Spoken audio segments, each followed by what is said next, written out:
Welcome back to beautiful Burlington, Kentucky for the final round of the LWS Open at Idlewild, presented by Dynamic Discs. Sitting with a 3-stroke lead and looking to take home his first Elite Series win is Isaac Robinson. Can his teammate Gannon Burr or two-time major winner Dickerson chase him down? You'll find out live on the Disc Golf Network. Macbeth has gone ham. He can't win today, but he's doing something special already. Yeah, he's bested. Thank you, Ian. Yeah, welcome back, Disc Golf family. Paul Macbeth is on a heater. This is a par putt, I believe you're going to see coming up on the 9th hole after going straight ballistic on the track to open things up. Able to salvage par, keep it pretty much perfect, right? I guess that is 9 for 9. 9 for 9. That is kind of the pace. That's what he did at D-Glow too, right? That's right. Just a couple seasons ago. The one eagle, the one par. Unbelievable. Yeah. Welcome into the booth in Milwaukee. I'm Ian Anderson. Tony Romo of Disc Golf right there. Philo Brathwaite. We're Inford Street, the world's best on this Idlewild course, Philo. Absolutely. It looks like the sun's out. The rain is pushed off. Nice and hot. Should start drying up the track, hopefully, for the guys. Get some of those slippery spots a little more. The tournament staff did some great work last night. They put down, I'm not sure exactly, it's some kind of rock gravel type deal, but it's done wonders. We saw it this morning. Well, that should help the competitors have some solid footing out there in some of these slick fairways. Isaac Robinson, though, that man has been putting on a clinic this weekend. Yesterday was unbelievable. Awesome stuff all around. The putting, the throwing, and he just looks so calm, cool. He looks like a winner when he's playing. He definitely looks like a winner this weekend. Yeah. I mean, it's in his hands now. It's his tournament to lose. He's in the driver's seat. He has put himself in position to take this one down. Let's see how he finishes on a Sunday. That's a great point. That's the hardest thing to do in all sports, is to finish things off. And he talked about his practice rounds not going well out here. He did, but he's really come to form come tournament time. The guy has got his game plan dialed in. He is throwing the appropriate discs on the appropriate holes. That's true. Not beating himself. He's gone to a putter a whole bunch. Huge putts like this, 60-footer from a standstill practically, a little step through. Filet mignon all over the place on the course, just throwing that putter right under the basket. He's a great putter thrower, and on a course like this, that will gain you strokes on the field. It should. It should. I mean, obviously, things can go wrong when you throw any disc out here. These fairways being so tight and so many variables, tree kicks can send you into some really nasty places, but he was in the fairway pretty much all day. And then he would do stuff like this. Well, not the slip and fall, but just the incredible. That's a lengthy putt downhill. Things could get away from you. A bad kick and roll could turn into a birdogey for you. So that was an incredible upshot right there on 14. I thought he was pinched off, taking a risk-reward type of play and putting it right there on the green. This drive on 17. Haven't seen much better than this all weekend long. Hits the catcher koozie.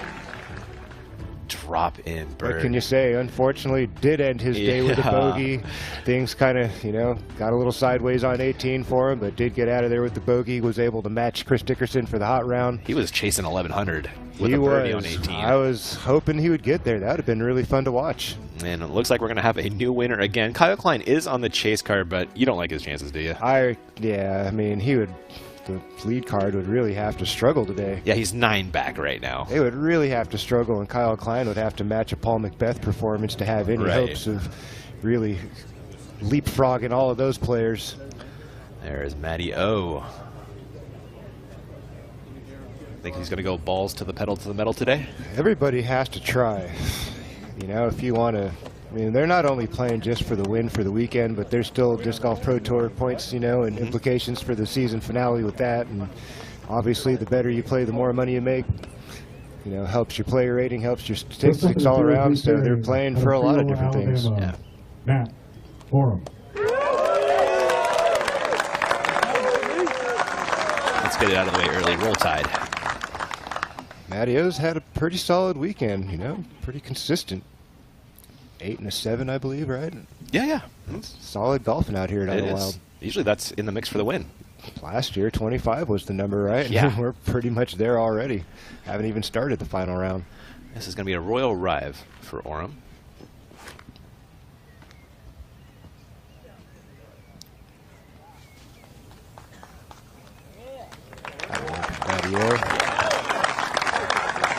Centered up on the fairway.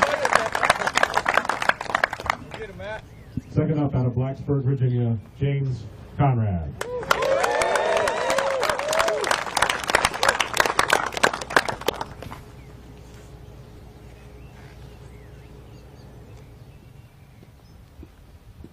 That's James's fishing photon. You'll see that yellow one all day.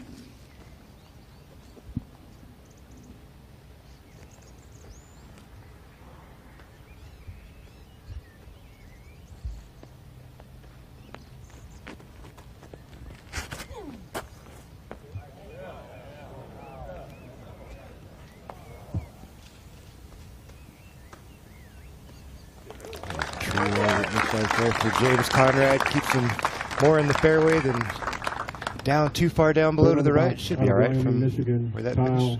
Klein. Kyle Klein spinning a DD3 around. There it is.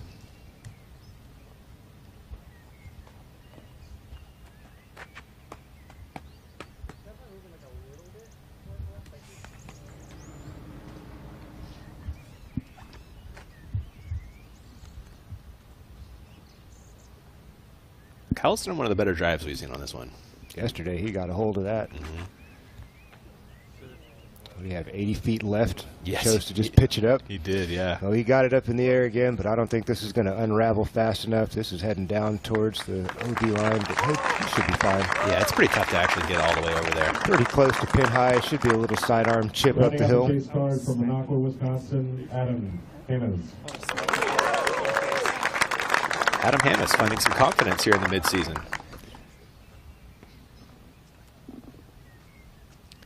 Told me he was struggling with that a little earlier in the year. Happens to the best of us. Yep, an incredible talent. Force here for Adam.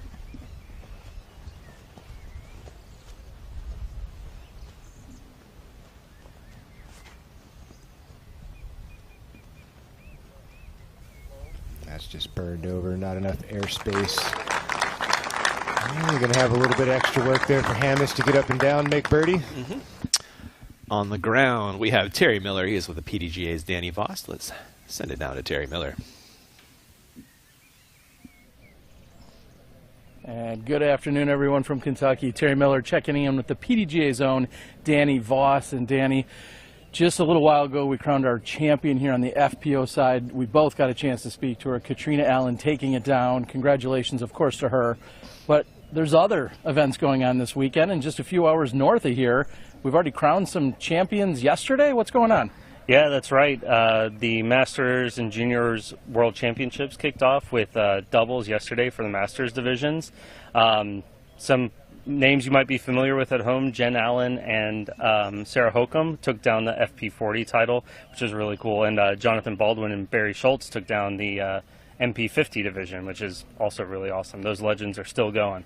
Yeah, and I heard that the MP50 division may be a little more contested than the 19 strokes that I think that Allen and Hokum were able to come out ahead. So we're going to keep our eyes on that action all week long. The juniors are going to be starting on Wednesday. They'll play Wednesday through Saturday, and of course all the Masters divisions, the regular stroke play will be Tuesday through Saturday. We can find all of that on PDGA.com, and also on PDGA.com, we've got some voting opportunities, don't we? Yeah, so I'm going to go through a few numbers here. Last year we sent out nearly 90,000 ballots and 18,000 were returned.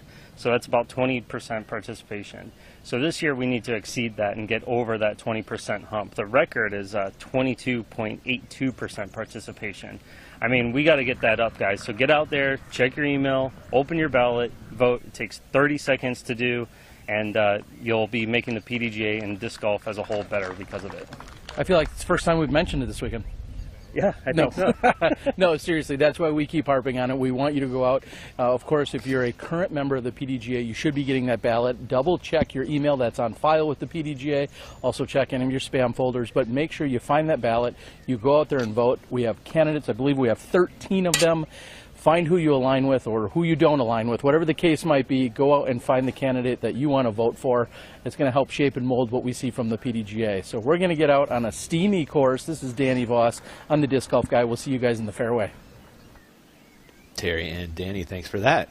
Saw a nice approach from Adam Hammons. Very nice. During the interview. Well-paced play into the green. So touchy. Downhill slope right where the basket is on the crown of the hill. And Orem having to shape this in due to that last tree on the right. Oh, that should sit perfectly. Nicely done from Matty O as well. Distance control so important on this approach. Perfect angle to come in when it's downhill. Just takes all the speed off. Come in with a little hyzer, might get a skip. Macbeth second on 10.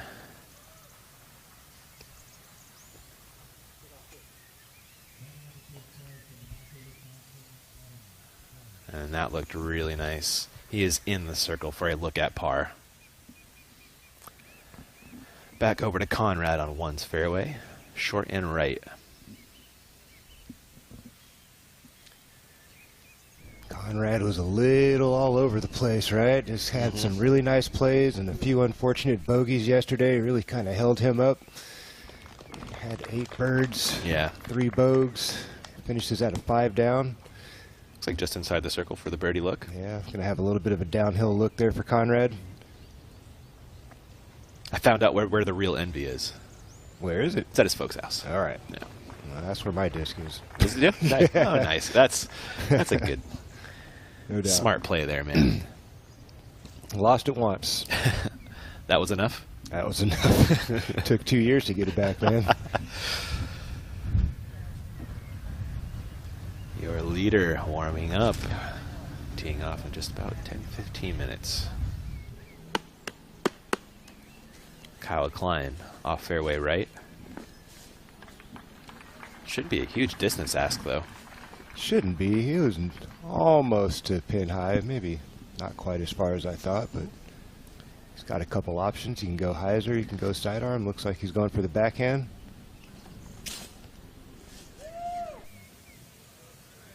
Yeah, that was a perfect play. I like that. I like that a lot. And we swing back over to 10 for McBeast, putting for par. Ooh, a little more work than we thought. From It Macbeth. is. He It's is. Circle's edge.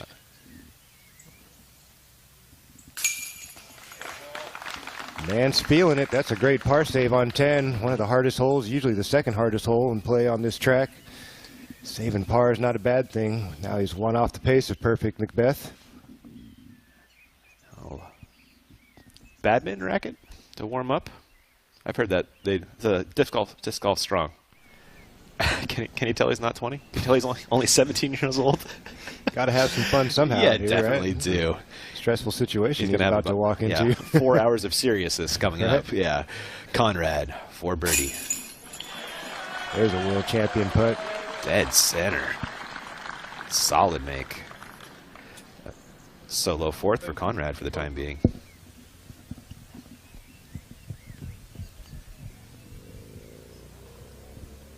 Hammis.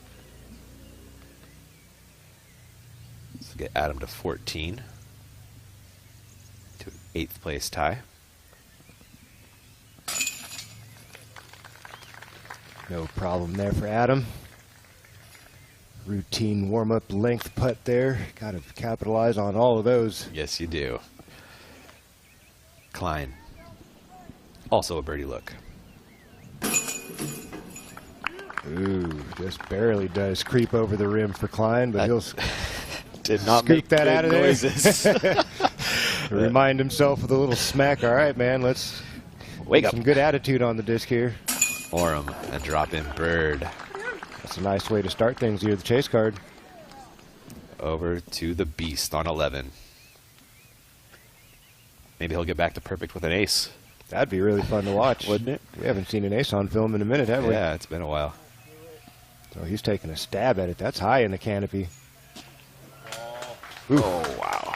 Marked. Your boy got one last week at Morley. You did? Yeah. Which one did you get? 16. Nice. A little across the valley shot there. And we will take a quick break. Back to the action on the network in just a little bit. Whether you know it or not, you have a brand, and we have discs. Let's put them together and make something really cool. We've got plenty of discs and are ready to stamp or Dimax them however you'd like. Isn't it expensive? Well, guy who asks convenient questions, at Dynamic Discs you can see what's available and fill out the form to see what it'll cost you before you even order. Sometimes I fill it out just for fun, because you can watch the numbers go. Anyways, head to dynamicdiscs.com/custom to place your custom order and grow your brand, whatever that is.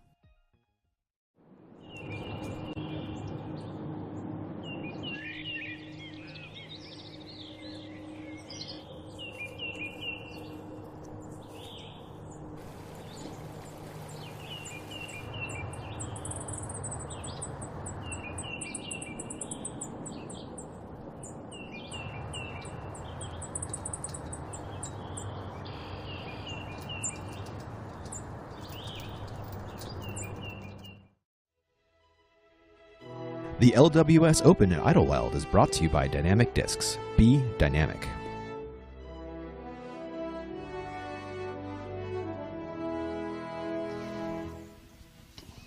Chris Clemens will be on our league card today. Always fun to watch Chris. Clemenade's great sidearm player, lefty player who kind of relies on the sidearm play more than the natural lefty backhand. For his distance shots are the forehand. And he's got a fantastic putting game. Doesn't he? Feels like once he hits that first one, the rest drop all day. It's very, very smooth, very, very rhythmic. It's got a nice step or two. Mm-hmm. Yes, sir. Orem, T of 2. A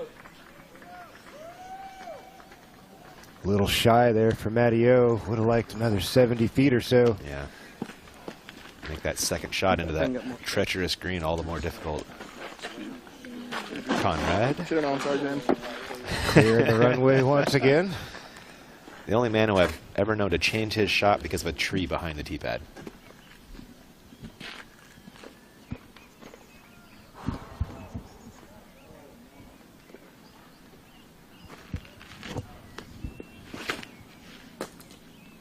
See if he can avoid that center tree today. And he has. There we go. That's a shot. Great position there. Do you care if you're right or left on that one, Philo? That plateau up there? If you have a pick a side, are you favoring one? I would rather be a hair left than a hair right, honestly. Just for the shot shape that I like to throw. You have to throw something super straight the further right you go. Right, it takes the natural hyzer angle away, and it's harder to play up to that high right side. There's Kyle's DD3.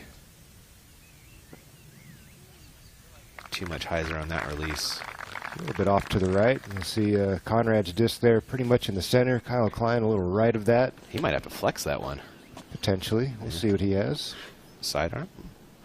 Hamas. Also an option. Yeah. We've seen a McMahon take the sidearm into that green really well before. I miss Eagle.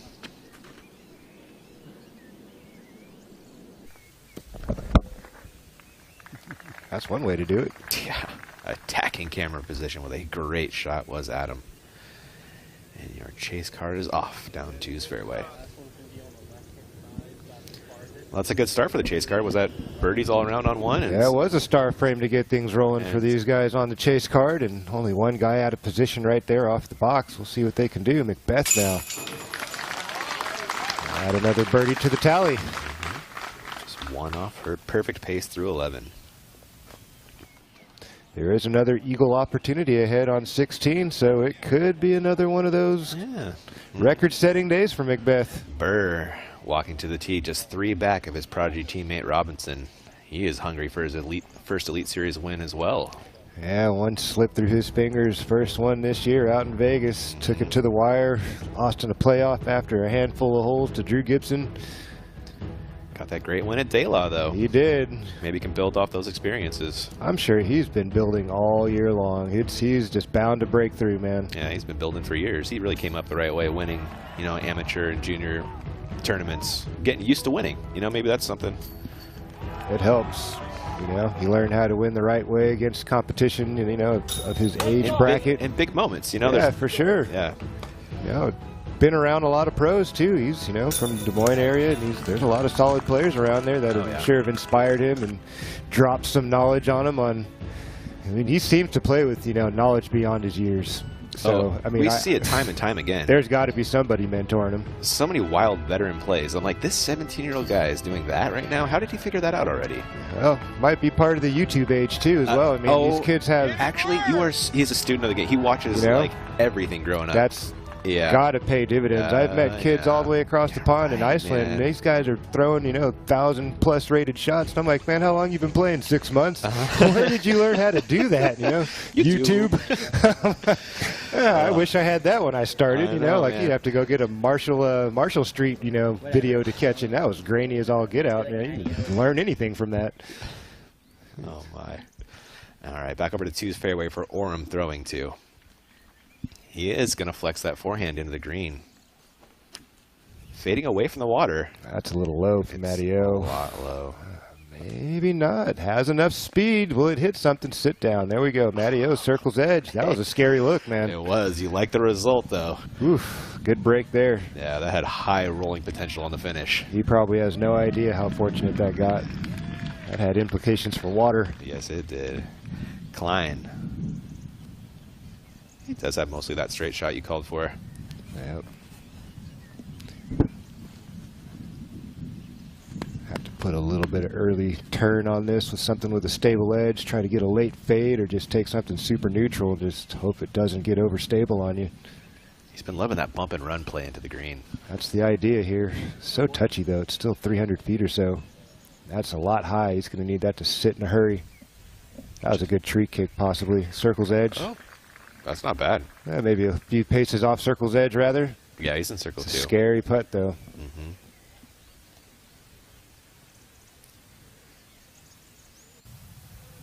Ahead on 12, Macbeth.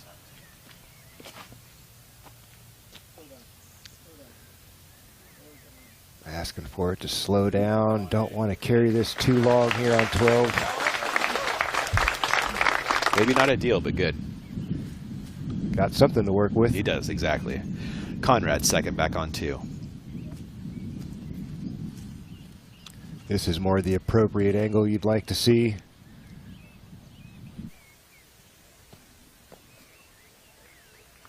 Conrad's going to dry up a hair short of circle 1. Also going to be in circle 2. I'll have a chance. And your leader will be teeing off on the other side of this break. Back in just a few.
I would recommend the Envy to every single person that plays disc golf. This is such a good throwing putter. If you don't have an Envy in your bag, I don't know what you're doing.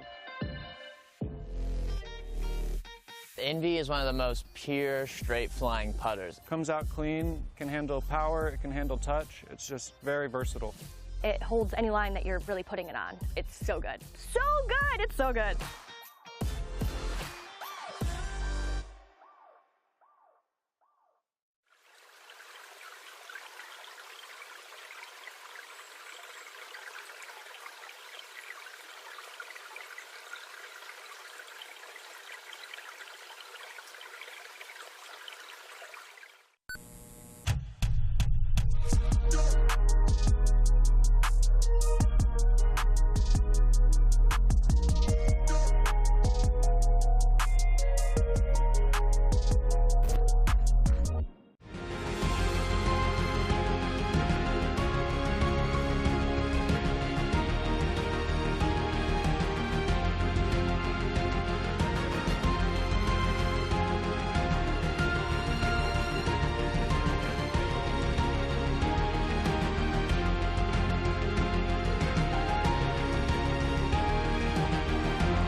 If disc golf is your game, make Gotta Throw your disc golf warehouse. With a huge selection of discs, bags, baskets, carts, shirts, and more. GottaThrow.com has all the tools to take your game to the next level. Shop online or our Golden Valley, Minnesota store. Free shipping with all online orders over $75. Online or in-store, get what you need for the game you love. GottaThrow.com, your disc golf warehouse. In the game since 1993.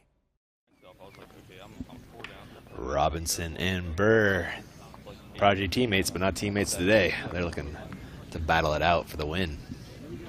Yep, you don't share wins anymore at the PDGA, so someone's got to take it down outright.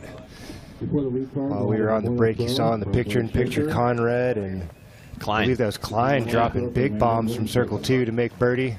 That's back-to-back starts for those two.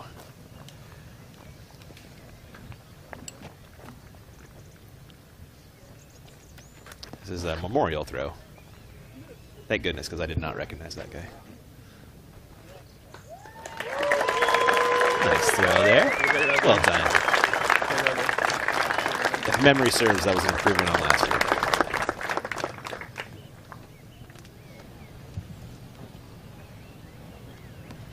First up on the lead card, out of Lawrenceville, Georgia, Isaac Robinson.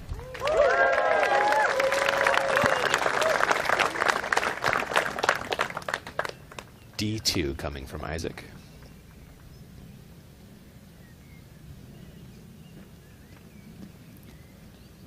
See if Mr. Robinson can find that gear he was on yesterday once again. There we go. That looks nice seeing. And it's drifting beautifully. The cool guys don't watch bombs. As Robinson walks away from the tee, disc still flying down the fairway. Burlington, Iowa, Gannon Burr.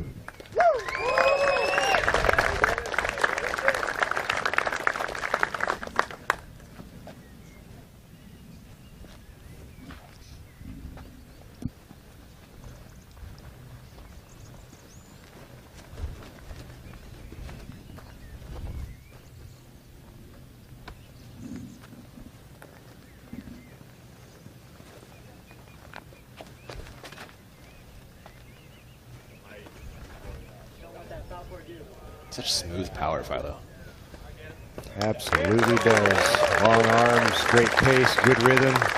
Nice little hyzer flip, let the disc do all the glide. Well executed shot in position. Third up out of Great Tennessee, Chris Dickerson.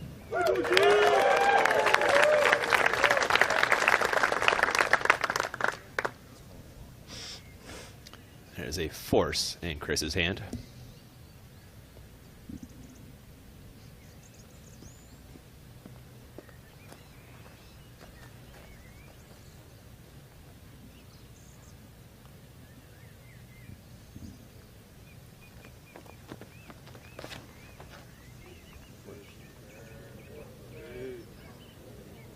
Oh no, that's not gonna. That's gonna need some tree love to stay safe. He's gonna see a red flag. Chris Dickerson, early mistake off the box of one. Rounding out the lead card from Kansas City, Missouri, Chris Clemens. That will be a getaway in his left hand.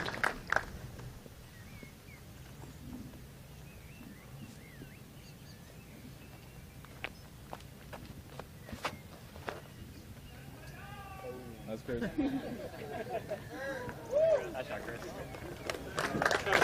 Flat shot there from Chris Clemens. Yeah, really nice. All you need to do on one is that, right? Get yourself in position, man. You don't have to try to be a hero. Just get yourself a birdie, get things rolling. Lots of holes out in front of you that could wreck your day. You definitely want to get one early. Adam over on 2's green. That's 3 for 3 on the green. Talking about on that hole. Yeah, that was incredible. Saw Conrad, Klein, and now Hammis dropping a bomb from circle 2. And Orm's got a chance.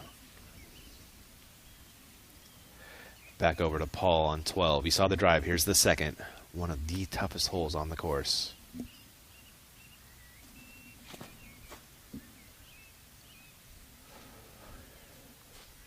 see that one carry in towards the basket, and the word from you just is circle 2.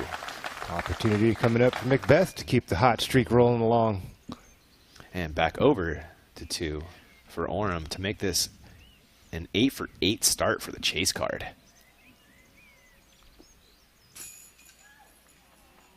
Oh no. Spills out of the chains. 7 for 8 still is incredible by the chase card. Absolutely is. U-Disc course close up on this Idlewild course. No surprise, #1 course in Kentucky. Very difficult, demanding track. Number 15 in the world. That's a pretty nice statistic to have there. Yeah, it is. And once you're in that top 20, it's all kind of, you know. Personal preference, I guess. That's exactly what I was trying to say, but failed. Playing as a par 69, 9,700 feet and a few extra steps. Beautiful track, super demanding, one of the most wooded courses on tour. Definitely a good challenge for these touring professionals. Conrad with the Insanity Roller. A new look at hole 3 for the Idlewild event. Used to be a pretty straightforward downhill play across a little creek, and Conrad is in the perfect money position on this dogleg right. Oh, beautiful. Almost around the, he is around the corner, isn't he? He's going to have a straight look at the target. A little envy toss from there. Possibly, yeah. All right, Dickerson needs to get up and down to only bleed 1 stroke. Yeah, he's got a fair play here. It's not too challenging, just a little hyzer. Play it just under that tree off to the right of the basket. There we go, something just like that. All you can do is what he did there. He knows how to get that done. Yeah. When that's his only option, he gets it done. Dickerson doesn't typically leave many strokes on the course. No, he does not. Isaac Robinson, 186 left on the hole.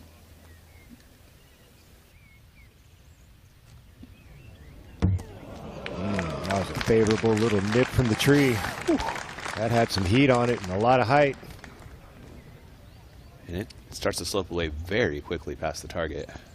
That OB line does continue up the left side. If that thing flexes too hard, Yes, that could catch an edge and roll somewhere. Clemens, 182. Playing for a little bump and run. Nicely done. Oh, nice. Right on the bullseye for Clemens. Curls in for a drop in.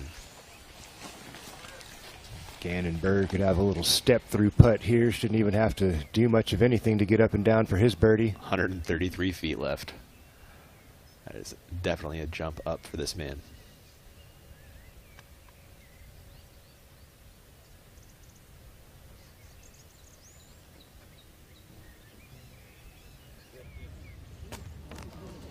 Nicely done from Gannon Burr. 3 birds and a par coming up for the lead card. Chris Dickerson with the unfortunate spill off to the left. Disc did not catch the drift off to the right he was looking for. Hooks up, goes OB. Nice recovery to get himself into contention for par. But he's got to be 6 back after that par. Yeah, that's not the place you want to be if you're trying to catch this man, Isaac Robinson. And he'll be 3 back from Burr for 2nd place. Started off as a 3-horse race, it felt like. You'd think Isaac Robinson, Gannon Burr, Chris Dickerson have the best chance to take this event down. And right. Dickerson not helping the cause with that early OB on pretty much one of the softest holes on the course, especially the softest par 4 on the course. I mean, it's nothing in your way out there. Tons of green grass. And it is indeed the softest hole on the course. So that's an early miscue when he needed to play nearly perfect to chase down one of these 2 gents. Just going to need a Paul Macbeth effort to take it down. Yeah, exactly. Yeah, you can't make mistakes. The Philo's Philosophy is brought to you by blackinkdisc.com, the premium disc golf store. Well, as I've said the past couple of days, there's like 10 things on the list that you really need to be successful out here at Idlewild, but these, in my opinion, are kind of the ones that really stand out. Is there's a lot of OBs that can really ruin your day. Just try to avoid them. You got to hit those initial gaps off the tee. As you can see, you hit early, you're in big trouble. Scrambling for par becomes nearly impossible in a lot of these positions. The rough's super thick, lots of little tiny saplings, so keep your disc in the middle of the fairway. And the scramble play's got to be on. You're going to make some mistakes off the tee. You're going to get some unfortunate breaks, but you got to be able to keep that mental composure. Get yourself close to the basket. Get yourself back into the fairway. Play for par. Don't try to, compact the mistake with another one, and just keep it under control. Everybody's going to have some rough holes out here. Be mentally sharp. Be mentally strong. That's a big key to winning at this event. The FPO side really kind of backed up your scramble thing. Katrina Allen, #1 in scramble rate, and actually lost strokes to the field in the putting green. But because of her scramble and throwing, 1 going away. Good for her. Congratulations, Katrina Allen. Nice win. Yeah, it was. M1 for Robinson on 2. This high mid-range play worked beautifully yesterday. He slices and dices once again up to the upper deck. That was great. Impressive shot. Back over to Klein on 3. His second. That was a nice roller drive from Klein again. Deep inside circle 1 once again. 3 for 3 start for Kyle Klein, looks like. You love the chances. Back to 2 with Burr. Roller coming from Burr. Have we seen this from him yet? I do not believe we have this weekend.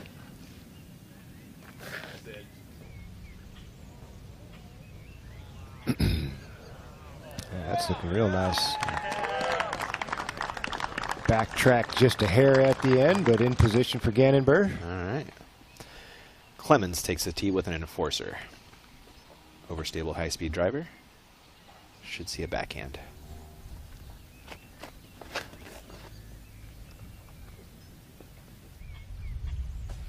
Same line we saw from Adam Hammis. Doesn't quite climb the hill as nicely, but Chris Clemens will work with that. And now back over to 3 for Conrad's approach. You saw the roller. Here's the second. He got over on that one. Does it fight through? It doesn't look like it, Philo. Let's see if we got an update from U-Disc. Oh, they say circle 1. Dickerson with a bonsai. Going fairway driver is Dickerson. Very conservative play there from Chris. It was, wasn't it? Didn't seem like he was really trying to do too much with that drive. McBeast on 12 from circle 2. A birdie look through the trees. Yep, a little bit deep, right of the basket.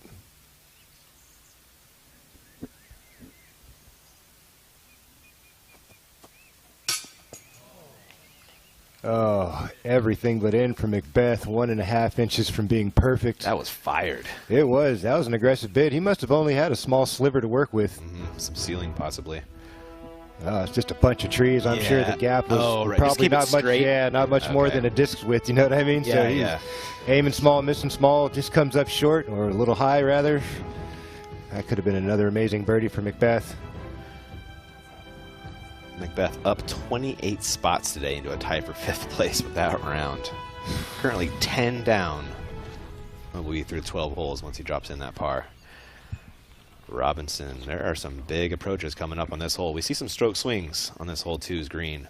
Over to Matty O on 3. This is his 3rd shot. Oh, Matty O with the flexor around the tree. What a huge putt. Gotta love that excitement out of Matty O. That's well deserved, you know, that kind of a response with that putt. That was huge. He does so many just borderline impossible things. It just makes them possible. His creativity and execution are unbelievable. Remember that roller at the preserve a while ago? Mm-hmm. Oh, down a hallway? Matty O, he's a talent. Dickerson back on 2's fairway.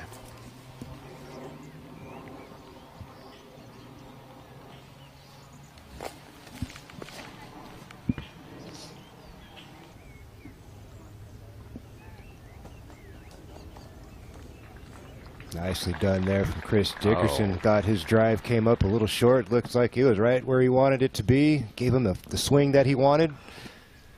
Perfect pace for that second play. Nice birdie there from Chris Dickerson. You ever do that, Philo? Leave it short so you give yourself a full swing? Sometimes. If it's going to be a putter shot, then I'd rather have not a putter shot, honestly. Gotcha. I'm not the best at throwing the putter, so that's just a personal preference thing. I'd rather have a rock shot. Just something I'm more naturally comfortable doing. All right. I like that. Clemens attacking the green. Some late trees. He'll be in circle 2 for birdie look. Just a step off of that. Should be right on the edge. And back over to 3 for Conrad, putting for birdie. Conrad with another world champion style putt. Turkey. He Good is start there for the world champion. tied with Conrad, or Dickerson, excuse me. A fellow U.S. champion in 3rd place. Burr, 2nd on 2. Looks like a putter for Burr.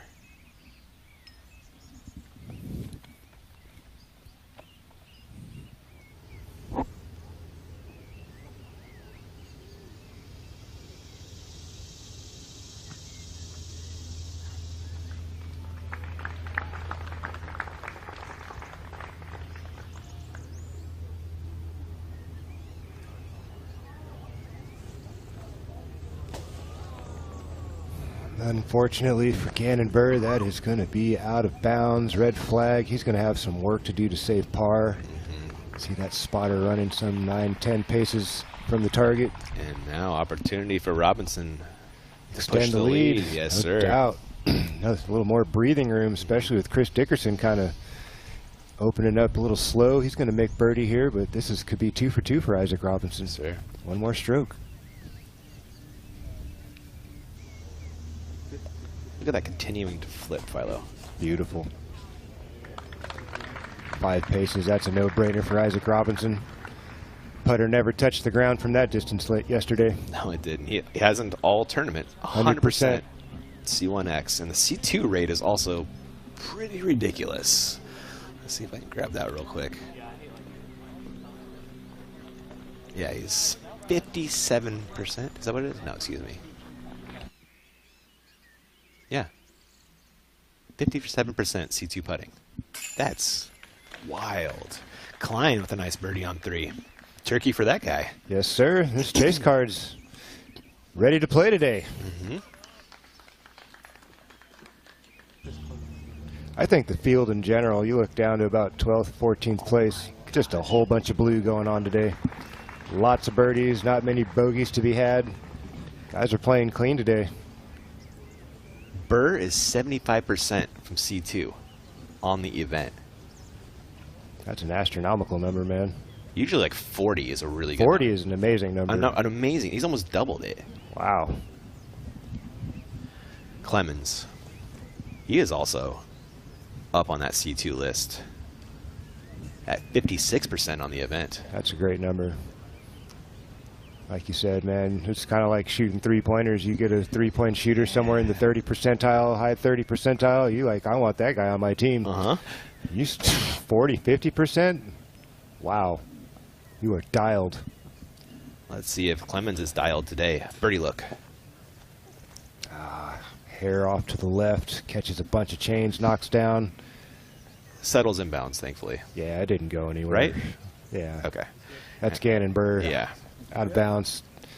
Coming back up the hill to save par. A little tester here for Gannon Burr. Not the longest putt, but a tester.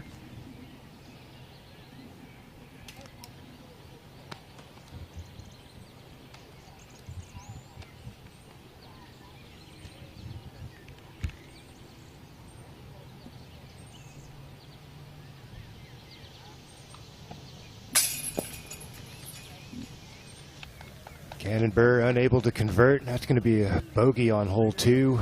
And a 2-stroke swing between he and Robinson. Yeah, Robinson's pretty much parked.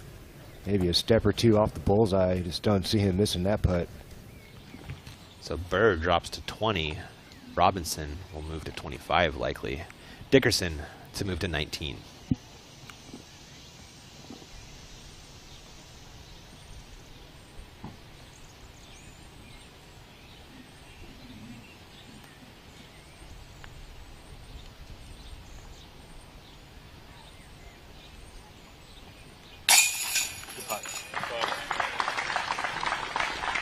Dickerson takes his time and bashes that one in the heart. Gets him to 1 down for his round. Robinson for a 5-stroke lead through 2.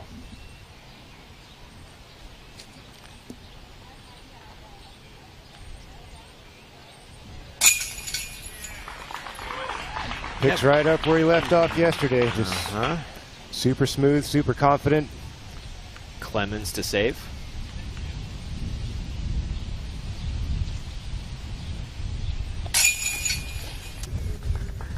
No problem on that part, and we are about to watch the first bogey of Gannon Burr's tournament.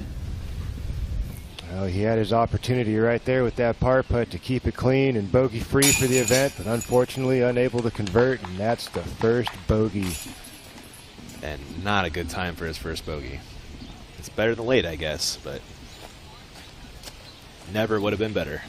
Nearly 40 holes bogey free for that young player. That's a really nice stat to have. I know he doesn't want to make bogeys, but man. On a track like this. Well done, Gannon. Swinging ahead to 4 for a James Conrad drive.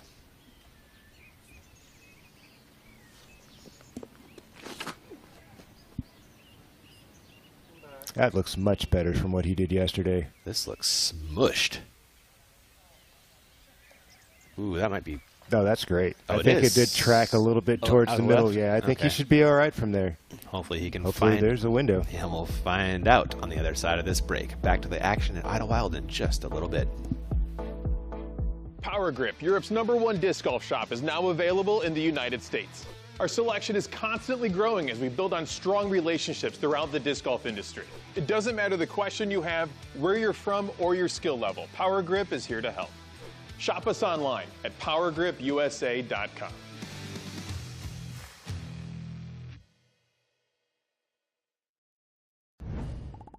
What do I love about disc golf? Same thing we all love. Sound of the chains. I love that you can play on a course or make up your own.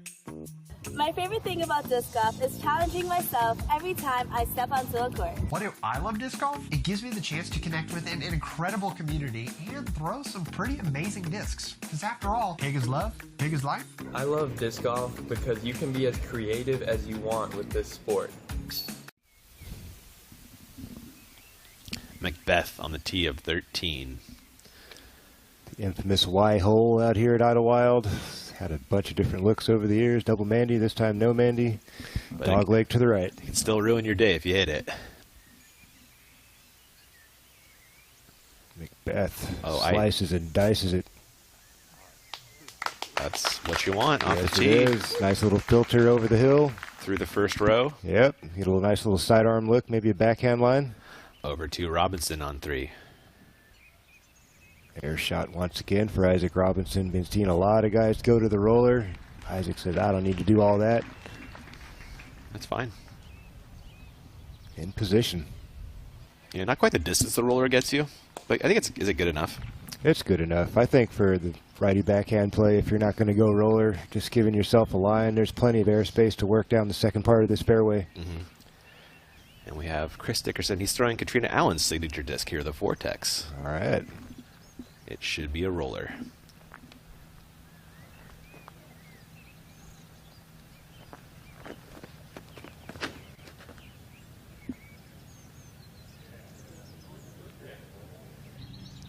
It looked high on the hill initially. The thing stood up nicely. Oh, it did. Dropped down way to the bottom. Wow. Does that curl back into the middle? Right. Nicely. Perfectly done. in the middle. Chris Dickerson. Beautiful. Early hole jitters for Dickerson. Looks like he's turned it on. Agreed. Enforcer again for Chris.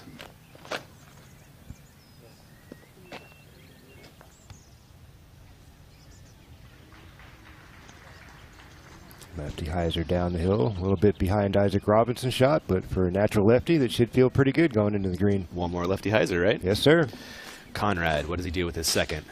He finds a window. That didn't sound good, man. Let's see if we got a U-disc. I see a red flag. Yep, on the fairway after 3 throws. He'll be throwing 4. Burr with a roller play as well. Whoa, that got a crazy hop. It certainly did. That must have caught a root or a branch down on the ground. That thing went straight vertical. Let's fly this hole 3.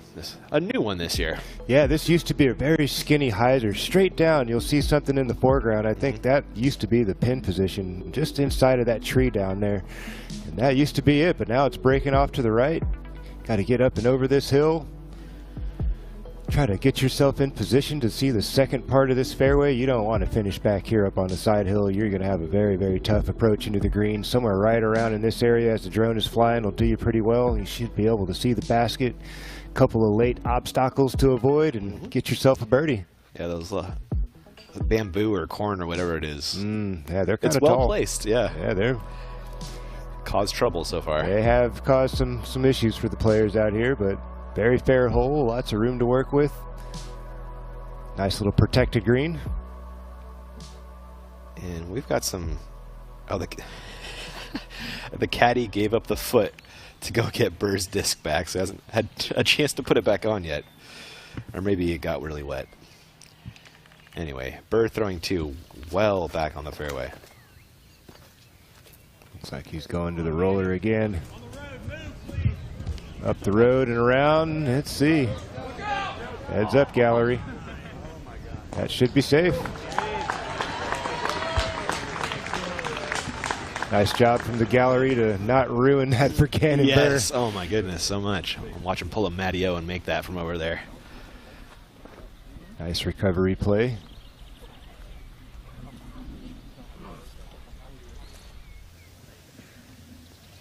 That'd be a fantastic scramble birdie for Gannon Burr if you could do something similar to Matty O. That would be wild.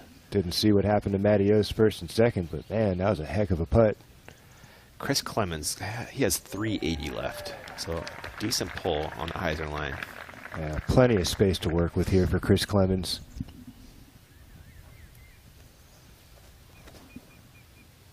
As a comparison, Philo, that Dickerson roller, a full 100 feet closer. Wow. Actually, 120 feet closer. And that seems to be off to the left for Chris Clemens. Didn't get the finish he was looking for, tossing up some grass, trying to figure out what happened to that finish of disc. A little miscalculation. We are with Klein on 4. A third shot for Kyle Klein. Very important here. Get close to the basket. Make sure you save that par. Well done, Kyle Klein. Bullseye. Klein currently at 17, 8 off the pace. Looking back down threes fairway, way down there is Isaac Robinson. Robinson has 342. Nice little mid-range play here, I imagine, for Isaac. Maybe a slow fairway driver. Is that M1? Mid-range. Just a hair higher would have been perfect.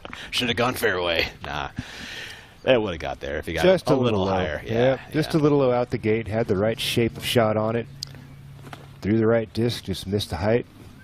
Dries up a bit short. Gonna have a little bit of an obstructed putt. From circle 2. Dickerson will be next at just 262. Almost a guaranteed up and down for this man. You would imagine it would be for a man of his abilities and skills. Touch. So precise with these approach shots into the green, even going to the sidearm here. Yeah. Plenty of space to work that in there, and that will receive the disc nicely, take the speed off. I like it.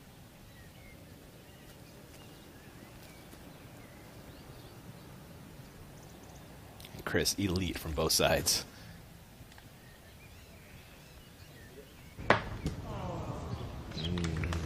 Well, circle's edge. Yep.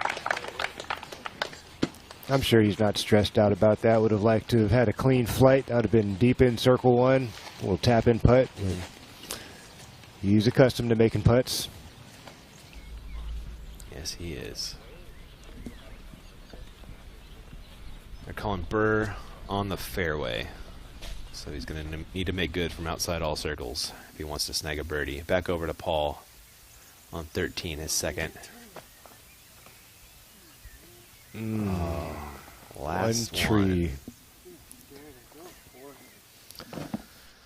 He is hard to touch them all, isn't it, Ian? It's a game of imperfection. Conrad throwing 4. That'll do for James Conrad inside circle 1. Little tester putt. But unfortunately for bogey. Clemens pitching up with his third, conceding 4.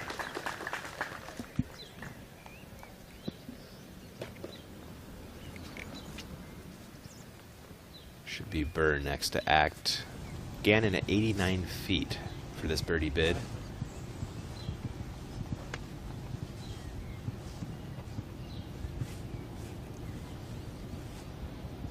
Got a pretty fair look at it. He really does. It's that same kind of Matty O shape, too. I think this is a little better, Matty O. Farther out, you think? Looking around that tree. Okay. He's got a nice straight-on putt, pin high.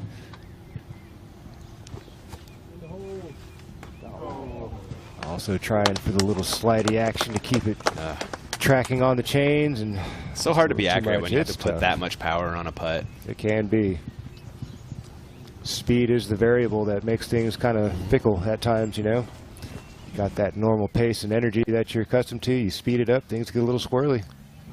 See if Robinson can snag a bonus birdie with a make here. Doesn't even want it. Smart golf. A 4 will not lose him strokes to his closest competition, so you don't mind it. Nope, it's going to be a bit of a chess match for Isaac Robinson. He's going to take his chances where he can, right? He's going to get aggressive off the box, and yep. If he doesn't get where he wants to be, play for par and make these guys come and run him down. Dickerson, this is to tie Burr in second place.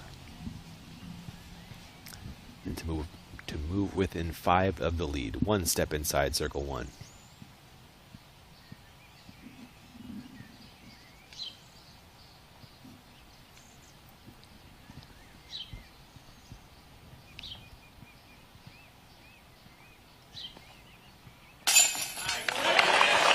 Just does creep it in left side. Dickerson makes good for birdie. 2 for 3 start for Chris Dickerson. Very solid.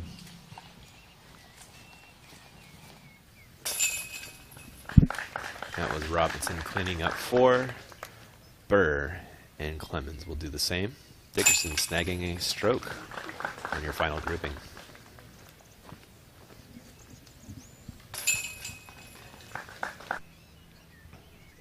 Here, Matty O to make Bird on 4. What? Here he comes. Putts. Matty O. Love seeing Matty O on tour. Actually, Terry, you were telling me you talked to Matty O about his tour plans. Can you fill us in on those? Yeah, of course, he's sporting that colorful shirt today, and he was talking about how excited he is to go home for just 2 weeks. Then he's planning on hitting the road for 12 straight weeks. I said, alone? He said, yeah, just me and the station wagon. And I said, second to last? He said, well, there's some pools and some bets going on. They don't think his station wagon's going to make it past the stop in Pittsburgh. So, Matty O, he's a gambling man. He's going to be back on tour soon. Love that, Terry. There's Conrad cleaning up 5. He will head, cleaning up a 5 on 4. As he heads to 5, we take a break on the network. Back to the action in a bit.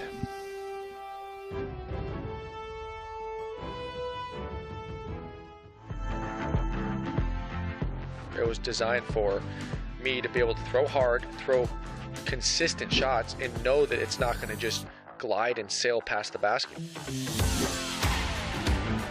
I just think it's such a unique flight and a unique distance, and it's a unique spot in the bag, and that's why I think it's becoming so popular.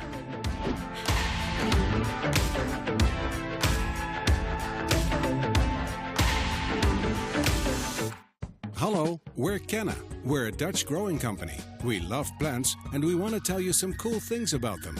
Just like humans, plants can communicate. They can sense when another plant is close. Plants look out for each other too. They warn neighbors about nearby threats by secreting substances. And studies have shown that plants love a good tune. We love and understand plants. Let our passion excite you too.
James Conrad on the tee of 5.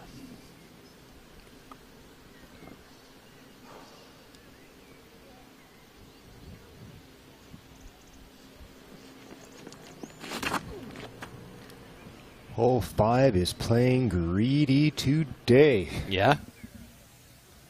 Not a whole lot of birdies being had out there, but James Conrad finds himself inside circle 1 with a look. Not a bad angle either. No, that's a good angle to putt at. Dickerson on the tee of 4. This will be a buzz for Chris.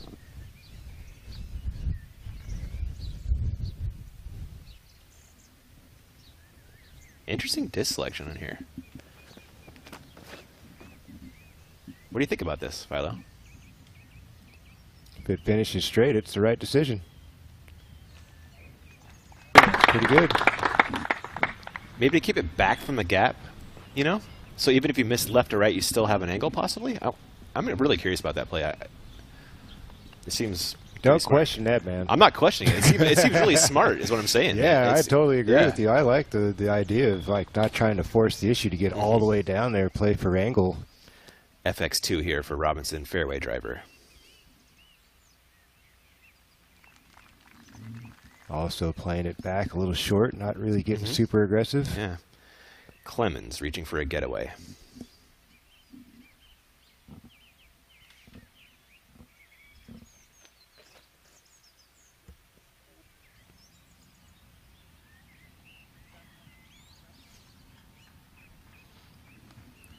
Can definitely see the limbs in the trees jumping a bit more than we have the previous 2 days. Maybe that's playing some games on the guys today. McBeast on 14.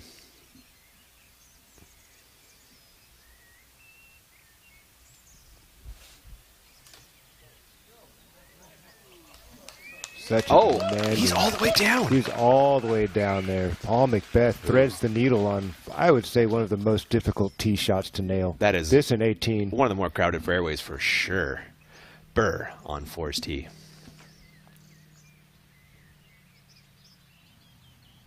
Also looking really nice out of Gannon Burr. Looking like a mid, too. Huh. Some thoughtful golf. You love to see it. This is a new hole as well out here this year, That's so right. I'm sure the guys are just trying to figure it out, and after a few laps, practice rounds, competition rounds, maybe they've kind of picked up on, hey man, if I get greedy, I get offline.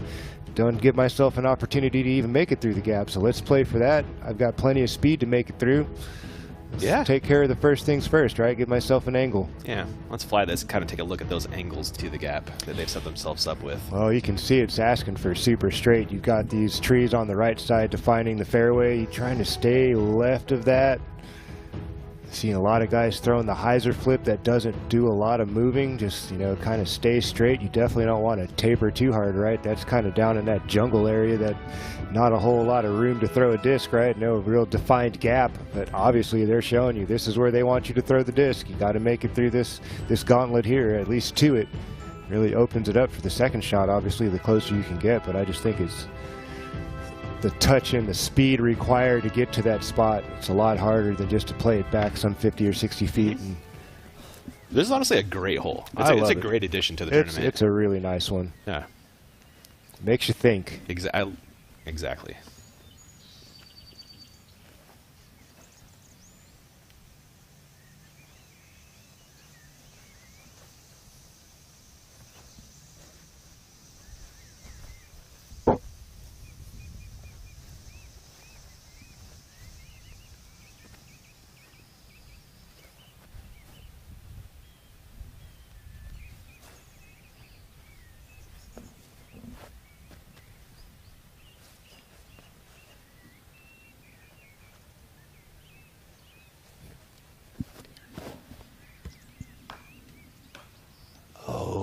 Right of the gap goes Burr. Terry, do you have eyes on where that one finished?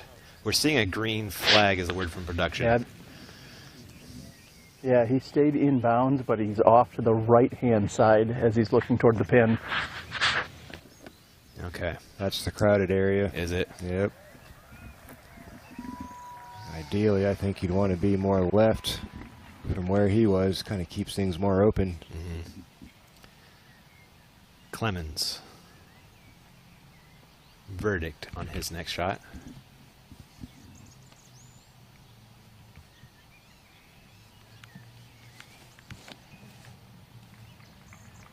And peering the gap goes Chris.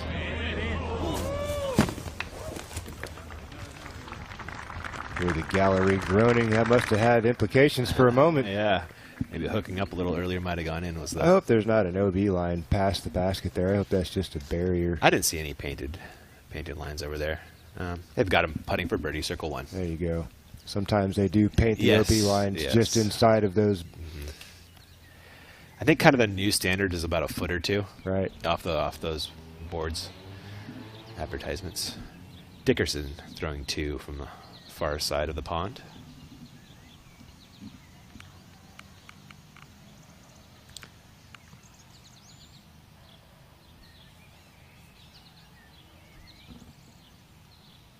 To see what gap he's looking at here.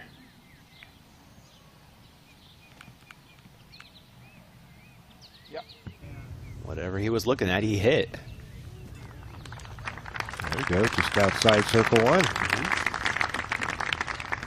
Anywhere up there on the green is going to feel good on this hole. Robinson, this really landed in just a fantastic spot. Yeah, he should be feeling pretty comfortable with this. Shapes up nicely for the righty backhand. We'll see a mid-range here from Isaac. M3. Let's go. Through and through, and Isaac Robinson continuing to display the skills. Continuing to separate from Burr as well. That's another big thing to keep an eye on. Got it. Roll back that Zuka replay of this Robinson pure through the gap. Let's go. Yeah. Wonderful shot. Little Heiser drift off to the right. Little wipe of the brow there. All right, dodged another one. Clear on another dangerous hole. I'm sure he's really used to this weather being from Georgia. Oh, for sure. It's super sticky down in Georgia. Ahead on 5, Conrad putting for birdie. Yeah, this is a great angle to putt from. Just inside circle 1 for Conrad.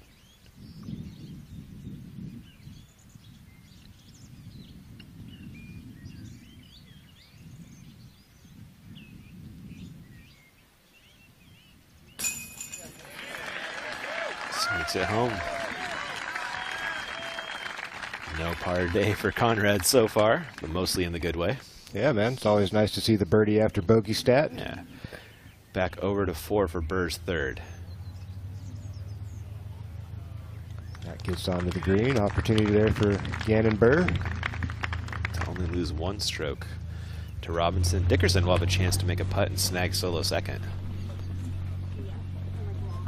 Isaac's going to have to continue to play aggressive and make birdies. You don't want to get too conservative and let Chris Dickerson, one of the best closers in the game, close on you, and then you make a couple of late mistakes, and all of a sudden it's a tie ball game. He's got to stay aggressive here. 6 with Orem.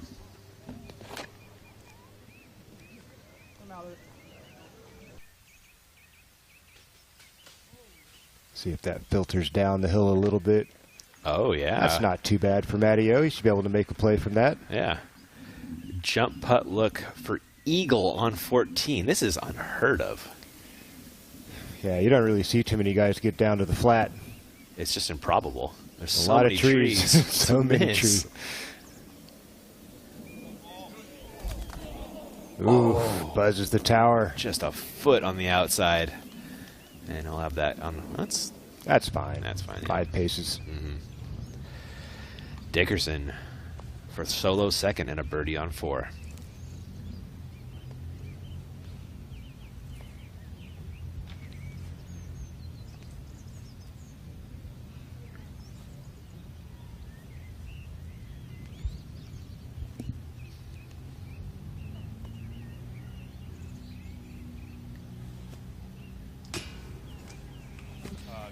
Undercommitted from Chris Dickerson, bounces off the face mask. That's an opportunity squandered there. Very much so. You won't get that many of them, if we're judging by the results yesterday. Yeah, and you got to think for Isaac Robinson too. That's just another little release off the pressure valve, right? Just, yeah. Whew, an extra little exhale. He's going to have a 6-stroke lead. Clemens, a birdie. Not connected yet. On the putt is Clemens. Burr only lose 1 stroke to Robinson. And it looks. Yeah. Call that 5-6 paces off for Gannon Burr.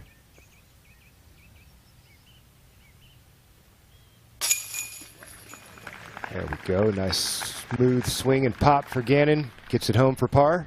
But par not good enough when your leader is dropping in birdies. Certainly is not. It's pretty much been the Isaac Robinson show for the last, what, 16, 18, 20 holes or now, 22 holes for, you know, all of round 2, and it's just been amazing to watch this guy do what he's been doing. So smooth, so confident, just in control of pretty much all aspects of the game. 6-stroke lead. He's already built 3 on Burr. Over to 6 with Conrad. This cut rolled into the water yesterday. That looks much better. Much better for James Conrad. That should get to be a green flag for sure. Oh, man. yeah. That was way high up on the hill. Back over to 14. McBeast putting for birdie. Let's get to 11 on the day for Paul. We think that 12 was the course record, right? I imagine it was. I haven't really heard of many guys. I mean, it's a new course this year, too. That's true. That's true. A couple of changes does make it a new course. Birdie for Macbeth. Isaac Robinson, he is just playing like a winner. Little bit of good fortune to get things started here on hole 1. That could have gone sideways for Isaac, but you know, sometimes that's just how it goes. Everything's going your way. You put the shots up there, and good breaks happen. No luck involved with this shot. No, that was perfectly done. Appropriate disc hits the brakes. This shot, wow, man. Really testing that ceiling. You gotta if you're going to get all the way there. You can't really carry throwing it low. Another well done, well executed shot there from Isaac Robinson. And here we are on the stingiest hole on the course, it feels like. At least the par 3s. That and 10, very stingy. I see that really overstable D model OS again.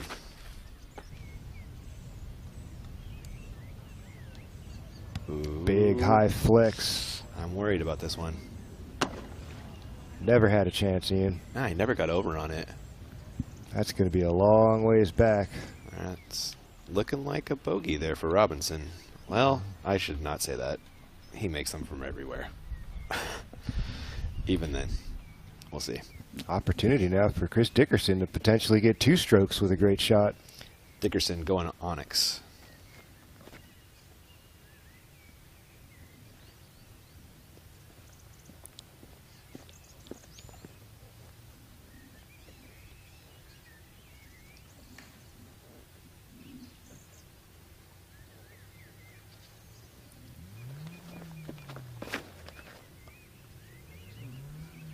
Much better looking trajectory out of Chris Dickerson's hand. That'll drop him right on circle 1, putting down towards the water. You got to like his chances from that range, Ian. Could see a 2-stroke swing. Very good potential for that. Chris and his road support system, Brittany Dickerson. Clemens with a defender.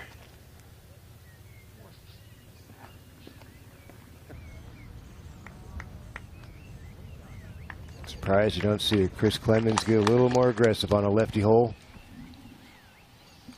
Maybe just not quite his number. Yeah. Hard to say. Conrad. Yeah, hitting a couple of trees over there on 6. I'll have a long look. For 3. Yeah. It's not impossible from that range. Nope. Conrad country. Over to Burr on 5. Gannon Burr could really use a birdie now. Turn the tides on his round. Great opening hole birdie. Since then, bogey par. Could really use something positive right now. That's not it. Burned over too hard. Not enough airspace. Going to dry up well short. Out in circle 2 potentially. Somewhere in the 50-foot range, I'm guessing. Macbeth on 15's tee.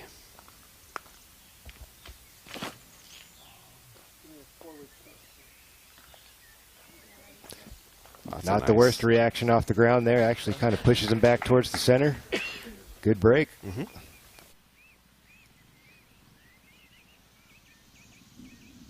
James throwing 3. Oh, that's Oram, thank you. There we go. There we go. Oh, nice. Makes it onto the surface of the green. That should be a tap-in putt for Bird as well. Really nice. Orem is a tie for 4th right now. He certainly is. It's going to get him to 4 down through 6 holes. And likely solo 4th.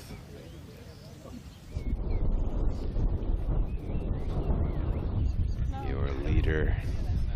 Got to imagine there's some headwind on that shot for Isaac Robinson's disc to just bail out so hard.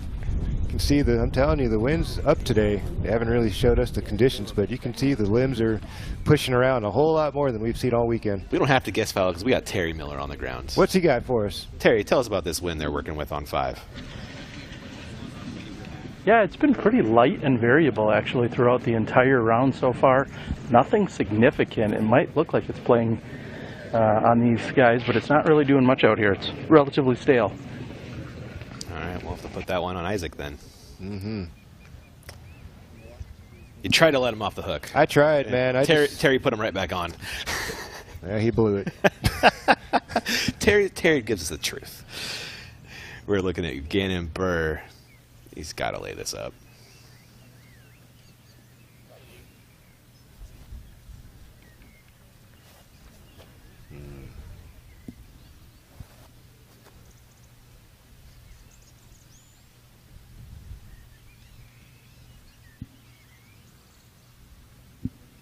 It's taking a long time thinking about a layup, Ian. He got there eventually. And it dries up a little short of ideal for a tap-in putt, but shouldn't be stressful for Gannon. Clemens also the same, but much quicker. I think you just heard Gannon say, I wanted to run it so bad. Uh-huh. It must be tough to lay up putts when you made when you're Gannon how Burr many or hundreds Isaac of Robinson. feet of putt, you know, all throughout the season, and just incredible putts at that. We've seen it happen all season long. Isaac to save par. Off the mark this time. Yeah, it was from 62 feet. He was making it look easy yesterday from that number. But sketchy green here on 5 with that raised basket, and the OB so close. Seems Isaac will take his medicine, make his second bogey of the event. Dickerson for a 2-stroke swing between he and the leader.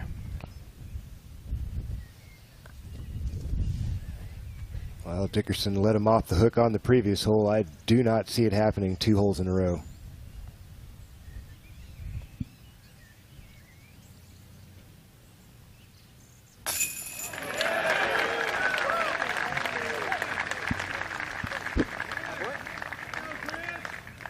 Major winner doing major winner things there. Trying to put some pressure on your leader. That sound was Burr dropping in par. This will be a Robinson bogey, followed by a Clemens par. So Isaac falls back to 25. Dickerson up to 21. So a 4-stroke lead. That's a hole or 2 at Idlewild if it goes completely sideways. If it goes Idlewild. All right. Nothing's safe for Isaac. He's still got to play. A lot of other courses you could think of, yeah, 4 strokes is a whole lot of breathing room, but not here. On the FPO side, we had our first winner ever that carded a snowman during the tournament. Incredible. Rolling back that Zuka replay, dropping just in time. Is perfect touch. Yeah. Perfect pace. Nice little turnover to stall it in there. It's a whole lot safer to putt that way than just try to jamming it in there. Yeah. Oh, yeah. And huge thanks to Zuka for rolling back that replay for us. I'm just a huge fan of my Zuka cart. James Conrad for the lengthy 3. Go, go, go. Does come up just a hair short. Par for Conrad on 6. Yep. Macbeth. Second shot on 15. It's a little low, Ian. It sure is. Does it have enough? Right around circle's edge, I believe. I think that's the feather right in front of him inside of that tree. Yep. Orem, a birdie. No Finds problem. The chains. Call that a 4-under round for Matty O through 6. Okay. Solid. That's a good pace. That's solo 4th for that man. Take a look at your leaderboard at the moment. Isaac Robinson still holding it down. Chris Dickerson in hot pursuit. Gannon Burr has fallen off the pace. Birdie to start, bogey, and 3 pars to follow. Matty O getting up into 4th place with a nice 4 through 6 start. Here's that vortex again from Dickerson on 6. Ooh, I don't know if he needed that. Oh, gosh. That's a bad break for Chris Dickerson. I think shooting up into the shul. That was like a skee ball right there. It was. Clemens. This will be an enforcer for Chris.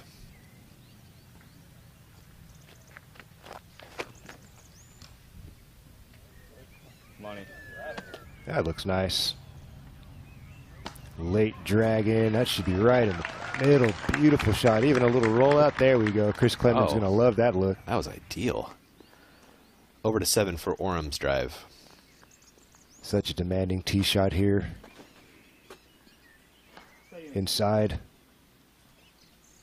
That is OB, according to production, and that yellow red flag down there. Headed to the drop zone. Burr on 6's tee pad.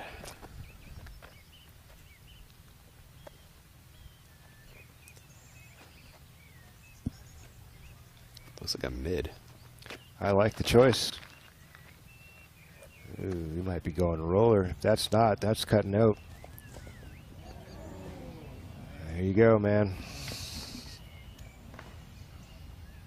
Just not high enough. Yeah, that's... You can't come into the ground with all that speed and angle. It's just that ground does not receive that shot that way. Burr moving the wrong direction right now. Robinson with an M1. Mid-range, but there's the higher release, Philo. Higher release, but he's inside, so he's going to be looking for some help here. Yeah, that's way early, up high up on the hill. It's going to be an awkward shot. And we will take a quick break on the network. Back to the action in just a few.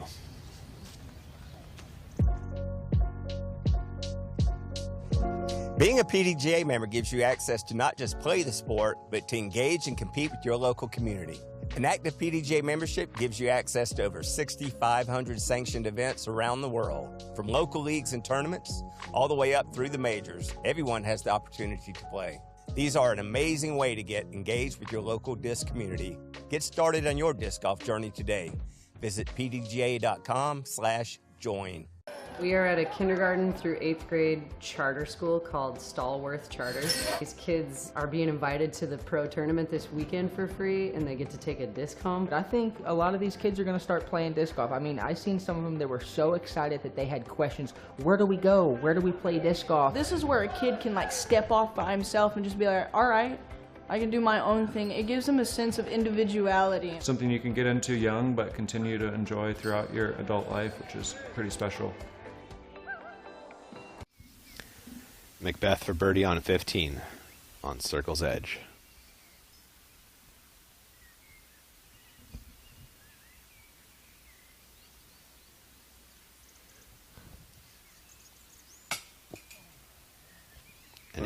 Inch or again. two. That's a couple of those in the last 3 holes. Yeah. Oh, that's right. 12 pack right there. Yeah, he hit it on 12 too, didn't he? Mm-hmm. Robinson back over on 6. Out of position, should just be laying up for a long putt.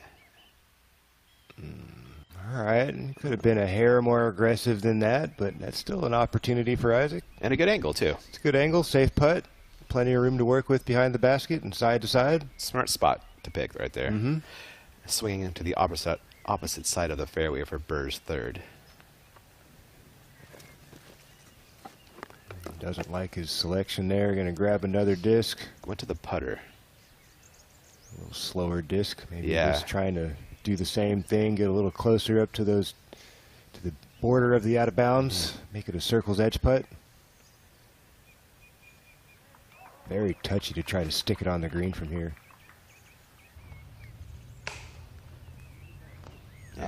He caught a root and that just killed the speed. He's going to have a 50-footer now.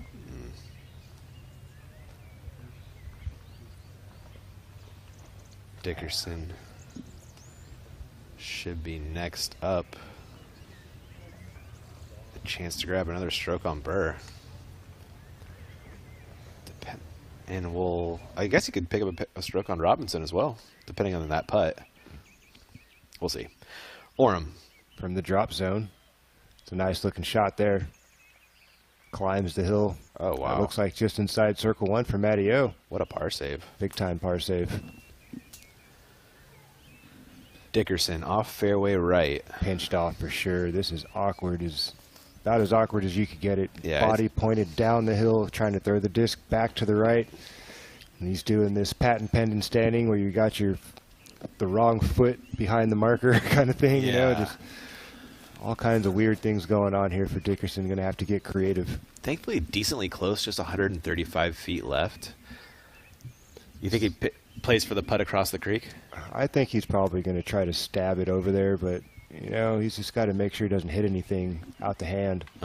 Anything that loses speed could end up in an OB.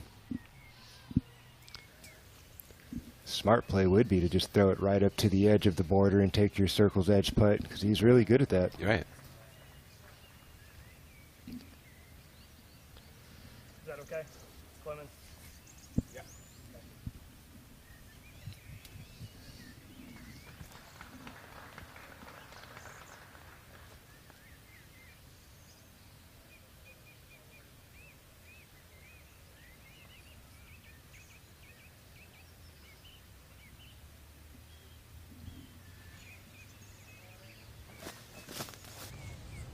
Chris Dickerson taking a stab at the green. Able to pull it off. Just got to sit down. Oh, that's plenty of... Well done. Another clutch play from Chris Dickerson, adding the pressure to Isaac Robinson. Absolutely, and Robinson will find himself at 67 feet. Not where you want to be when Chris Dickerson's on the green looking at a relatively routine 3. Clemens just 1, 2, 3 in. Sling that in there. Oh, flashing chains. Running a little hot, but still inside circle 1. Yeah, very makeable comebacker for Clemens. We'll have some more. It's going to be Robinson next to putt. There's a Sunday gallery for you. Yeah, buddy. Making their way down 6's fairway. Robinson, a long look at birdie. Will likely need this to maintain the 4-stroke advantage over Dickerson. This would really be a moment. Nope, and that's going to be a little hot. He's going to have a tester coming back. Let's see where that disc got to, right? He's back there by Clems, just in front of him. Okay. Oh, not the longest putt, but, you know, guys miss those every once in a while. They do. Burr, he's at 53 to save par.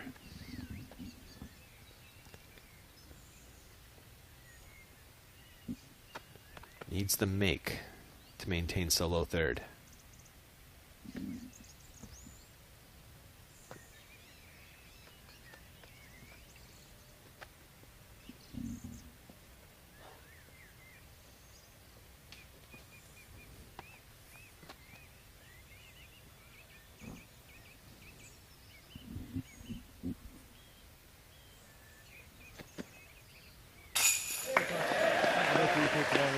Big putt from Gannon Bird to save par when things are really starting to go sideways for him. Clutches up at the right time. Keeping his hopes alive.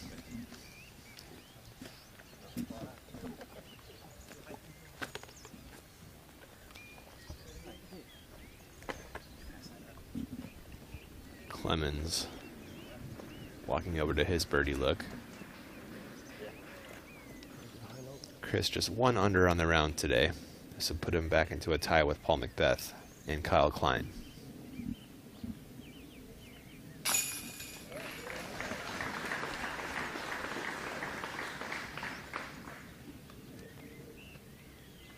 There we go. Clemenade's able to get that one to drop. Nicely done.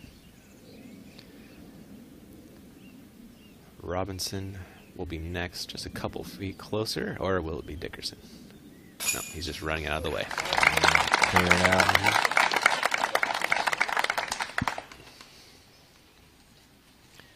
Robinson saves par.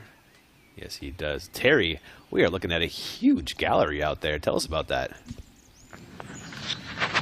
Yeah, guys, I've been out here for every iteration of the Idlewild Open, and the gallery never disappoints. It continues to grow year after year. And like you guys just noticed, this is the biggest gallery yet, and these guys are providing a show. Love it. The world's best. Putting on a show for our gallery. That was a Dickerson birdie. Closing the gap. It's now just 3 for Robinson. That's a lot different than 6. It's a whole lot different from 6. And that happened in just 2 holes. It can happen quick out here at Idlewild. We've been calling for it all weekend. Not that we don't want to see Isaac Robinson win, but it's the potential for those things are out there. Yeah. It's a very fickle course, and one guy makes a mistake, the next guy can capitalize. Let's check out our Arcana current conditions.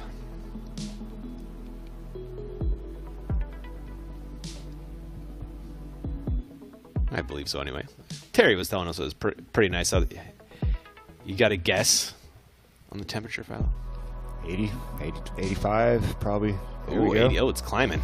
They got it at 86 on the mark. Humidity's not bad, though. Not quite as bad as yesterday. No. The previous 2 days, it was up in the 70 percentile, maybe a little stickier than that. Yeah. The wind's down 6 miles per hour. That's going to help these guys a bunch. Beautiful looking day in the Cincinnati region. Look at this park, man. It's beautiful. It's awesome. It's a gorgeous piece of property that they've been able to carve this awesome course into. And look at 16th fairway. What a shot at that. Awesome. That's so cool. McBeast on that hole 16. There you go. See him casting it right out there at that big tree we were talking about. Slow, lazy fade. Should keep him right in the middle. Solid.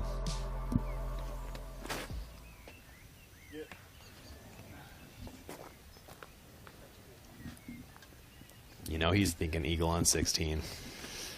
Get him to 13 if he could do it. That would be the course record. Still got to survive the final gauntlet of 17 and 18, though. Yeah, great point. Dickerson teeing on 7. Inside, catches a tree. That should be a red flag for Dickerson. Got to stay center on this. You are correct. Almost never see anybody stay safe after a shot like that. Yeah. We'll see a verdict here from Clemens.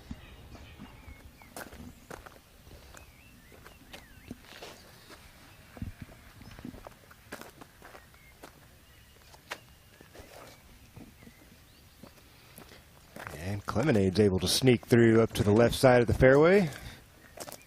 Not the cleanest drive of his life, but it worked out all right. He's in bounds. Burr next up. Great par save on the previous hole. Let's see how he can bounce back from this lackluster start here.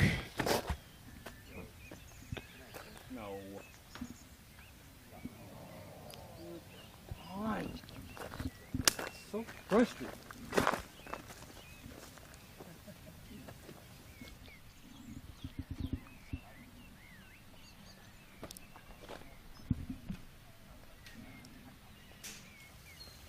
Into the darkness he goes. That I should see a be red flag. Yeah, it's got to get up higher than that. God, 7. That tee shot has consequences. It certainly does.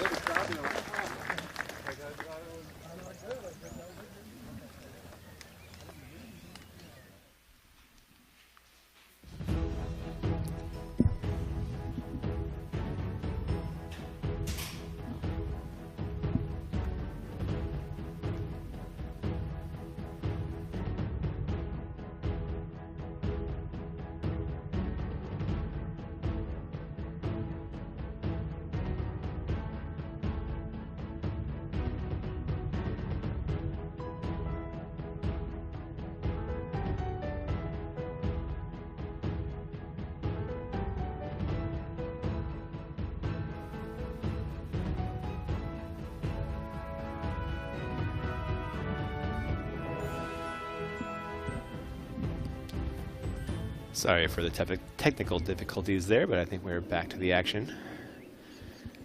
Taking a flyover at hole 7, you see just how tight and demanding that tee shot is. Not much room there, only one sliver of space to fly through. Lots of trees to hit and ground play to send you OB, and then that alleyway up to the basket is no joke. Measuring in about 260 feet up the grade, going to feel like 300.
Isaac Robinson on your screen on 7.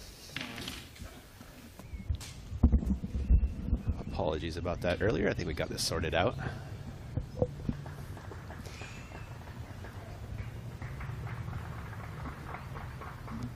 Robinson's next coming up.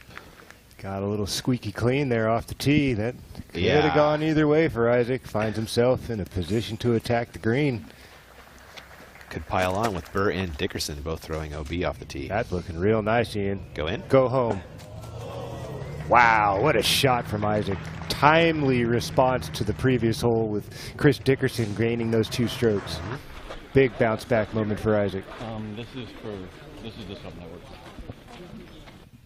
Just laced up this fairway. Roll back that Zuko replay. Man's been lethal with this putter all weekend long, man.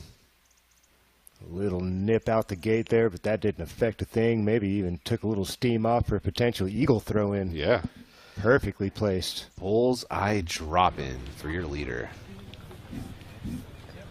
And it might be a 2-stroke swing. Once again, in the opposite direction. Correct, yes. And I'm going to say, looking at where Dickerson is right now, he ain't throwing that in. 102 feet to save par. I mean, that'd be amazing if he did. Not saying it's impossible, but right. Situation just highly unlikely. It's like a 2% throw. Give him 10, I bet you'd throw one in. Yeah, all right, 10%.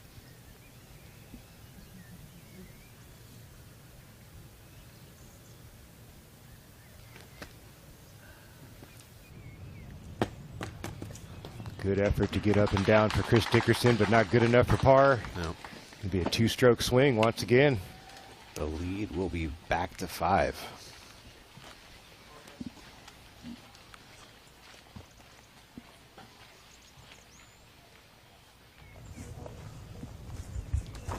Clemens.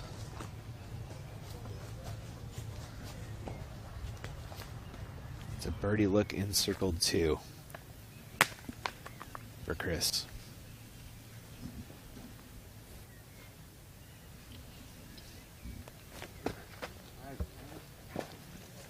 Never gave that one a chance. Clemonade off the mark today with the putter. Yeah, hasn't really looked connected yet.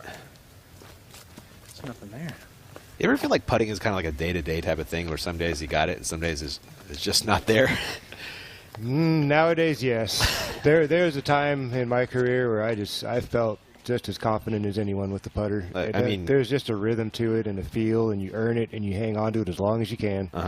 But some days it does feel day-to-day. But once you do feel it and you get into that zone, it usually sticks around for a while. Yeah. Not too many putts fall on the ground once you find that rhythm. Burr to save the par. Heck of a third shot from that drop zone. Anytime you got a putt to save par from the drop zone on 7, you've done something right.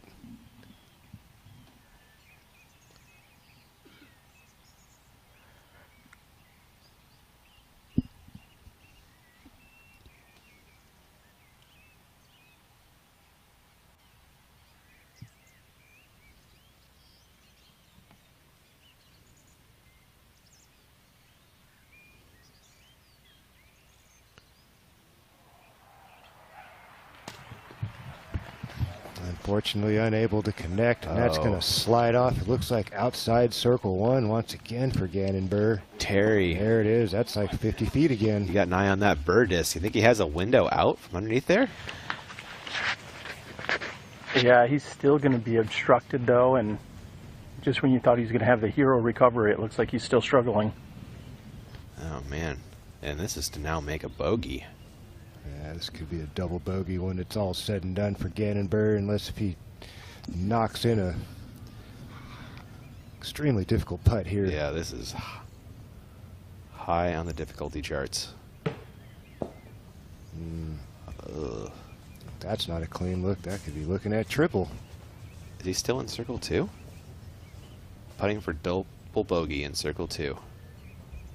This is to avoid the triple. This is a heck of a tourniquet putt right here if it goes in. Oof.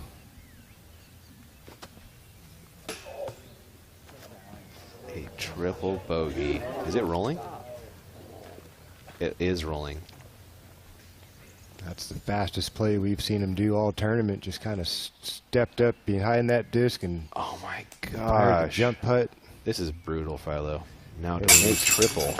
Nobody likes to see that. And then there were 2, Philo. Maybe 3 if you count Orem. Conrad. Possible. Tough But break for Gannon Burr there. Had an opportunity to save par. Turns into the hockey stick. That's the end of his championship hopes here. Yeah, you can't go flat line like that and have chances to win on this Elite Series. Yeah, he's now 8 back of his prodigy teammate. This man who's dropping another birdie and making it 9 over Burr. That was hole 7, our VII Diameter Apparel hole. Huge thanks to them for sponsoring hole 7 all year long.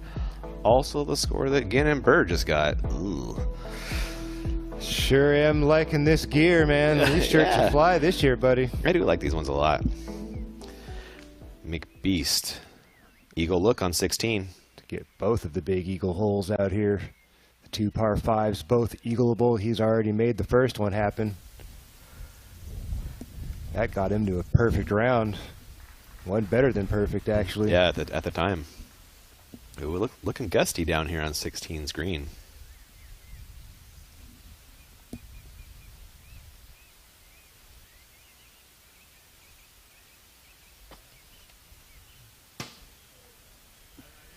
Paul Macbeth, you can tell, feeling the time running out, trying to judge the wind and the conditions, and unable to connect. Birdie coming up. Orem on 8. That was good his second shot from Matteo. Get up on top of the platform. Should be able to see the basket. Get up and down for birdie 4. Nothing wrong with that play. And now 8's tee with Burr. He can't be up, can he? He should be Bob. I don't think so. I think he's just checking taking a out. look. Yeah, Yep. that makes sense. We just saw Matteo throw his second, so these guys, we're assuming, are still waiting for the chase card to clear out of the fairway, get up on top, let some of the gallery kind of filter through. Isaac with a putter off the tee here on 8. He did something similar to that yesterday, right? Really overstable mid-range putter play, just kind of 60%. That was Klein. You're thinking about the overstable mid-range. The forehand play? No, the backhand. Oh, okay, okay. He threw a backhand and just played for placement. Yes, and fired yes. it up the hill. Oh, you're talking about the second shot. Oh, thank you. Yep, you are absolutely correct. I'm talking about his tee shot yesterday. He did something similar, Isaac did. He just played very conservative, very smart, played for placement, dumped it in the middle, then got aggressive on the second shot. Yeah. That looks like the appropriate line. There it is. I like that. It kind of flips up on the hyzer. That's what most people do. Yeah. Gets you more distance that way. That's what most people do. You got to hook it tight right out the gate, get it to stand up and glide, stay in the middle. Clemens going to Explorer, the fairway driver. Oh, if he misses everything, this is going way up the fairway. Oh, one tree to miss. Still in prime position for Clemens. Yeah. Dickerson. This will be a Z-Force. So going for the home run. Yep, got to throw it hard and get it turned over. Nice angle so that it can unravel.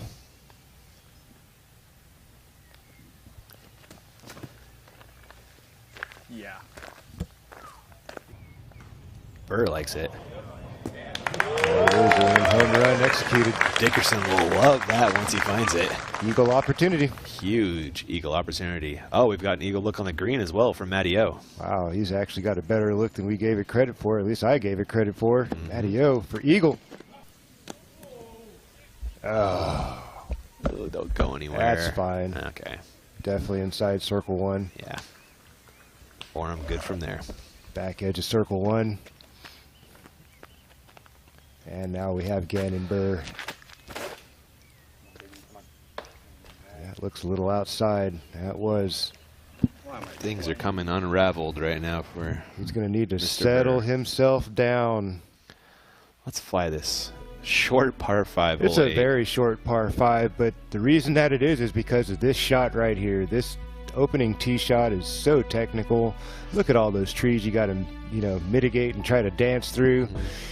Hopefully, if you do kick one, you kick to the left and get you out into the airspace. And this uphill shot kind of finishes to the right. I mean, if you got the arm speed to climb up there with the sidearm or your lefty hand, lefty backhand like Chris Clemens. Clemens and Dickerson are in great got position. An opportunity to make eagle, but it's no joke. There's still a lot of things that could make it difficult to get onto the green. Obviously, protected getting to it opens up once you get to it. It's a well thought out hole. I like that it's a par 5. Same. Bird is second.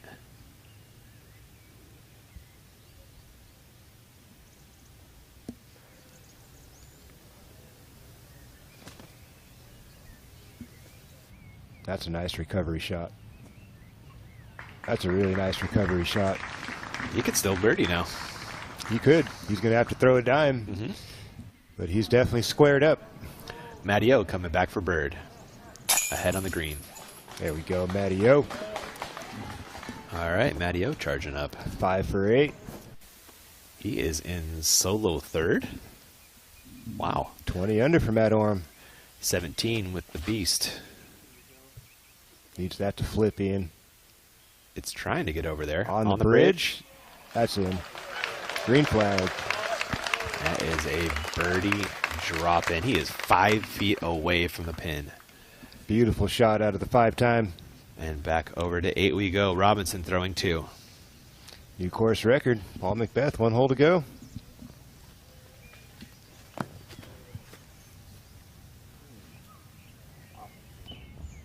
Don't drift too far left. Isaac Robinson seems to be playing a little conservative on that play, just trying to get up to the deck, get up and down for birdie. Did trail a little bit left once it got on top, but should be workable from there. Yeah. He only had 340 left after that tee shot.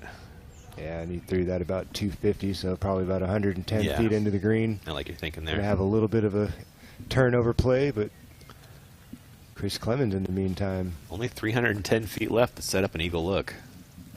Well within the range. All about the line. Gonna have to put a little bit of flex on it. He's a little off to the left. Ooh, that's a big miss. He's gonna kick hard right.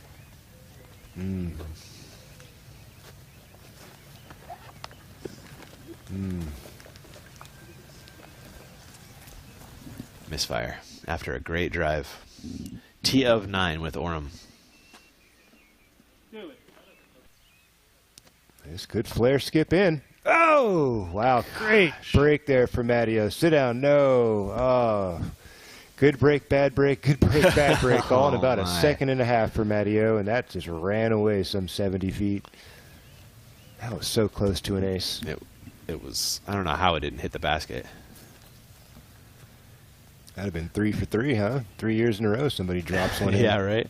On camera. Dickerson, a good shot will give him an eagle look. Chris, just 255. That was a heck of a tee shot. He's really in a nice place off to the right side of the fairway here. Opens up that natural hyzer. Oh, catches a tree. Still has opportunity to throw in a long one for eagle.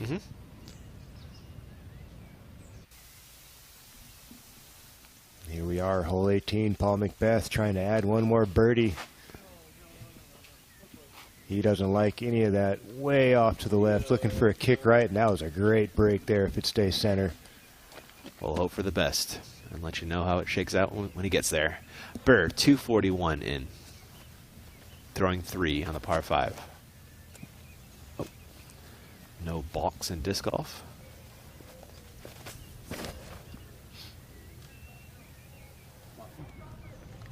Looks like he threads the needle. Stay clean. A little long for Gannon Burr, just inside circle 1, I believe, but nice recovery after the errant tee shot. Still in position to make birdie 4. Yeah, about where we saw Oram, right? In that neighborhood. Yeah.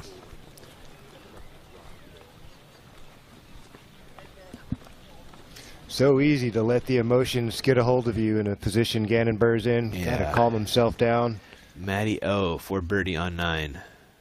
And gosh, just has to pitch out to 20 even, or 15. He was buried back there. That thing stood up and rolled some 70, 80 feet. Unfortunate break for Matty O there. That's why I don't like the sidearm on hole 9. I was just so going to much, ask you, man. You've got an equal sidearm or a backhand on 9. You're going backhand? Putter backhand. Yeah. Even it's not my sharpest tool in the bag. That's the play that I go to every time on that hole. Putter backhand. It's the appropriate shot. It's going to mitigate any big finishing skip. Hopefully it nestles quickly. And it's only 250 feet away, man. Like, you don't even have to throw it 250 feet. It plays downhill, so it's like a 220 type throw, and you just baby the disc down there, and it gives you a look. Clemens off fairway right, throwing 3.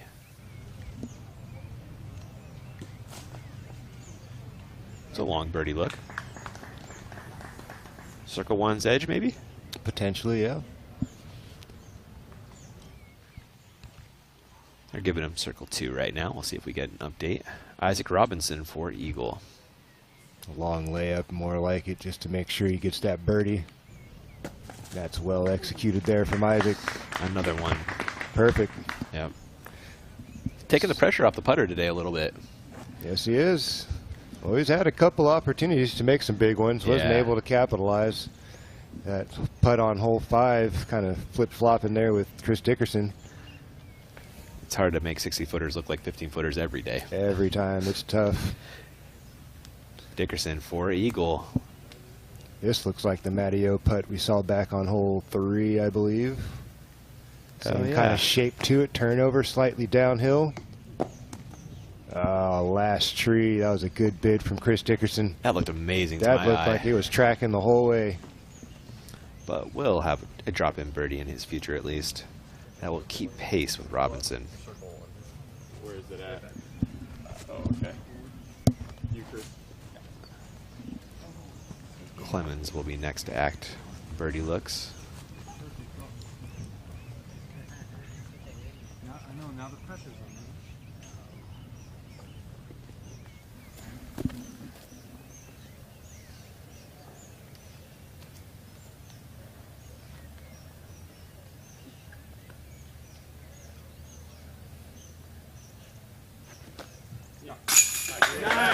There he is. Able to get the jumper to work. See if that'll turn the tide for Chris Clemens here. Not a terrible effort today. 3 down through 8. Just a little slow there for a minute. Starting to pick things up. He's now in a tie for 6th after that make with Conrad. Having a little fun with the gallery. Showing some personality. Chris is good for that. Burr. Birdie on the comeback.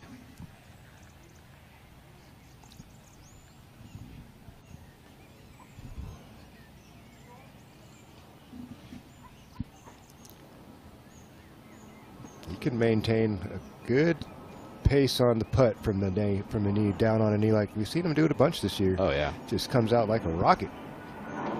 You picked up that he really doesn't use his legs a lot in the putt. He doesn't. This is a lot of arm and wrist in his putt.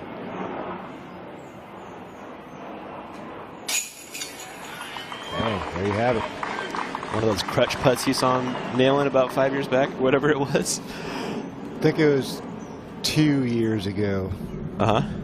Yeah, I was at Ewing Park, and he just kind of hobbles out there on crutches. I believe it was Ewing or another one in the region. Just on crutches, dropping 50-footers like it was nothing. No legs at all. Just kind of standing there, swing, pop, smash. Finger pop. We're going to see a lot more of that in the coming years, Ian, I promise you. The talent pool is growing at a fast clip these days. We've got enough money to attract some solid athletes now. Adam Hammis. On 10. Perfect line, enough height. Going to dry up a little bit short of circle 1, but a wide open putt for Adam Hammis coming up. Yep. Ahead on 18, McBeast throwing 2.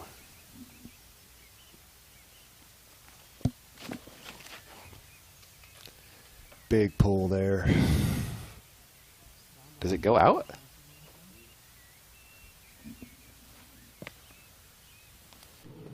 Macbeth not thrilled with that effort. No. Orem on 10, our Eric hole. Nearly threads a needle on the left side. And here not it to is. be. Oh, Paul did not get out, Philo. Throwing 3, left side of the gap. Let's see how bad it is if he even has an opportunity to get up and down for par. Forehand roller.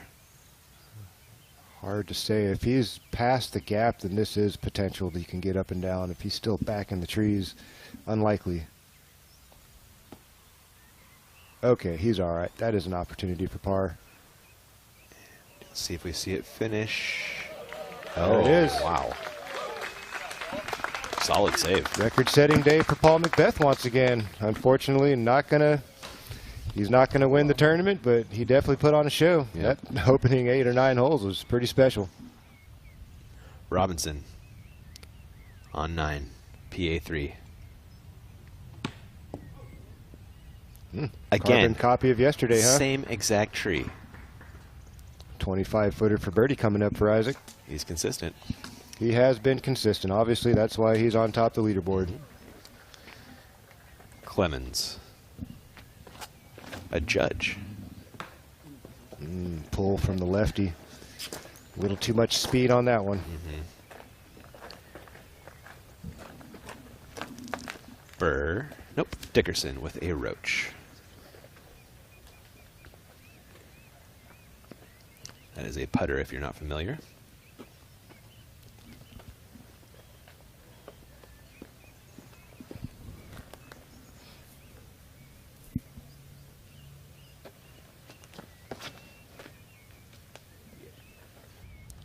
Throws it into the appropriate airspace. Let's check the finish. Ooh, just past the koozie, a little long. Circle 2 putt for Dickerson coming up. Yeah, almost caught it. Almost. Just right next to it. Near ace run. He's done it before. Back over to 10 for Orem, throwing 2. Challenging up the hill here. Nicely done from Matty O. That'll save a par. Burr.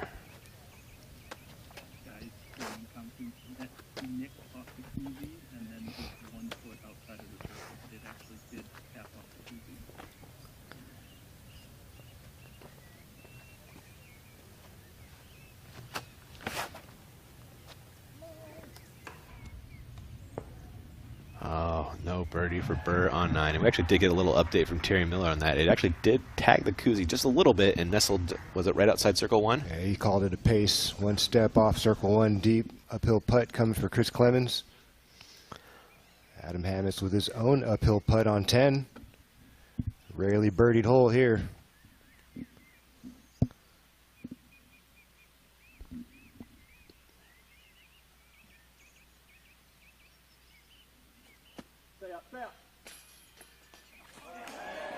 Oh.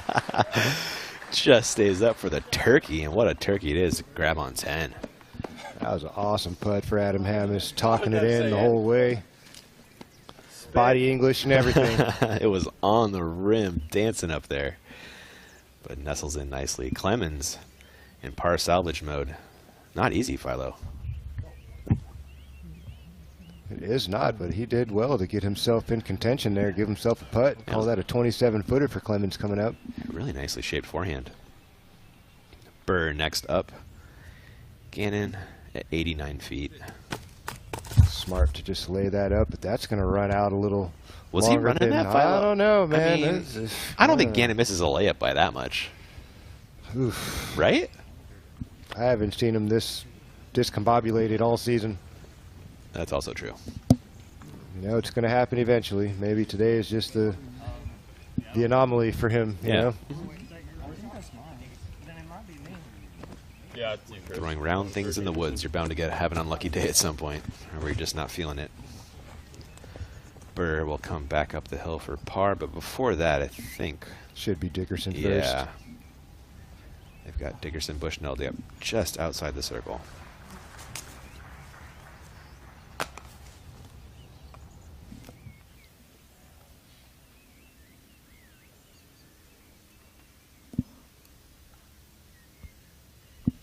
Robinson parked. Dickerson will need this to stay 5 back.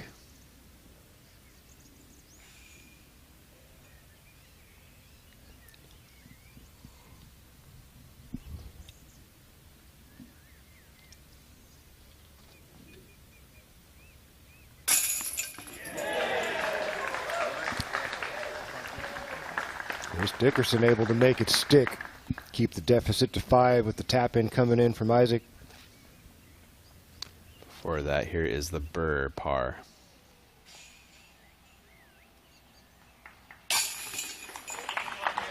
There we go. Nice looking putt there from Gannon Burr. And now we'll have a Clemens a par attempt.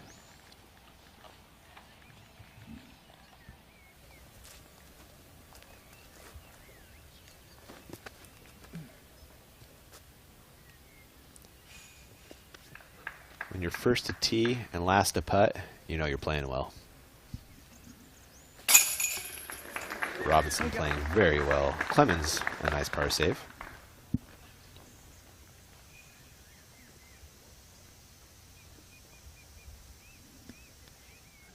Robinson to get to 28.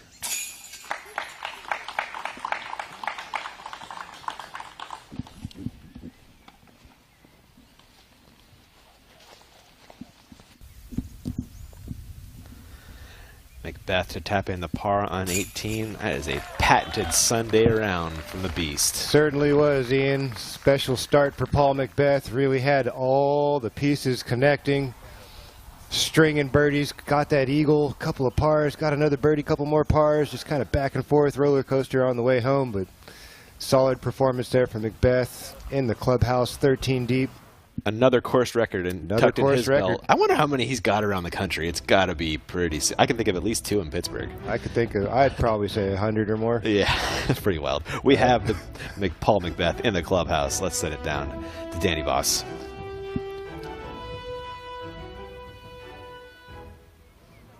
All right, we're here with Paul Macbeth. Paul currently tied for 3rd, 13 under that final round. Way to cap it off. So I want to ask you something, and bear with me here. In 2020, Ricky and Chris shot 14. A couple modifications to the course. This year, 12 was that hot round until today. So where does that land in the course record discussion?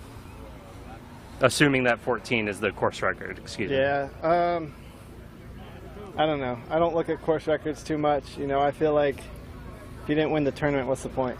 You know, so, I mean, 13's great out here. There was a change on 3. You know, went to that, from that kind of fairly easy downhill one to the pretty tough par 4. And then they took out a par 3 in that with hole 4. So, is the course harder now than it was then? Sure.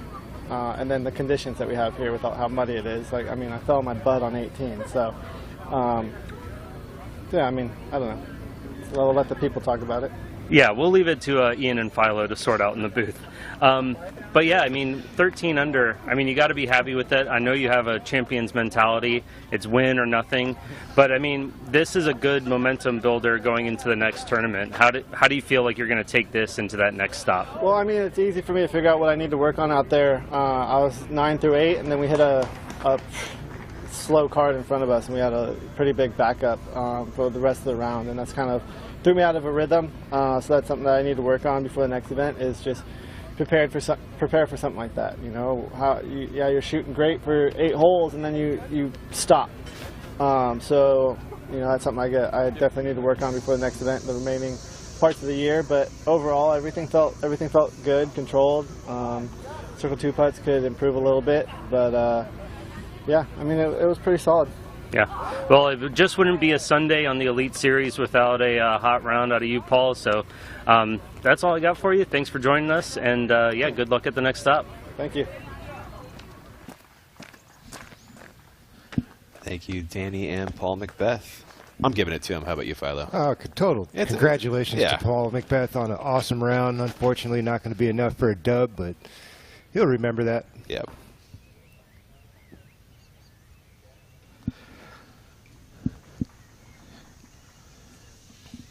Kyle Klein on the tee of 11. Kyle Klein back into a tie for 3rd with Matty O and Paul Macbeth currently playing a solid round of golf. Oh, what a little chef's kiss that was. You see that? Yeah, I did. I think that just crept him inside circle 1, didn't it? It did. Wow, what a day. There are your scores. A break on the network. Back in a few.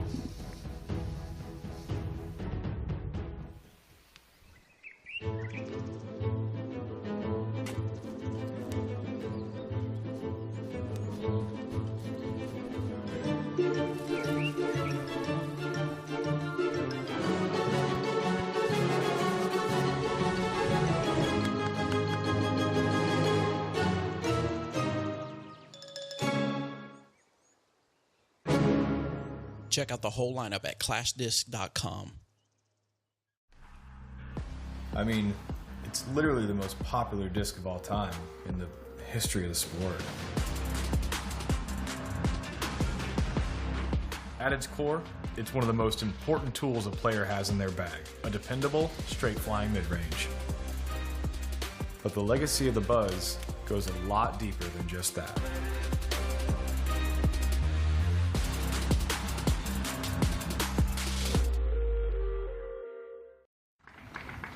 And you just watched Isaac Robinson pitching up during the break. Should make good for the 3 for Isaac, who sits on a 5-stroke lead. Chris Clemens pitching up. That'll work. Par look in circle 1 for Clemens.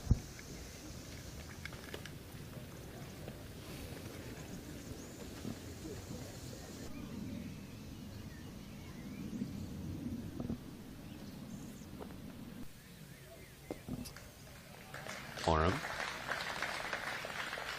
giving it a chance. You know, popped off with a 10 today? A couple people. One of them, your boy Greg Barsby. I saw that. I was getting ready to mention it, man. You keep beating me to all my. You're doing my job for me, dude. Stay in your lane, Ian. He ain't done yet. You gotta be quicker Barsby, with it. He's on 18 right now. Is One he? hole to finish up. All right. Potential to get it to 11. Bird, his second on 10. Oh. Nice shooting, Greg. He hit a tree on the way, but it still got most of the way there for Gannon. But he's looking just kind of out of sorts right now. Not himself. He is not playing like the Gannon Bird we've seen all season long. It's hard to do it every time you step out onto the course, so not going to get too hard on him. He shouldn't get too hard on himself. These days come and go. Dickerson, Philo, has a birdie look in circle 1. That was a fantastic drive. You saw it on the picture-in-picture. Chris Dickerson threads the needle on the ever-hard hole 10. Just pretty much the best drive you can give it right there. He threw a scorch, if you were curious. High speed, slightly understable, I believe. This would be huge make for Dickerson.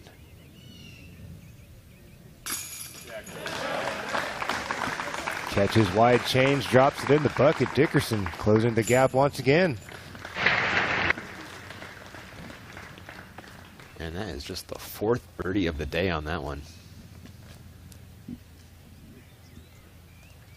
Hamas, Bell, and Ezra Robinson snagging it today.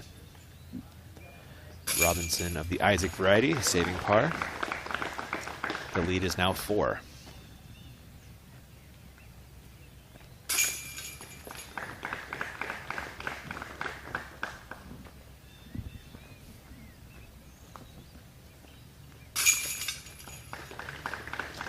Bird puts in his. Couple other notables to mention. Andrew Marweed also getting a 10 down today. Ty Love, 10 down. Really? Yep. Nice. Klein, a birdie look.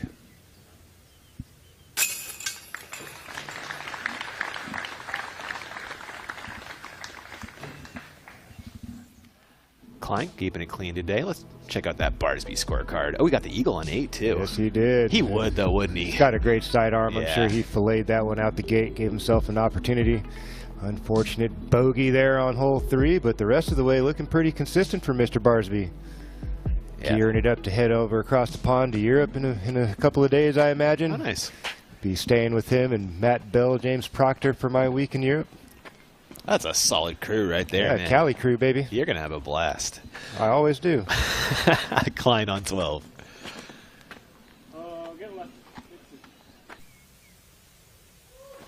It was a little early, but it missed everything. Wow. That is rare territory.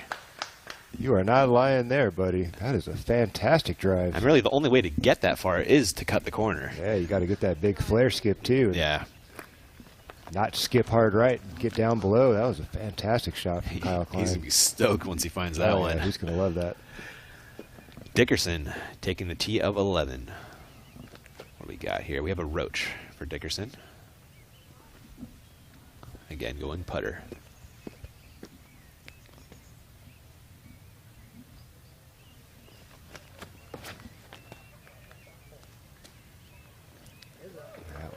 Left the whole way. Does he sneak through? Not enough. He is well short and left, is the word from production. Opportunity here for Isaac Robinson to gain a stroke back here. That looks great. Even better than yesterday. Again.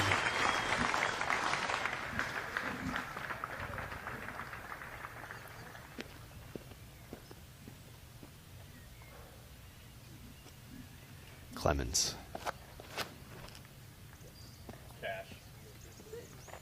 A couple inches away from basing it. A little putt left for Chris Clemonade. And Gannon Burr.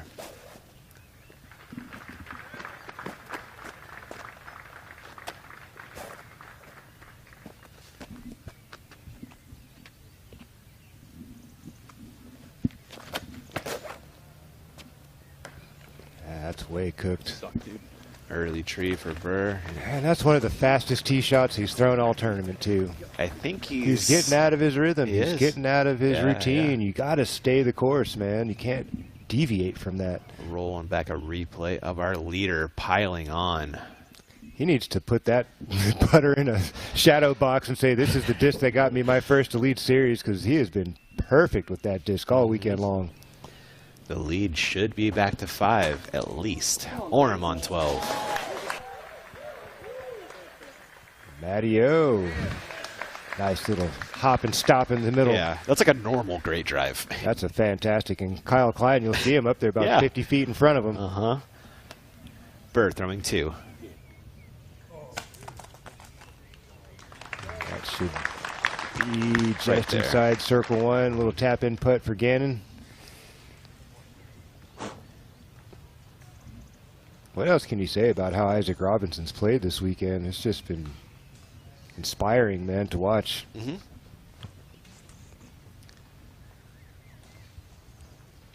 Historically, you know, at least in my experience in the disc golf world, these moments didn't happen very often, if at all, when I was on tour, you know, like full time. You just didn't see some guy that just kind of comes out of nowhere, it seems like, running the show like that. Yeah. Usually we get tracked down after a round. Or, you know, halfway through the second round, you know, the bright lights would burn pretty hot on their, you know, on their necks and get a little too sweaty and nervy. And next thing you know, they start sliding back. But Isaac Robinson's been holding strong this whole event. Got Chris Dickerson trying to chase him down, but here's the man right now in jail. Yeah. Isaac Robinson's parked up.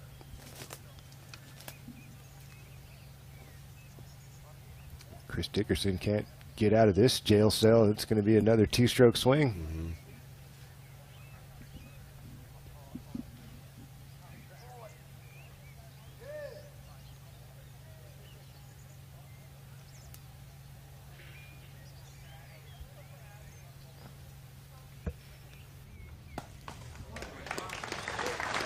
That'll do there for Chris Dickerson.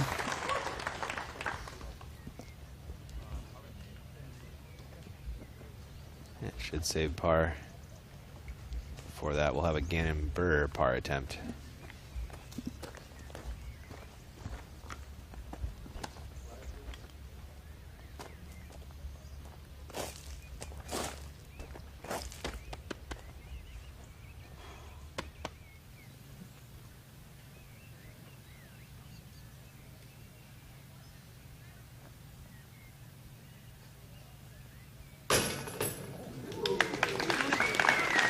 It's a terrible sounding made putt, but it's in.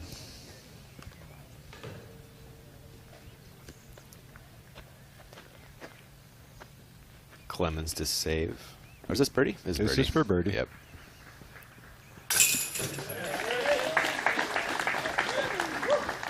No worries there for Chris Clemens. And that moves him past Burr.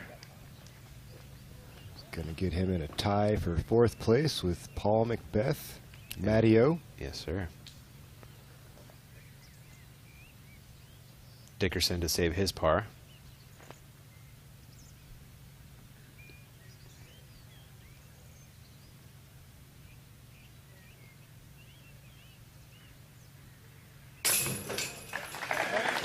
Just slides that over the rim as well. Some ugly looking putts going in here on 11, thankfully. No need to have this look pretty, though. It's a drop in for your leader. Robinson, he's at 29 under on the event, sitting with a 5-stroke lead once more. Back over to 12 for Orem, throwing 2.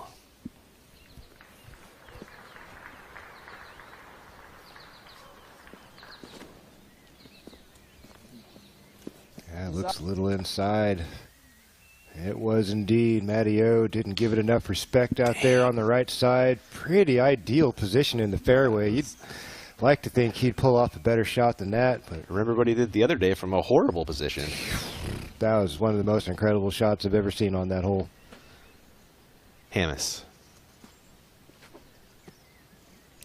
Also squared up pretty nicely. Yeah, this card filleted these tee shots.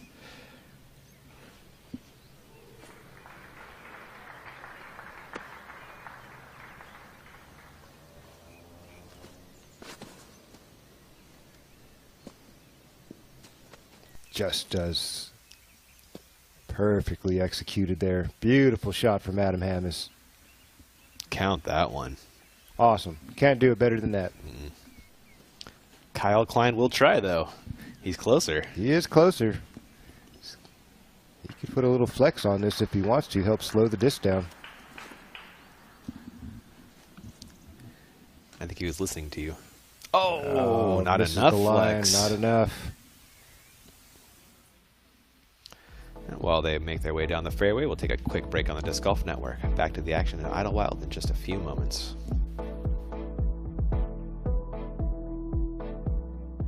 My name's Garrett Gerthy. People may know me as Double G, and I've been making Double G craft jerky since I was 16 years old. And while Wakona and I are driving, don't have time to stop and eat, so I always have her grab me a small bag of Double G jerky. You got smashed cracked pepper on Tuesday.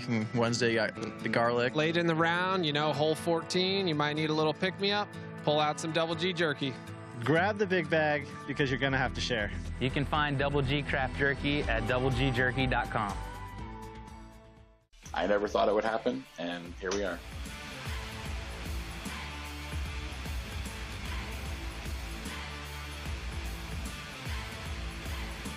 Thank you, DGA, for allowing 5,000 kids in our community to be able to learn disc golf that may otherwise not have had access to it.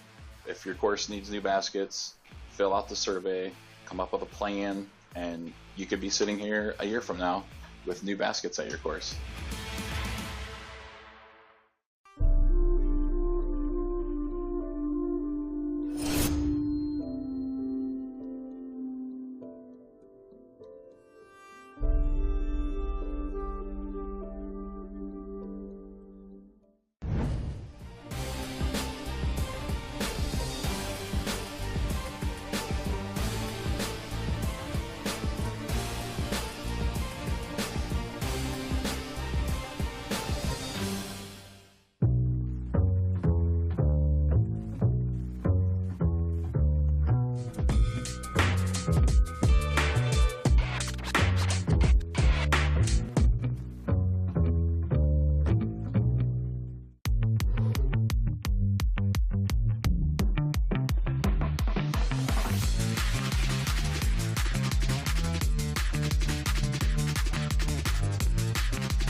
Robinson on the tee of 12.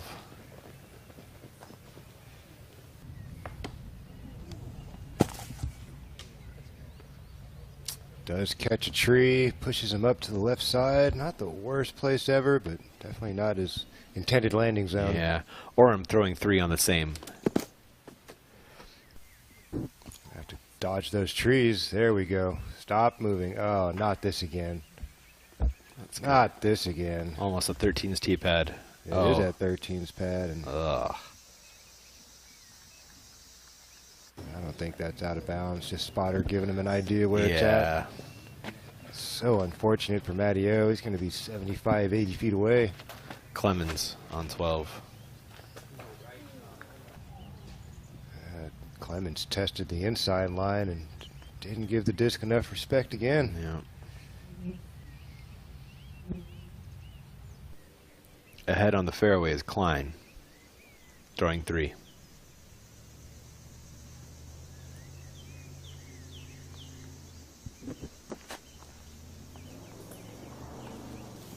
Wisely chucks that up towards the basket as a layup. Seemed like he was thinking about being aggressive for a second. Dickerson with a putter. That's going to dry up short, Ian. Do you think he got to the corner?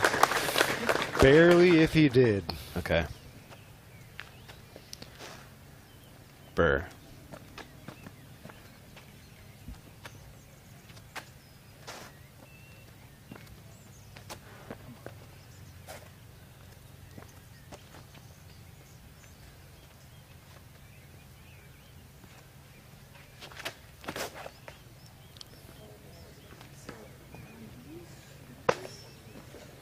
Also heard a tree kick. Yeah. Assume that finished off to the right, throwing the sidearm. Let's check out this hallway of a hole. It's a great hole. This is one of my favorite holes on the track. Got to throw a beautiful tee shot under control. Can't just step up and throw something wild. Have to have good intentions here. Understand where the gap is. Get a feel for it. You got gravity working against you as well. It kind of slopes down the grade to the right, so that's another thing you got to bring into play. Anywhere here in the middle is great. If you can push it up a little further, even better. It's going to make that second shot a little easier to control. Such a fun little hook shot into this descending green coming down the grade here. How big is that second? Are you going like, is that Destroyer, T-Bird? Firebirdish. Firebirdish? It depends on the angle. If you can get into the middle, you can go slow disc. You know, it just depends on what you like to do. Okay. There's Oren pitching up. Burr. Makes the corner with this second shot. That's a nice recovery shot. It was. Gives him an opportunity to get up and down, save par, cleared all the trees. Should be routine from there. Should be. Putter up. Clemens off fairway. He's off to the right about 30 feet, Philo? 40 feet? He's buried. He's just looking for a gap he can try to get fortunate with here. There's really no defined line. Terry, do you have an eye back on this Clemens lie? Any idea what he has for an out? Now, as I moved down the fairway, I couldn't see, but I know when I was standing at the elbow, I didn't see a lot of shots come through, so less than impressive tee shots, and it looks like it's going to punish our players. Yes, it will. Looking like Clemens does get out at least. Back to kind of where good tee shots go. Like a fantastic tee shot goes, yeah. But I think he's still going to have some work to do to get up and down to save par. Yep. You'd ideally like to be out in the open after your second shot through the trees. See the target. We'll see when he gets to it. Chris's second is what Clemens is looking at. Think he's trying that sidearm roller play again? Oh, yeah, it's that same disc, isn't it? That light blue one. Good call, Philo. It's really his only opportunity to get down towards the green without trying to split a 3-foot gap in front of his face. Yeah. He's going to have to throw it with 400 feet of speed, so let's see how crafty Dickerson can be here with this play.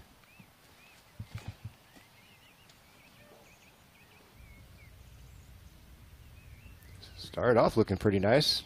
That doesn't help. Not a bad play to progress the fairway. Going to be a ways for a 3. Somewhere in circle 2, 55, 60-footer down the hill through the trees. Yeah, agreed. Better than most, man. Not many people are going to come up with that play from there. Oh, that's a highly technical shot. Big time. Slow, lazy turnover roller. Yeah, most of the time when you see people throwing forehand lures, it's an overstable disc straight at the ground. You're just trying to get out of jail. Yeah, that's the easy one. He did much better than get out of jail. He actually gave himself a chance to score here. Robinson. Oh, yeah, he ended up not in the best place. Yeah. Wise there to just chuck it back into the fairway. That was an unfortunate place to land, but he makes the right decision. Agreed. Alden Harris, his third on 14. And a tie for 6th right now. That's a nice play. Tags a koozie. Dropping a 4 from there. He will stay tied with Hammis and Oram. Oh, and Burr as well. There you go. Yep, I got there. Clemens now throws 3. Oof, that's a lot. And he catches the tree. Bogey most likely for Clemonade coming up. Yeah, it's going to Off take a track, throw off in. track, off track, and hard to save par like that. Yeah, he's now next to Robbins, who's lying 2. So 1 stroke advantage there. It's been the Isaac Robinson show since yesterday afternoon. The man is still in the driver's seat. Got a nice little cushion. We are in near the last third of this championship Sunday. Been an entertaining watch and pleasure to watch young Isaac Robinson really come into his own out here in these last month or so of disc golf tour. Got done with college, showed up at Portland, put on a show. 3rd place. 3rd place finish, and unfortunately he wasn't really in part of the conversation, but he played a fantastic weekend of disc golf. So 3rd in to save par on 12. That's not a bad place. He's probably about a 28-footer, 27 feet downhill. He's 100%. He has been 100% from C1X. Chris Clemens now. Bit of a struggle here on hole 12.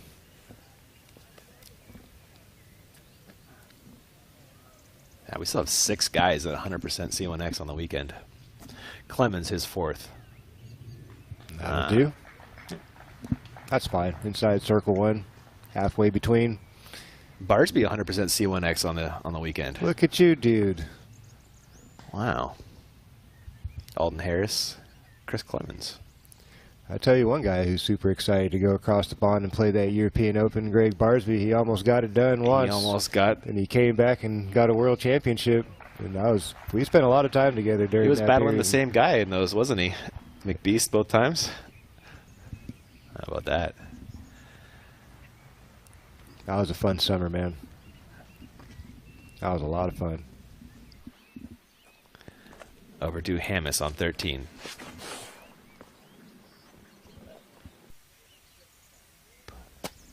Get a forward skip. There you go. Nice little trickle down the hill. That'll work. Dickerson with a long birdie look. We've got this at 70 feet. You can see the 66-foot marker right there. High floaty bid from Dickerson. Unable to connect. Thankfully nestles, though. We saw Orem get legs there. Klein on 13.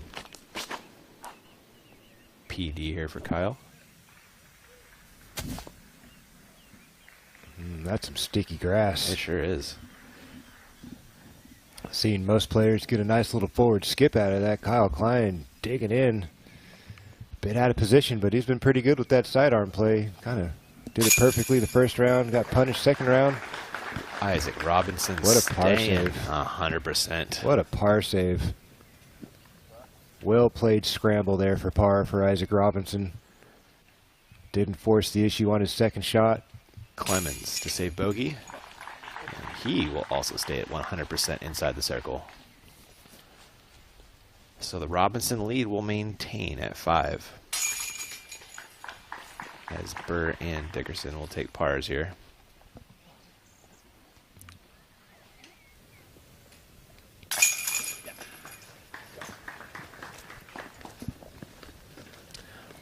The word from production is we have a backup on 13, so we'll take a break while they wait. Back for some drives.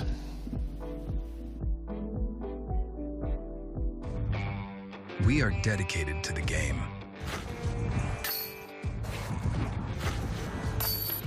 Developing technology and providing data that helps you take the next step. Whether it's your next training session, league night, or major. Because we believe the best way to grow the sport is to push the sport. And the best way to do that is together. We're focused on the future to make that happen. Hey, I'm Johannes. Hey, I'm Jonathan. And today we're going to talk about how to aim. You have some problems with the distance, the timing, and pretty much everything. This is kind of the ground or the beginning of the throw. There you go. So we're going to throw some forehands. Oh yeah. Then you just stroke the board and then you push it in the basket. You should never, ever throw your max on a golf course. What? The MVP Black Hole Pro is the best portable basket on the market. It's easy to transport. You can set it up in under 60 seconds, no problem. It's perfect for any sort of practice putting. I would recommend it for anyone who needs a portable basket.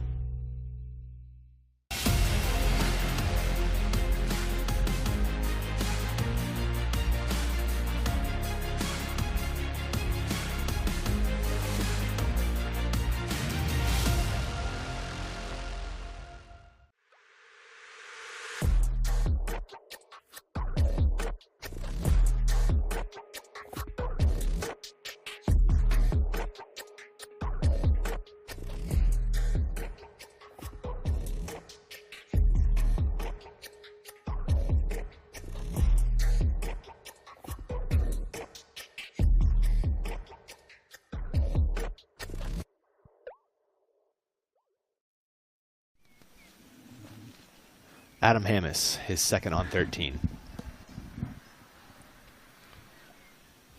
His OB out there to the left, he's going to have to keep in mind.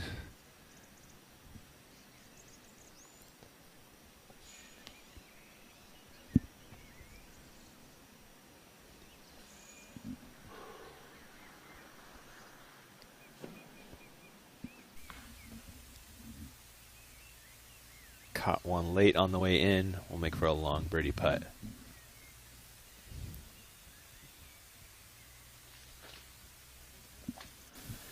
Oh, big germ on your screen. T of 15.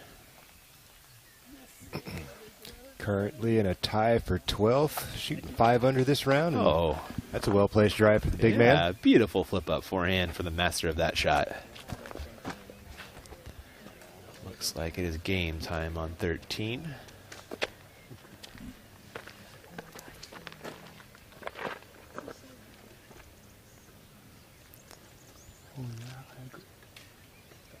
Maybe not quite. Back over to Conrad on 13.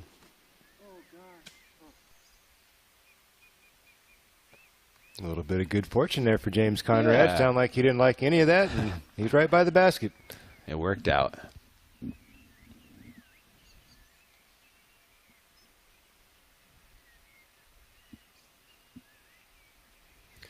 James Conrad has had a bit of a rough go, Ian. Started off with that hat trick, picked up the bogey on 4, picked up the birdie on 5, righted the ship, and since then, nothing doing for the long man.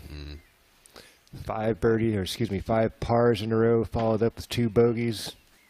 He's going to get a birdie on 13. Yeah, but is down 9 spots today. He is. Wrong direction for the long man. That was a long birdie bid for Adam Hammis that was not to be. Back over to 15 for Germ throwing 2. That had the right action on that. I like the shape for sure. Oh. Klein on 13. This is a par look for Kyle.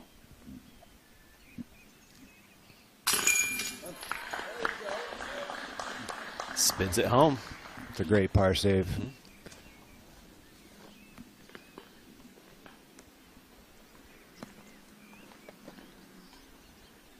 Oram. This is a birdie look. Matt needs this right now. 2 over on the last 4. After that great 6 down start. 5 down, excuse me.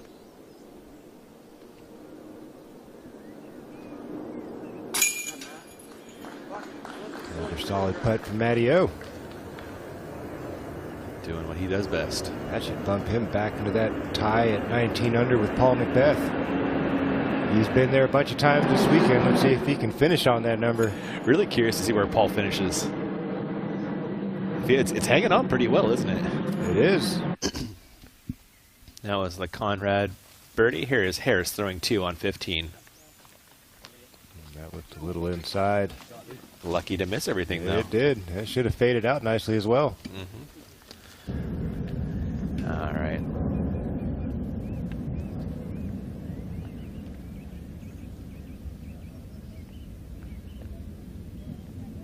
Burr's not up, though. How are we not good yet?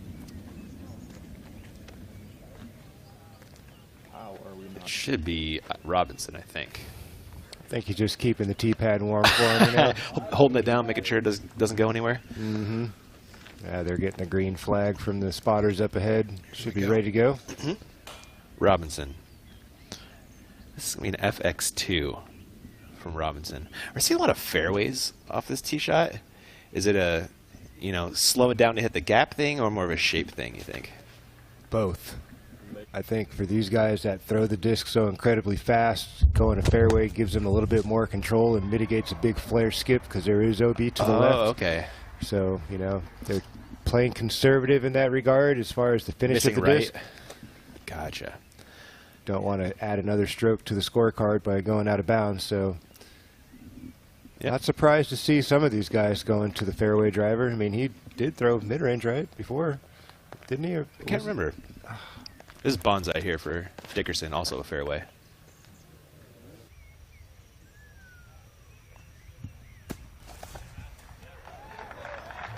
Not ideal. It's in the fairway, but a little bit further back than you'd like to be.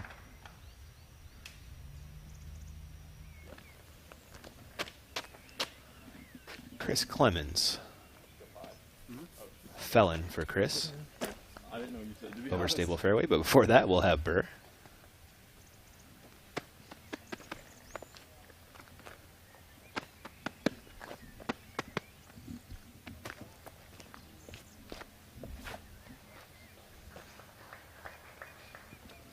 Back into his normal routine now. Yeah, you're right, actually, huh? Taking his time, feeling his swing.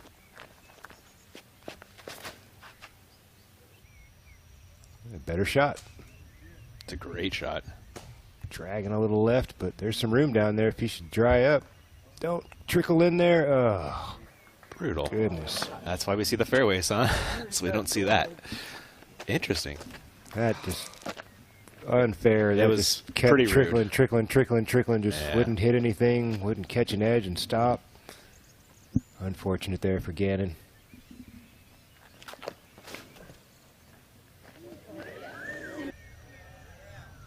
Here the gallery approved that action out of Chris Clemens. That needs to stop as well. And it does. He should have a really nice angle into the green. Robinson clearing a major hurdle with this tee shot. Big stroke swing happens here. Yeah, this could be a disaster. You hit early on 13. Keeps the swing in the middle, right down the alley. Trying to convince the disc to hustle back towards the left. Ahead to 15, Germ putting for birdie. Ain't no stress there. Oh, a little balk. Yeah, it was. And a tap in for Germ. Solid round. Yeah, I think that gets him into the top 10 now. 17 under for the weekend. 6 under for the day. Harris. That's his birdie. Alden Harris also hanging out right near the top 10, I believe, right? Yeah, he's right around that spot. Or I'm on 14.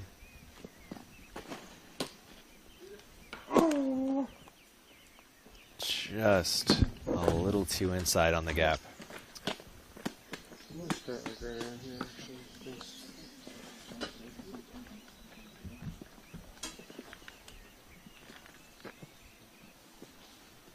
Conrad.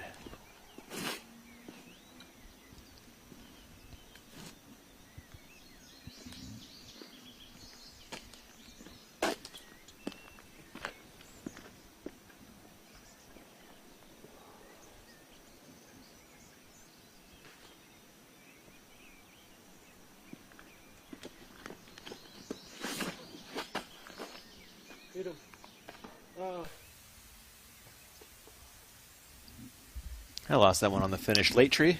Yeah, he caught one about 170 feet down there. I believe it kicked him to the left. I could be mistaken. Look at this. Is this a thumber roller? It looks like it. Yeah, it is. Try to get this thing turned into his right. No. It does. Are you kidding me, man? This is OTB shot of the day. Lock it up. Craftiest Start shot working we've on seen. that production. That was unbelievable. The gallery, I don't think even gets how difficult that shot is. They don't realize what that was. That was awesome. I've tried to throw a thumber roller once in my life, and it was one of the most embarrassing things I've ever done. They got a Zuka replay. I'd love to watch it. Thank you, guys. Look at this. Just. You got this in the bag, Philo? You got the thumber roller in there? I don't even have a regular two-finger roller. Get out of here. I don't have an air roller. My roller game is terrible. And it was perfect. Absolutely perfect. It's under the basket. Wow. That's one of the most impressive shots I've seen in a long time. I agree with you on that. I thought he was way out of position. No chance. He was. Wait, you thought correctly.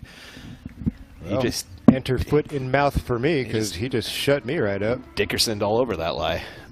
Wow. Robinson, that didn't look especially close with his second effort. They're calling that on the fairway after 2 throws. That was a 220-foot thumber roller from Dickerson. Back over to Clemens. This drive was silly good. Gotta get up and down for birdie from there. That's one of the more open looks. 160 feet, too. Yeah, that dried up a little short for Clemens. Probably just inside circle 1, it looks like. Yeah, they're calling that circle 1 for Clemens. Okay. Over to Klein on 14. DD3. Go, Kyle. Oh, if you got that swing, you're loving this hole. Way down the hill. That's down there where Paul was. In the neighborhood. Oh, you see it? I did. Yeah, there it is. It's rolling out by the spotter. Yep. Right over there where Paul was. Going to have a wide open 80-footer maybe. Uh-huh. Burr. Throwing his third after somehow finding the OB. It's not been his day. No. Somehow still in the top 10. Yeah. With picking up a hockey stick and just a couple of birdies on the day. He's 2 over, and you don't hear that very often. Robinson, a very long birdie bid. Oh, man. That was 132 feet. He made that look like a 50-footer and again. Hit cage. Wow. And Clemens, excuse me, right on circle's edge for his 32. We got a Zuka replay, man. Look at this. Little jump putt, flick of the wrist, and nearly another dagger from distance. I thought it was that too. That would have been an awesome way to match Chris Dickerson's play. He's going to lose a stroke, but tried to prevent that, didn't he? Clemens to keep pace with Dickerson. There we go, Chris Clemens. Gets him into that tie at 19 under. Matty O, Alden Harris, Chris Clemens, Paul McBeth tied for 4th. A Burr par, a Robinson par will be followed by a Dickerson drop-in roller. So impressive. If something should happen that Chris Dickerson comes back to wins this tournament, that's got to be the shot. Yeah. That's got to be the catapult right there. Back to 14 for Oram, throwing 2.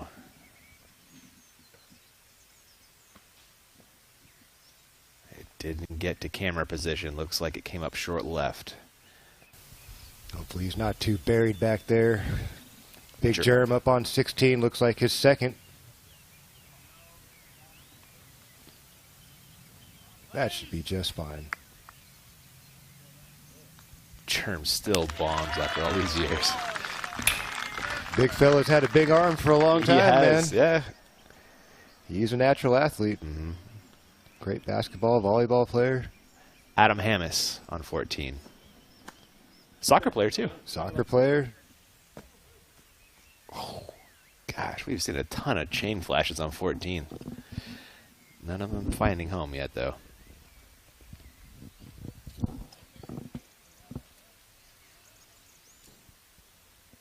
I think they're going to find Matty O back there in the woods. Oh, yeah. It seems Matteo has located his disc. Oh, speaking of Matteo, What you got? his dad Jim is going to be posthumously inducted into the Disc Golf Hall of Fame tonight. Awesome. Yeah. Congratulations to the Orem family for that.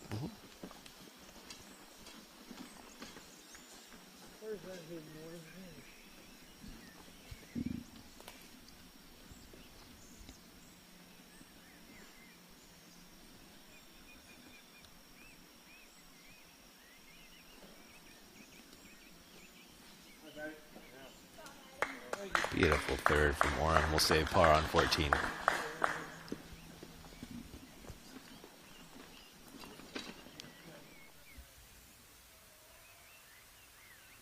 There is Klein walking to a long eagle look.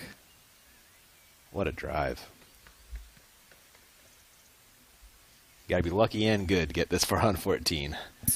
He did the good part first. The lucky came second. Exactly. That tee shot was superb. Just beautiful sidearm flick. Put it in the right spot. Gives him this opportunity for the long eagle. Just not quite enough drag to get back on target, but tap-in birdies are great here on 14. Oh, yeah.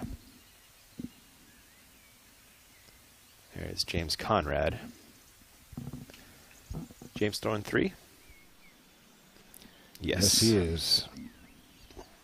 Long birdie opportunity for Conrad.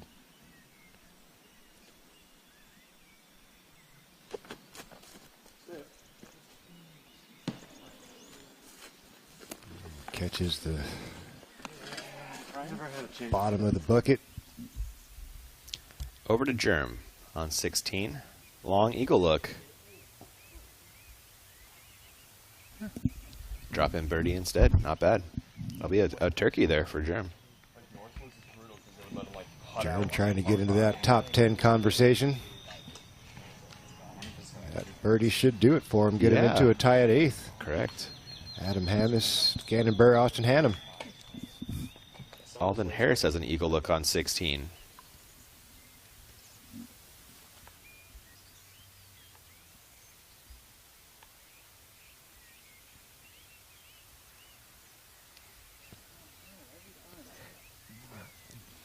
Alden Harris, a little bit too much sauce on the hot dog there. Flies the tower. No eagle. No. Adam coming back. It is a birdie look. And a birdie make for Hammis. Just that lone blemish on 4. Solid round otherwise. Yeah, he's really picked up the pace since that double bogey. Putting together a pretty nice looking round. Orem. A par save. Klein, a birdie drop in.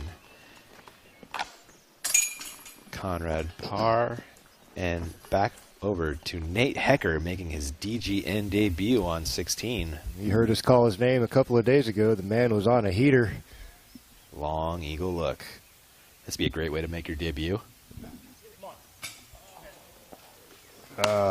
Just a hair too much want from the young man from Ohio. Yeah, a birdie start isn't a bad debut either. Not either. Not at all. We've got Dickerson on the tee of 14. What's he going with here? This will be a zone. Interesting.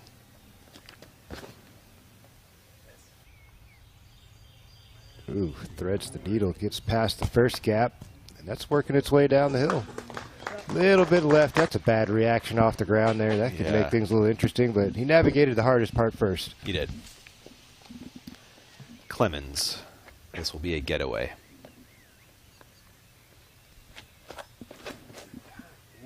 Wouldn't you love to be a lefty on this hole? Oh, well. Unable to take advantage. Yeah. Catches the defining tree. And Robinson going to that trusty putter. Told me the plan on this one is putter, putter.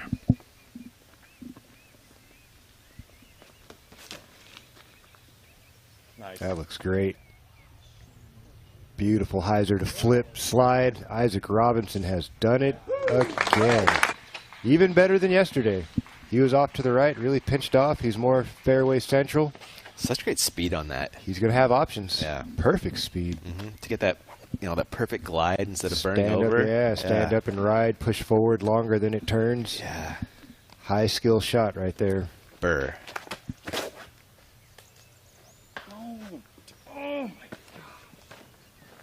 Matter of inches for him to get clean on that. Yeah.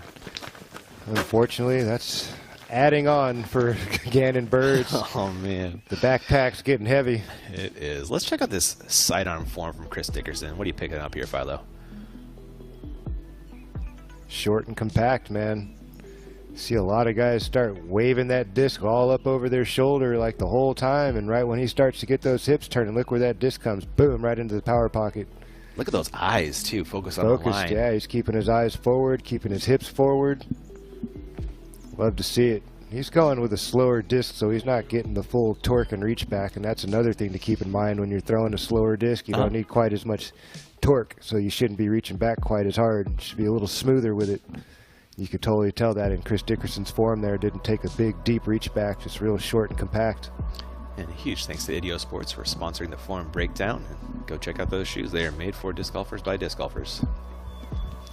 We saw Corey Ellis wearing them to great effect in round one. Yes, he did. It was a slippery track out here, and I didn't see him on his tushy at all. No, they were working. Clemens throwing 2 on 14. Well back on the fairway. Yeah, par would be great from this position. It'd be a great scramble.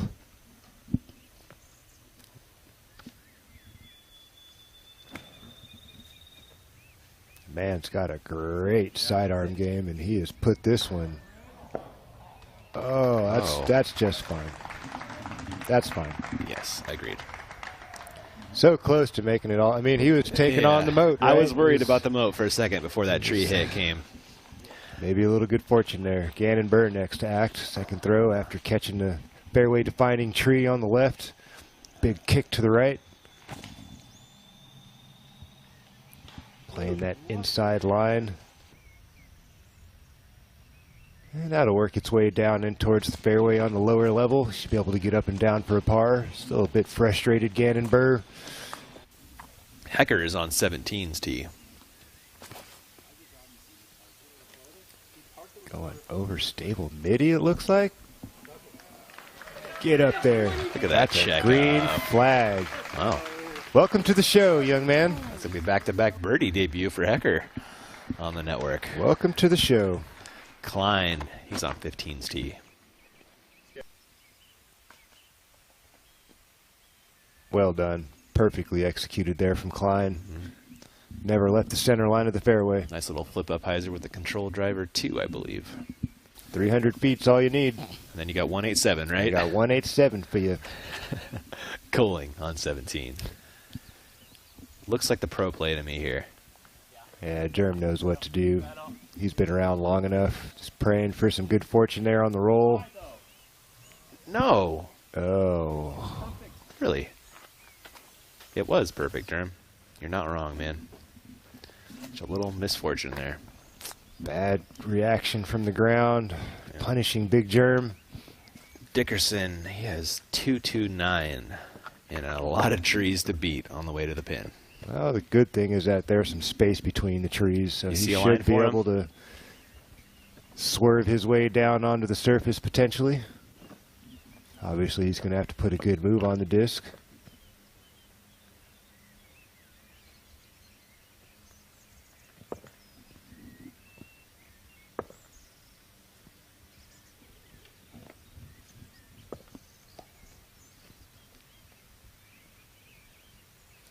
One of the best scramble players, scramble artist in the game. You just saw that thumber roller. Now he's going to the sidearm.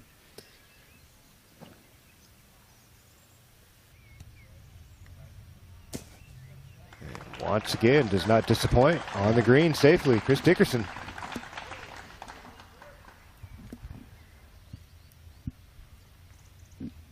True technician, isn't he? Yeah, he is so good. You can learn a ton watching that man play disc golf. And that man earned my respect the first time I saw him with his scramble play over at the Charlotte's Hornets Nest. Oh, yeah. You places you. How did you get out of that? Alton Harris, 4 birdie on 17. Oh, no. Adding insult to injury there. Skipping off the band back into the OB hazard. Gannon, just a little over 200 in.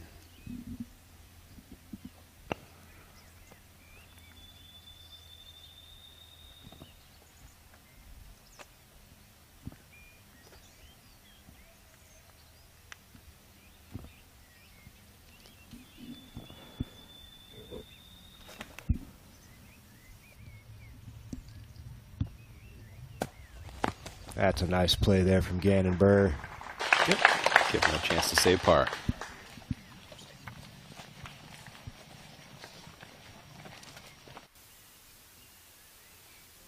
Over to Germ on 17 to save par. Unfortunate trickle, but he makes up for it with a solid par putt. I'm sure a bit of frustration there for Germ. Really trying to make a charge up this leaderboard today.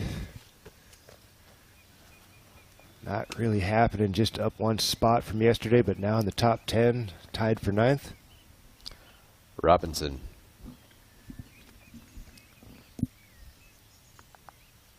$191 for Robinson. Going to have a little bit of an Annie play into the green here for Isaac. Just got to keep the height on the disc. That's a good tree hit because that wasn't looking very good, Ian. That was headed for the wall. That was headed for that. Moat. Yeah, it wasn't looking good. So fortunate there for Isaac. Keeps him on safe land. Worst case scenario, drops a stick from Chris Dickerson. Ahead on 15, Klein throwing 2. Oh, he was tracking it again, wasn't he? Yeah, it kind of was. That last tree limb ninja branched him. That's going to be well short. And back to 14.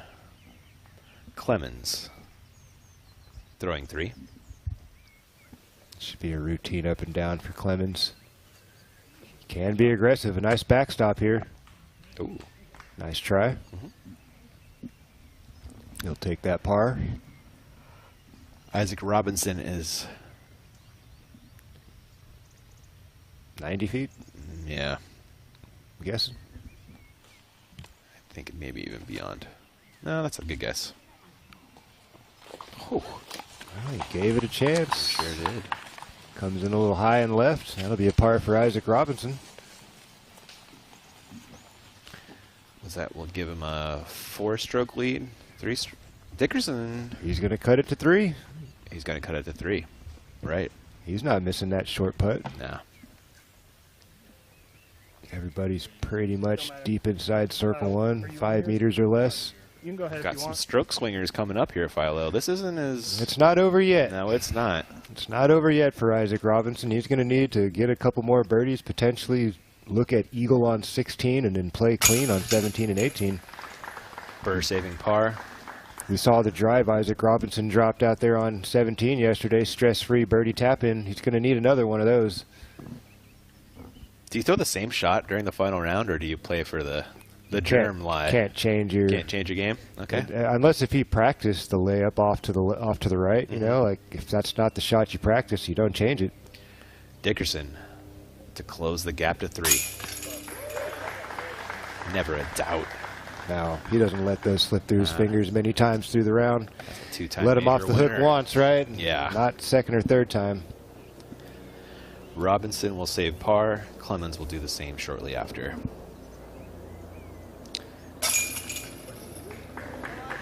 Chris in that 4th place tie with Oram. Harris, Macbeth, Hammis. It's a big knot up there. Well, this happens kind of every year, right? There's always going to be this big cluster of guys, you know, either in contention for the win or just hard to get stroke separation out here, you know? Kyle Klein for birdie on 15.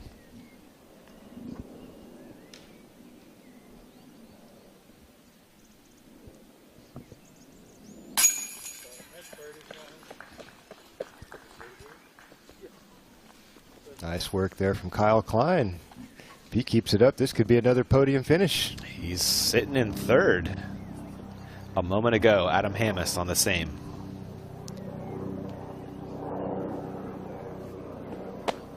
Oh, Adam Hammis. And that was for par. Never gave it a chance. He's going to drop a stroke. That's going to set Adam Hammis from 4th all the way to 9th, I believe. Yeah. Or I guess it's now a tie for 8th with Burr. Wow. Coling. Kyle Klein looks pretty good for 3rd place right now. He's got 3 strokes over that 4th place pack. Dickerson, he's on the tee of 15. Just does squeak past the tree, but gets a bad kick on the ground, pushes him to the right. See if he's not pinched off behind those fairway defining trees. If he's got an open swing, he's got a good chance to make birdie. It's inside 200 feet from there. Yeah.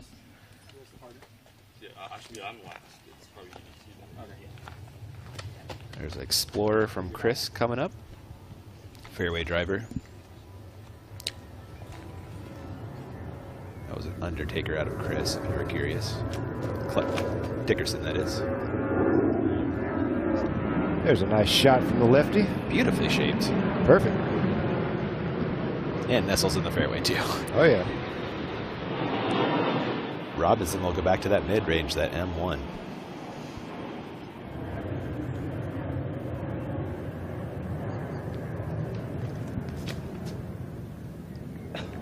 Perfect shot. Perfect shot, Ian. Look at this, dude. So good. Smooth and steady. Time and time again. He's doing everything he can to take this one down.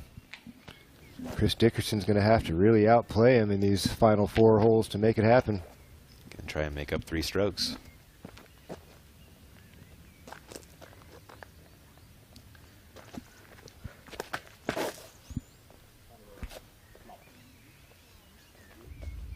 Fortunate to miss the trees and get back to the fairway again, and Burr dodging some bullets there, huh? I think we call that so bad it's good again. Yeah.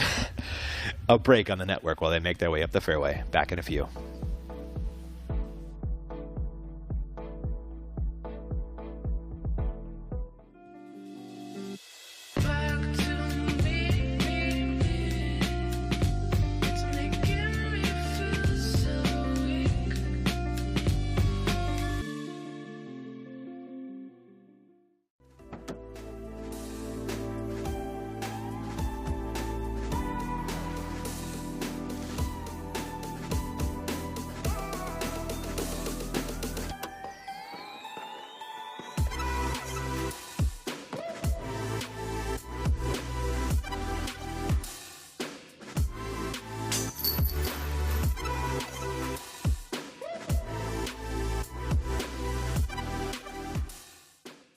The orbit fell, and this thing has been amazing. The plastic, the flight, everything is just amazing. You can really manipulate the angles on this thing. It's a felon, but it does things that felons really aren't supposed to do, and that's why I love it. Kyle Klein on 16s. T-pad with a cloud breaker. Ooh, he needs that to hook up in a hurry, and it does right on time. Attacking camera position. Our catch cam dodges the bullet from Klein. Well done, sir. By both the thrower and the catch cam there. And Dickerson is a bit pinched off. Going to have to get crafty once again to keep applying pressure. Vortex backhand roller coming. Oof. He is busting every trick in the bag today. He's trying his best, he is. Chris Dickerson. I love it, man. It's been a fun watch, and he's such a fierce competitor. He keeps it quiet and under control, but you know on the inside, burning red hot.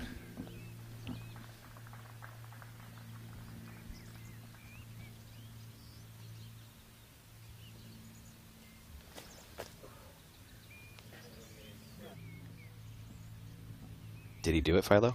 It's creeping. He's going to have a putt. Oh, that just hit the circle one and right outside again. So opportunity for Chris Dickerson. Having a bit of struggle with the step-through putt today. He's had a bunch of them bounce off the top band. They haven't all connected, but big opportunity. Puts the pressure back on Isaac Robinson to get up and down and keep the 3-stroke spread. These out-of-position shots from Dickerson are incredible. They've been fantastic. Take notes, kids at home. Watch what this guy's doing. Look at the pace at which he's throwing these. They're not coming out crazy fast. It's nice, smooth, rhythmic swings and letting the disc do the work. Clemens second. This could be tracking. There you go, Clemens. Little bonus roll. Yes, sir. Deep inside circle one. That should net him a birdie. He's 100% in that range. Chris Clemens still in that conversation for 4th place. Started the day there and currently still sitting there. A birdie here separates, though, into solo 4th. True story. Robinson throwing 2. Big one. Hurt a little cabbage. And Isaac Robinson inside circle 1. Fortunate with the little tickle there. Yeah. Putters can really be affected by that type of a tree nip and got through clean. Ahead on 18, Harris.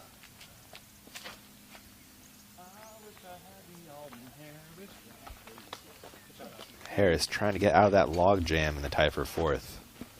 That looked like a very nice drive from Alden. It was beautifully flipped, wasn't it? It was. Rode the left side and looks like it just tapered towards the center and dropped. Burr's second. Fortune on the drive. Does he take advantage? That looks good. There you go. Inside circle 1, pin high. Just fine.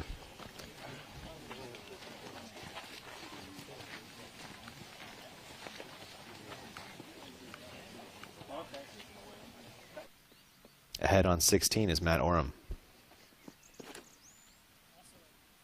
Also sitting in that 19 pack, tied for 4th. There's a huge log jam there.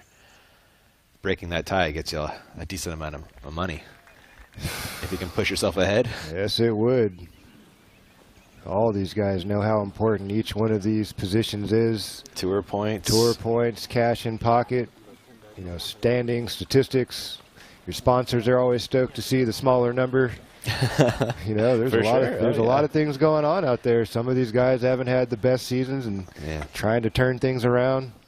The life of a touring pro sounds so stressful, Philo. It is stressful, my friend. It's hard to make it not stressful.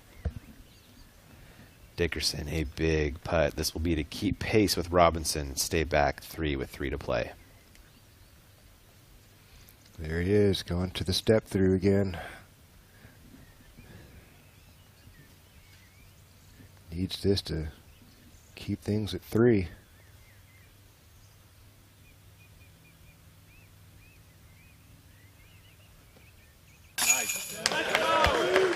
There it is. Dickerson able to connect. Big putt in a big moment. Yeah, not big enough, though, for this hole. I'm pretty sure Isaac Robinson's going to tap that in. Oh, yeah. Keep it a 3-stroke lead. But that putt, he needed it to keep his hopes that alive second shot at all. Was, just like you said, fantastic. Yeah. Incredible. Burr with the birdie. Been a while since, well, I guess he did get one. No, that's been a while since Gannon's had a birdie. A good 7 holes. Oh, my gosh, yeah. 6 pars in a row and a birdie. Robinson to push the lead back to 3. Never a doubt. 100% C1X. Stress-free effort once again for Isaac. And Clemens. Is that a star frame? That is a star frame on 15. Well, there you go, fellas. Nice work. It was. Over to 16. Adam Hammis throwing 2.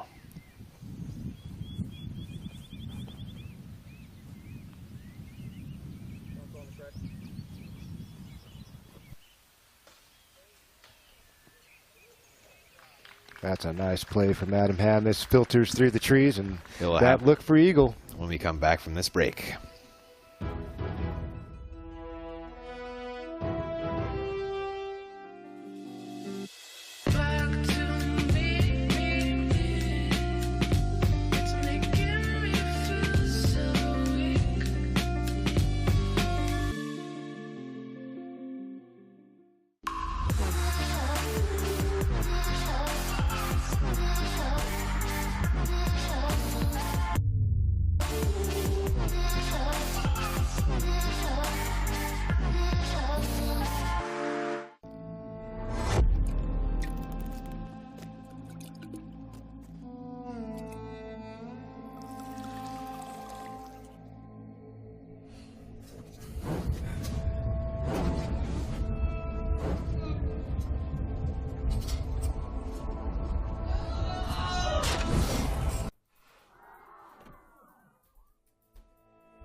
Kyle Klein throwing 2 on 16.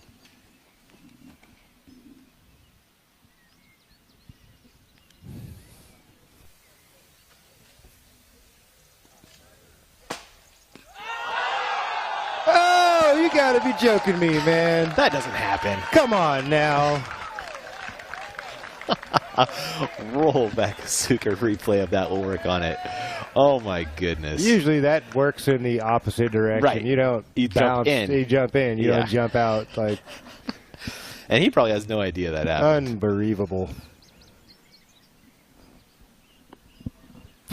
Crazy. Just when you thought you'd seen it all, right? Uh-huh. We saw what happened to him the first round. He challenged the same shot, breaks through the canopy, spikes it on. And just barely, this time, danger lurking. Somehow skips up and out of the moat, onto the green, tap and eagle coming for Kyle. Is that going to be 3 for 3 for Kyle? Oh, that is. Yeah, it is. He's going to eagle this 3 times in a row. Wow. Well, he's not going to win the tournament, but he's going to hold on to that podium most likely, especially with another eagle coming up here on 16. Going to get him to 24. Going to give him a 4-stroke cushion over Chris Clemens. Next closest competitor still on the course. Yeah. Hey, that's a pretty good way to back things up if you're not going to win. Over to Harris on 18. A birdie would really help his cause. Certainly would. Points and wallet. Unfortunate bogey pickup on 17. This birdie would be huge.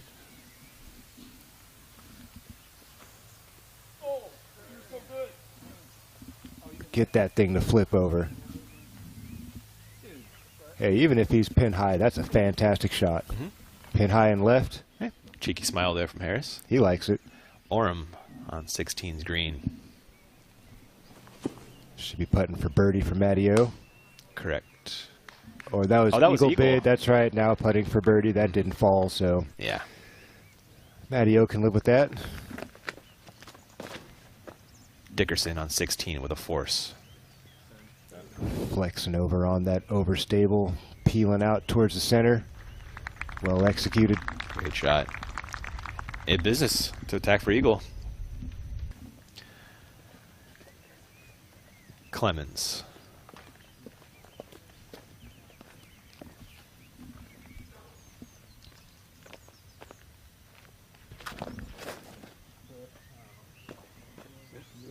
That's trouble, Philo.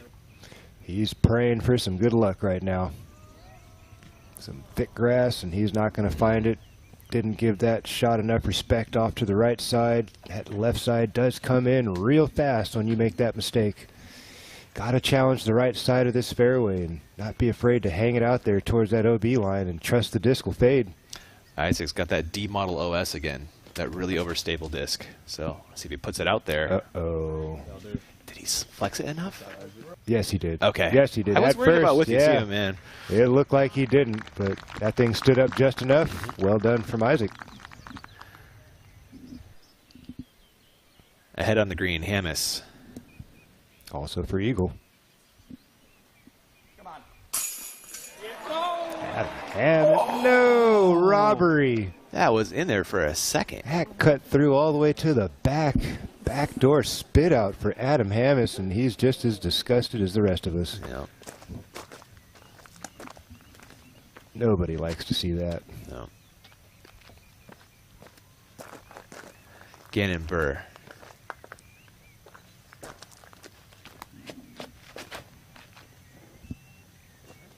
That has the appropriate look to it, Ian. That's pretty ideal. Yeah, ride that line. Going to stay up on the high side, makes it easier to attack that right side one more time. Let's do the flyover. 969 feet of narrow fairway to start. Probably about the first 700 feet. Feels like it's not much wider than 80 feet across, but that 80 feet gets real skinny because it slopes in that direction. Going to get a big hyzer skip if you should miss aim and don't get to the landing zone about 450. And from there, gravity can really help you make up the rest of this distance, and that's why you're seeing so many eagle looks. Plays well down the hill, protected green with the canopy, and obviously the moat right in front. This faux green does play real fast, so got to mind your speed coming in here. Obviously the out of bounce all around this green. Got to be mindful. Speed and angle control. Drop in eagle for Klein. One of the most unlikely ways to see it happen, too. Landing in the out of bounds and jumping out over a 4-foot wall. 3-foot wall. At least a meter high. Yeah. Oram and Hammis birdies. He is not stoked. Enough said there, huh? I think so. Harris on 18. A birdie looked. Break out of that logjam. Off the band again for Harris. Did get pin high left, unable to connect. And that is it for Alden Harris this week. Good performance overall. Clemens back on 16, throwing 3.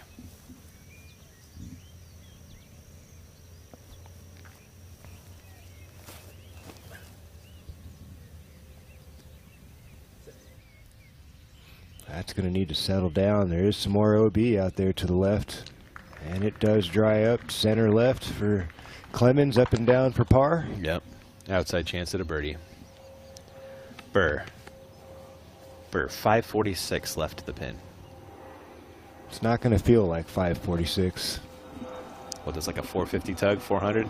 Yeah, a good 4 1/4 tug will definitely get you into position, because obviously the downhill grade's going to help you gain footage.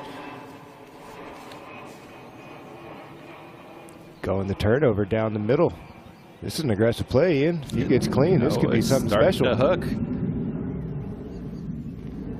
Doesn't get it centered enough, but he's just fine. That should be a, at worst, 4. Potential to throw in an eagle. Yeah, can't count him out at this point. Klein on 17. Trying to get up to that high right side, avoid the OB. Oh, that was such a good effort. Bad ground play. Bad reaction, yeah. But that's a pretty close putt for a par. Kyle Klein shouldn't get too stressed as he walks over there. Good point. And it's likely one stroke won't matter either way for Klein. I mean, he still wants to get that birdie, yeah. But, you know, he should be able to knock that in for par. Robinson flexing it down the hill with his second. He had 538 in. That's fine. It's a long eagle look with nothing in the way. That's fine. Up and down 4. You don't really have to make that eagle right now. No, he doesn't, does he? Dickerson, though. This man could really use an eagle from 507.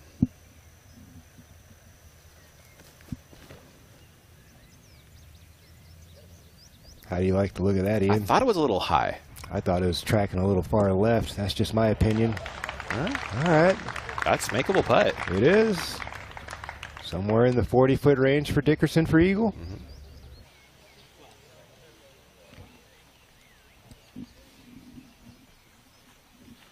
Definitely wasn't challenging the green, really playing for the layup. Yeah, I guess that's what I expected. Conrad on 17.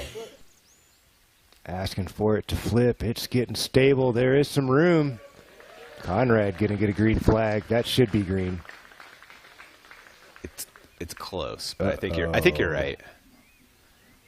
There it is. Green flag Side, for okay. Conrad. There was a really weird OB in that area on the FPO side, which I was a little worried. Monduhano found a really odd spot back there. Hammis. Zone there from Adam.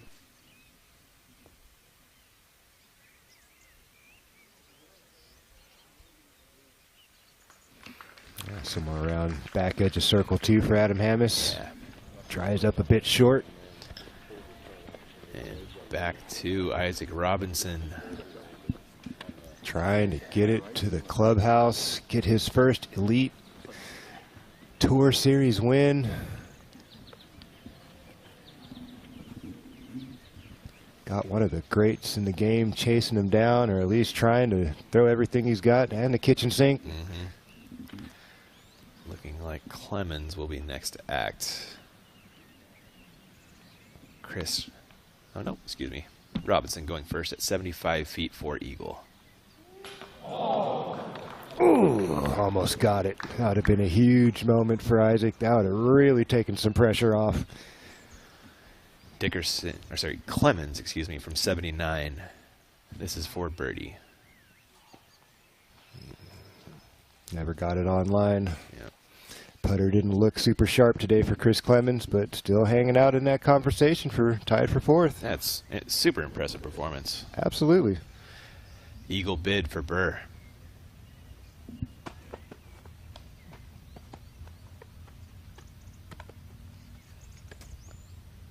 This would actually give him solo fourth.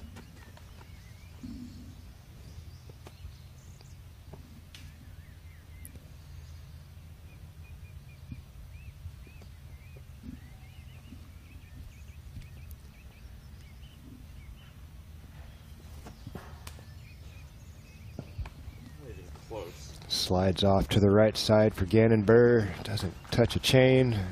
Tap in birdie coming up. And a big putt coming up for Dickerson. Just outside circle one. We've seen him make a ton of these in recent weeks and months. To close the gap to 2 with 2 to play.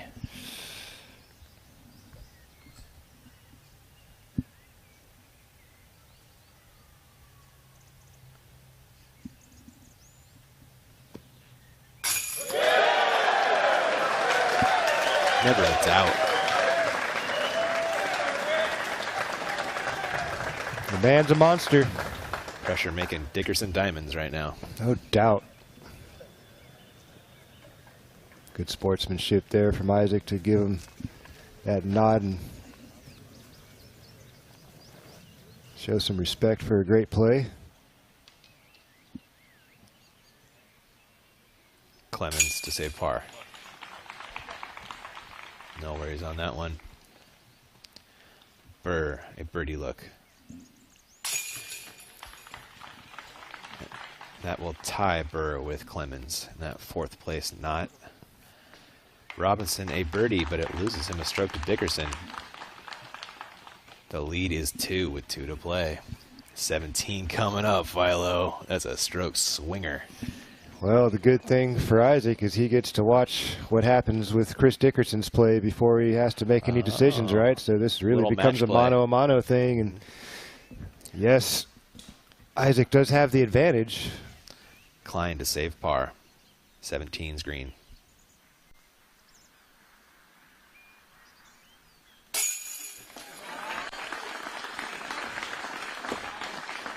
Good make to save. That will keep Klein with 4 strokes over his closest competition. Really at this point, Burr and Clemens, the only one that could maybe chase him down, and they need some help from Klein, honestly. Can't really happen. I don't think so. Nah. 17, Philo. Yeah, this hole's tough, man. Obviously, it's going to tell you right there, number 3 handicap on the weekend. Playing stingy. A lot of people are making pars, getting some OBs. Look, half the field or more going out of bounds on this hole. Oh, so, I mean, that just tells you right there that this is fickle. Hard to land on this tiny little green right here. One of the natural greens that doesn't have the faux stuff on it with all the moat and the OB. So, does help there. Still, super technical, touchy shot. Takes a lot of courage to really run at this one and try to stick it on there. Isaac Robinson did it yesterday. Perfectly at that. Yeah. Now it's decision time for Chris Dickerson. Which play is going to give him the best opportunity to get a birdie opportunity and stay safe? He told me the plan was a zone, so we'll see if he sticks to that. Sidearm zone, try to get off to the right side. Yeah. Let's see if he can pull it off. If he can land safe, that applies a ton of pressure to Isaac Robinson. I think this is the kind of place Chris Dickerson loves to be. You know, obviously he'd like to be in the lead, you know, trying to finish the tournament off, but he doesn't mind trying to come from behind and keep putting that pressure on the leader. Dude's a Sunday monster. He is a Sunday monster. One of the greatest closers I've seen in recent years.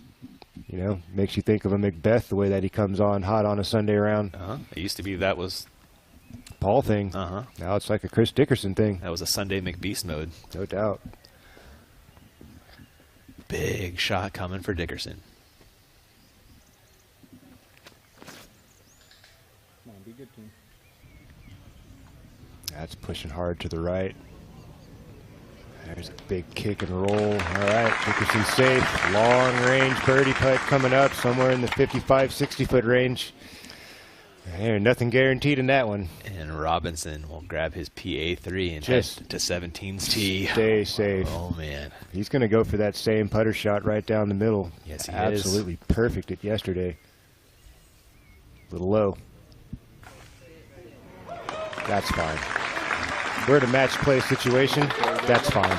Advantage Robinson there. He didn't have to go for it all the way, but he made the right choice and played it about 30 feet short. Still got a birdie putt. He gets to watch Chris again play. Correct. Roll back a Zucker replay of this Robinson reaction. He didn't like it, I don't think, out of the hand. I think he had your same thought, a little low. A little low out the gate, but oof. Yeah. Sigh of relief there. He stays safe, doesn't cough up a stroke. Burr on 17. Also trying to push to that higher right side.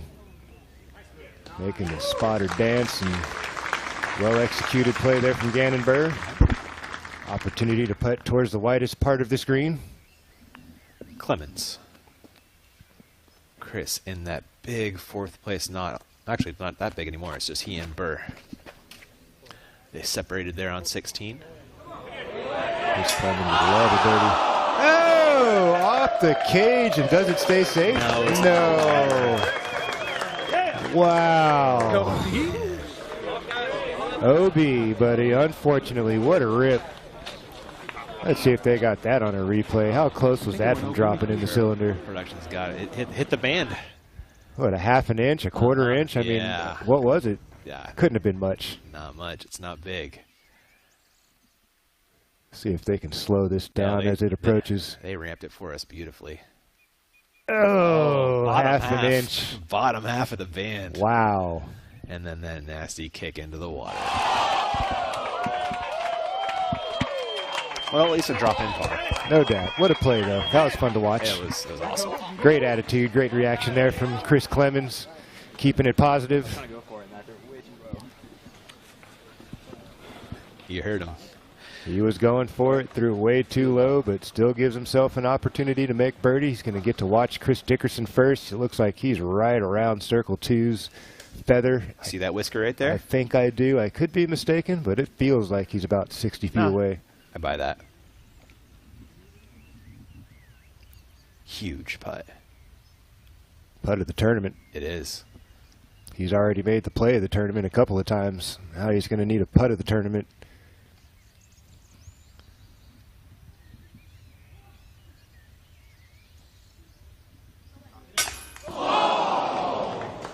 Everything but in for Mr. Dickerson. Gosh, need a half or pound. Piece of chains, piece of the top of the rim of the cage. Now, if I were Isaac Robinson, I would lay this up. Take 2 to 18. Take 2 to 18, bud.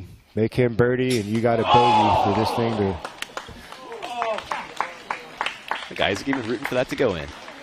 Did he just drop that? And here is Isaac for birdie. The man has no chill. He wants 3 strokes heading to 18. Foot in mouth inserted once again. Thank you, Mr. Isaac Robinson. Heck of a play, man. What a putt. And what a way to really cement this. Burr, a birdie look. He took 0 time on that. Yeah, I mean, that's full confidence. Play how you practice, right? Full confidence in himself. Stay in your mode.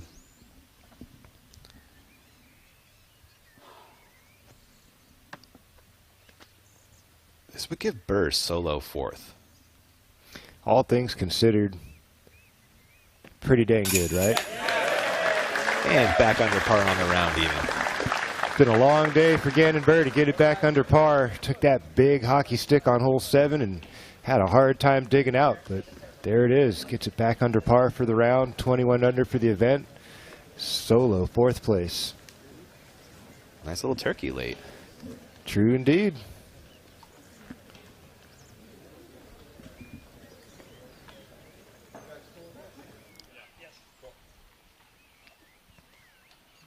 Clemens to save par.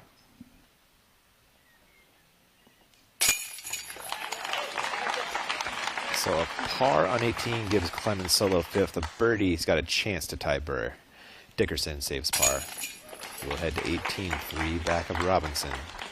How close was that putt from Dickerson to add a little more pressure on Isaac Robinson? Isaac Robinson saw that miss and was like, oh, I'm nailing this to keep my spread.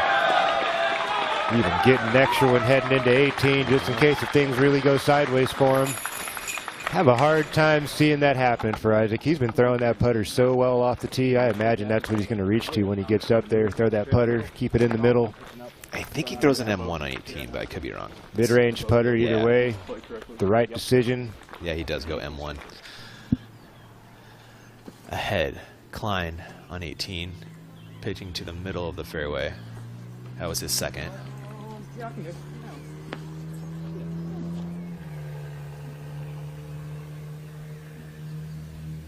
What a day at Idlewild. What a weekend. Yeah. It's always entertaining. This is always a good watch. It's always fun to play it. Challenging track, offers a lot of variety. Really got to have all the tools sharp in your bag. Or yeah, you're throwing the whole bag on this course. It's going to be a long weekend, yeah. A lot of rock shots, a lot of fairways, mids, drivers. a little bit of everything. Yeah. Orem, that was the glasses on the ground. The disc will finish short left. Well, better to be there than catching one of those trees early.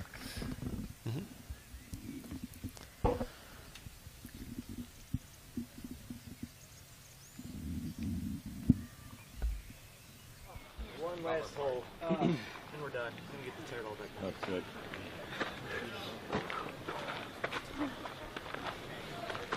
You think it's starting to kind of 17. sink in here for Isaac? Yeah. Isaac. Well, it's pretty much. I've been in this position a couple of times, you know. Not too many, but a couple. And, you know, you get to the home stretch and you know that you've earned yourself that first big victory, man. That big sigh of relief. And that kicks in, and then, like, the disbelief that you actually did it. Yeah, sure. You know, it's like you're relieved that it's over, but, like, you kind of don't believe that you just made it happen. Conrad's second, coming up a little short. We'll have a outside circle bid for birdie, it looks like. Isaac hanging out on the tee pad, waiting for that chase card to clear out. It's gallery. One more clean shot, and call it a day.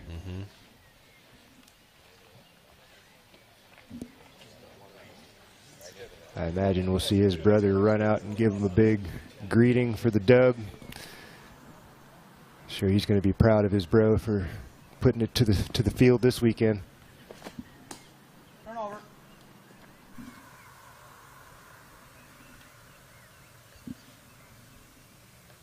He's out at least. Up and downs. Yeah. Totally manageable from that range. Out in the open, 150 feet away or less.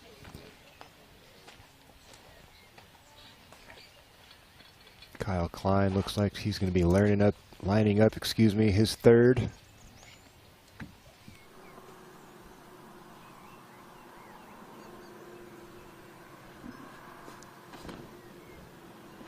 Great weekend for the defending champion here at Idlewild. Yeah, something to be proud of for sure. Absolutely. Started out with a blistering pace, stayed right there in the mix in the conversation. Things got a little bit quiet for him round two, but comes back strong here on a Sunday round. That's 10 under. That's 2 10-unders this weekend for Kyle. Can't scoff at that. And then just that 4 yesterday was the slowdown on his event. Yep. Hard to keep that pace out here at Idlewild. It's not a cookie-cutter type of course. You can just throw the same shots and expect the same results.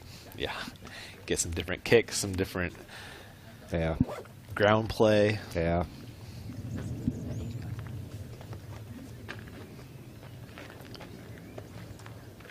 Their leader still waiting for that fairway to clear. Ahead, Hammis. Throwing 4. Trying to flare skip that in there maybe. Late fireworks, unable to do so. He's going to pick up a bogey on his last hole. That's going to drop him to 18 under for the weekend. And a big tie at 10th place. Austin Hannum, Jeremy Coling, James Conrad also in that conversation if he can't make birdie here at 18. And he's deep in circle 2. He is. Trying to break the 3-way tie at 18.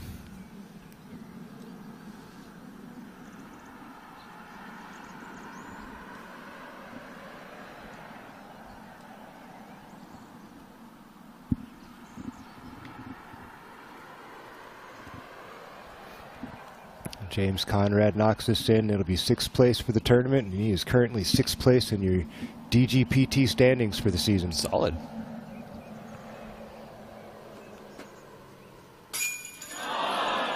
Oh. Surfs off the top of the cage. Tons of chains.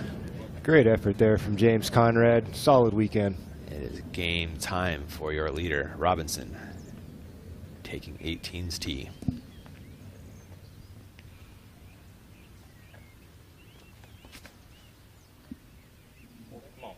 High slidey shot up to the left side. It's going to unravel a little early. That's a good tree kick right there. He's been on the right side of fortune all afternoon, has he not?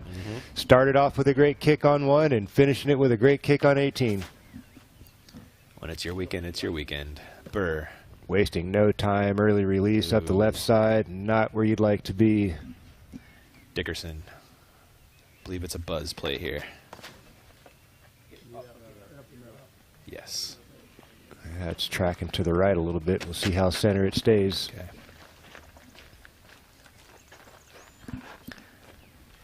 Clemens, the last to tee.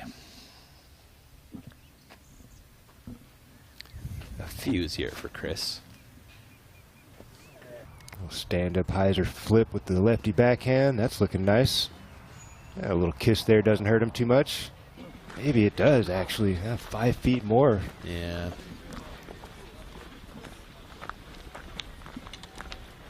Birdied 15, 16, and 17 down the stretch. Robinson clutching up, Philo.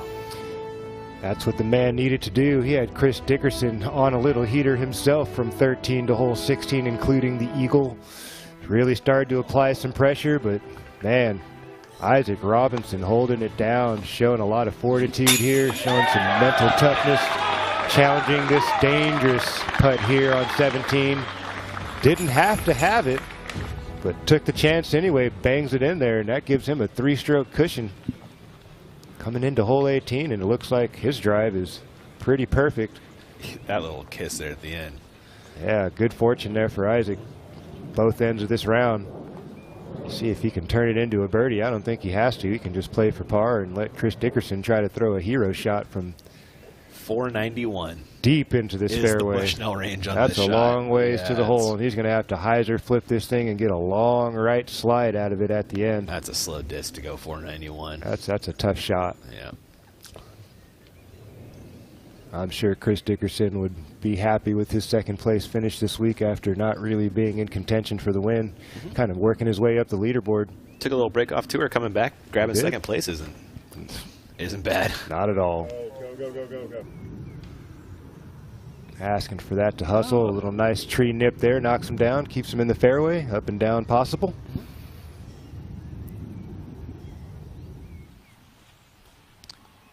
Gannon Burr's second. Is this a flex or a forehand roller? The flex shot would be the ideal way to get, but he might be looking at some kind of a roller. Just trying to get past the trees out into the open.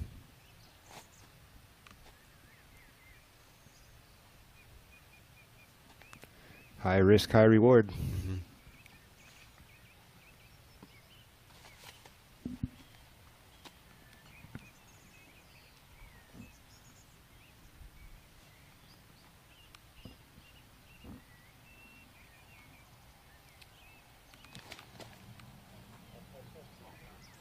Flex forehand.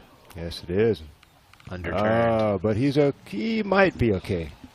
He might have a bit of a gap there. Throw a little ante, get onto the green. Okay. 5 more feet to the right, and that's real bad. And that is about to be Isaac Robinson's. I'll be picking that up shortly. Nice piece of glassware there. Yeah. It's a sweet prop, too. Got an airplane prop?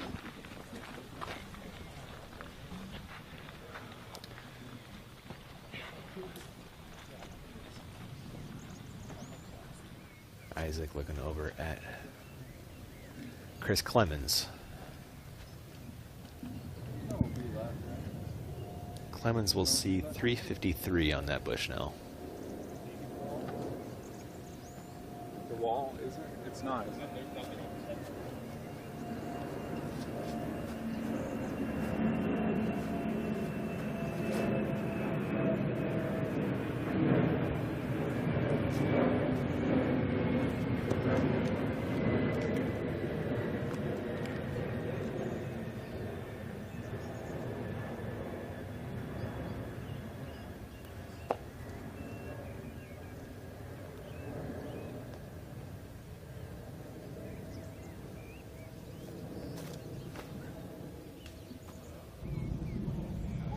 It's looking pretty good, Ian. What a pull.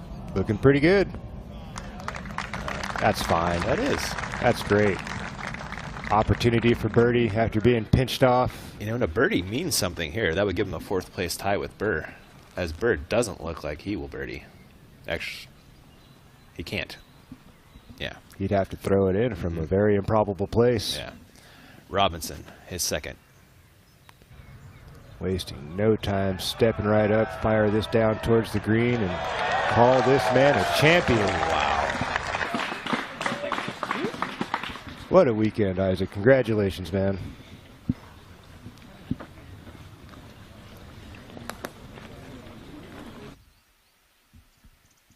He's been on tour for a month, and he already got his first Elite Series win, a 3rd place and a win. Incredible. Not his first time or first season being a part of the tour. Yeah, we did see him at the Preserve and some other tournaments playing some real strong golf. He was kind of on and off. Right, going to school still. Going to school, so I mean, first month officially being on tour. 3rd place in a dub. When's the last time that's happened?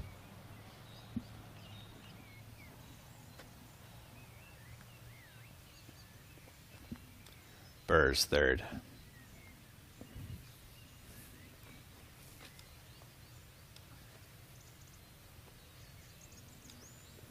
Very pinched off. Gannon Bird's going to have a tiny little crease to get out. Going to have to put a lot of anhyzer. This basket is pretty tucked in to the right from where he's at. Have to be like a horseshoe kind of shape here, a little banana. No straight in this play at all.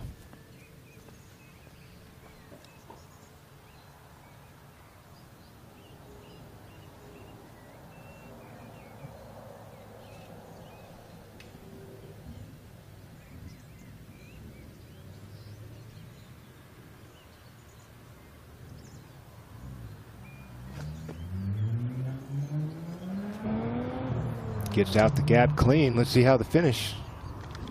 All right, circle 2, maybe right on the edge. Circle 1 inside. Not a bad play for Gannon. Opportunity to scramble out this par on 18.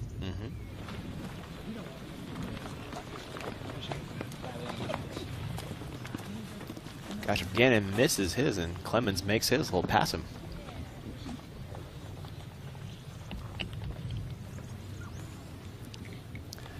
Dickerson, 3rd throw.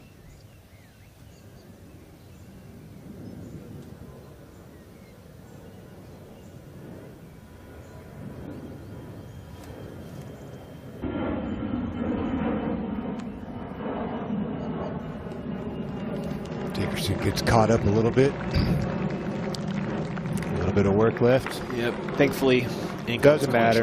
Other than rating points.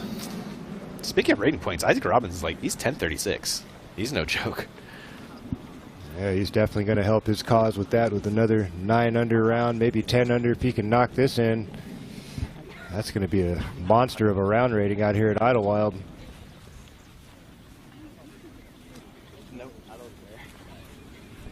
Not really accustomed to seeing many guys get to digits out here historically in my recollection. And he's going to do it three times in a row? Yeah.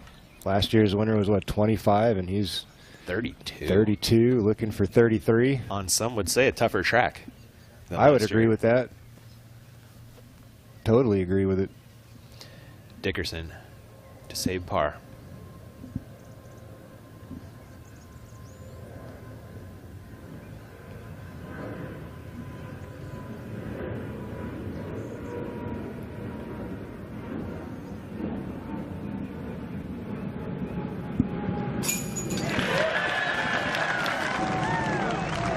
Absolutely awesome weekend for Chris Dickerson, filled with highlight reel moments, epics, par saves, and scrambles for birdie, and all kinds of stuff. Tried to track down Isaac, but man, he was just too strong this weekend. It was. Burr needs this to put a little pressure on Clemens.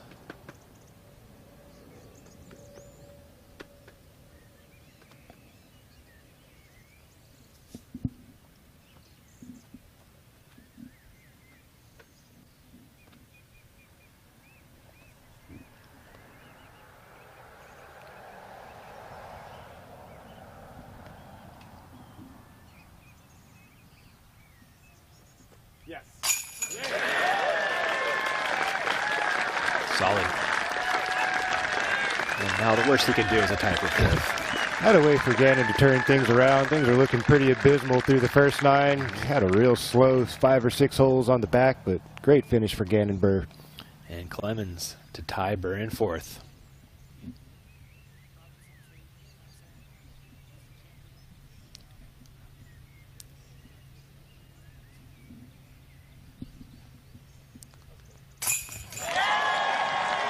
Great make from Clemens, moving to that fourth place tie with Burr.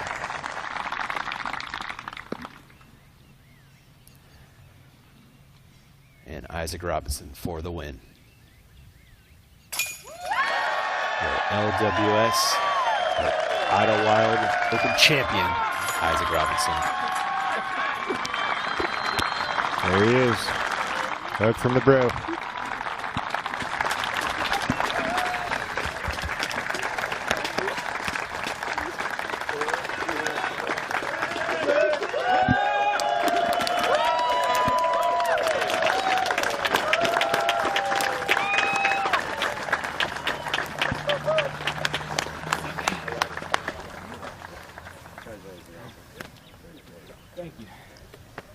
Ladies and gentlemen, your 2022 LWS at Idlewild Open, Isaac Robinson.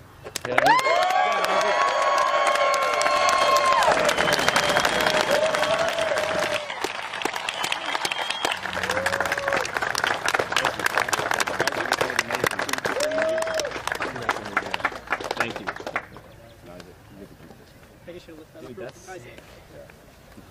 Isaac, you look that up real quick.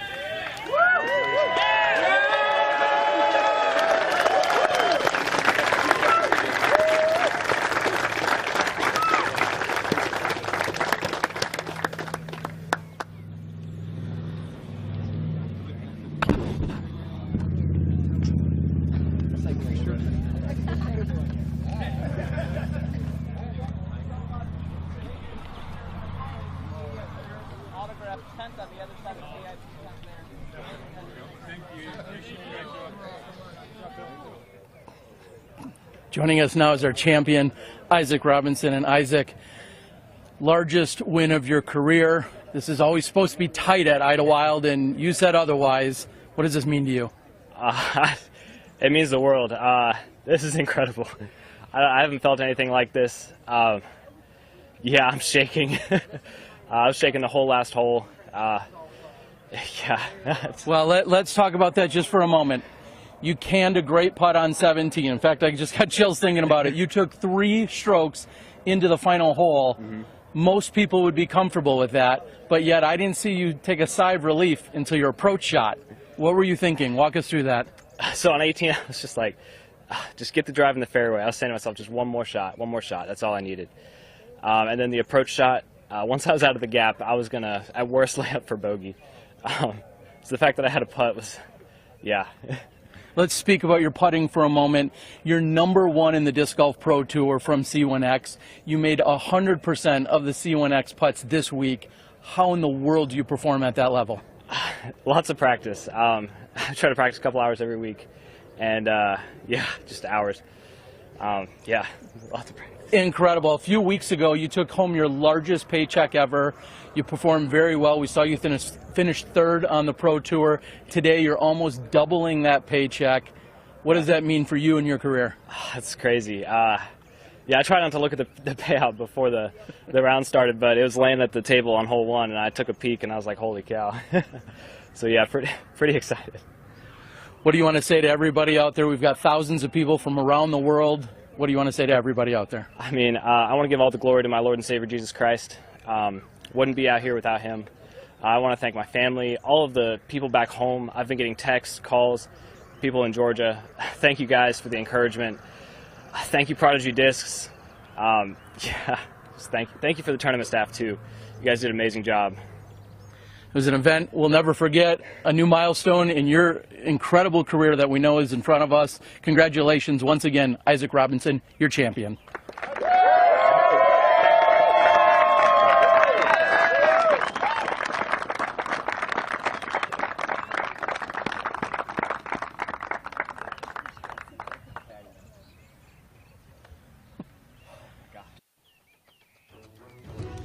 I love these moments on the Pro Tour. When you get your first win, man, that first one's special.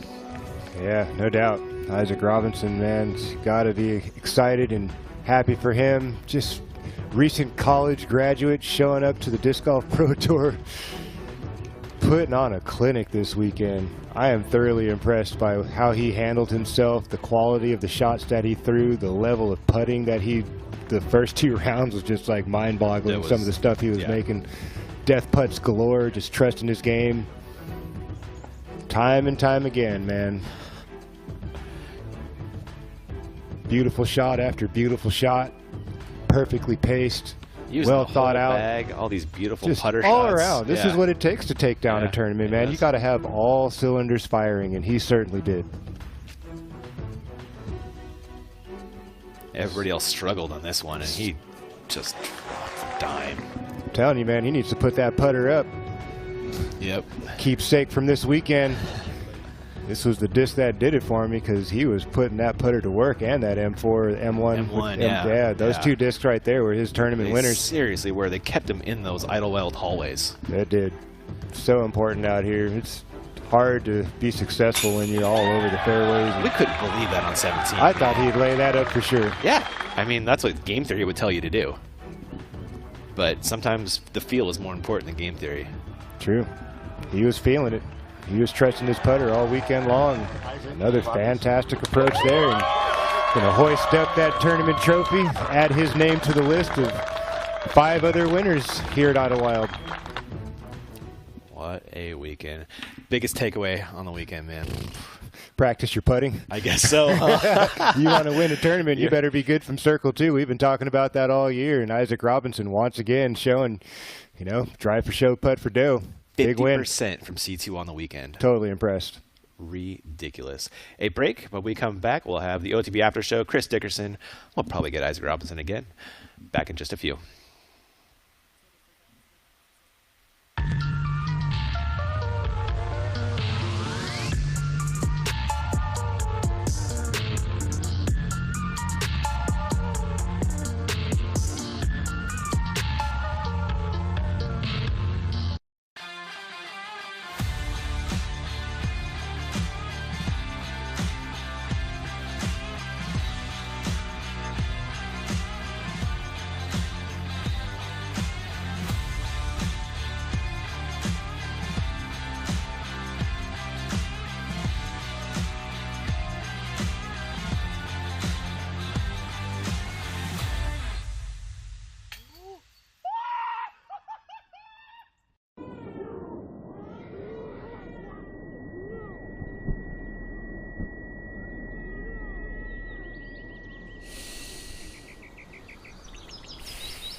Power Grip, Europe's #1 disc golf shop, is now available in the United States. Our selection is constantly growing as we build on strong relationships throughout the disc golf industry. It doesn't matter the question you have, where you're from, or your skill level. Power Grip is here to help. Shop us online at powergripusa.com.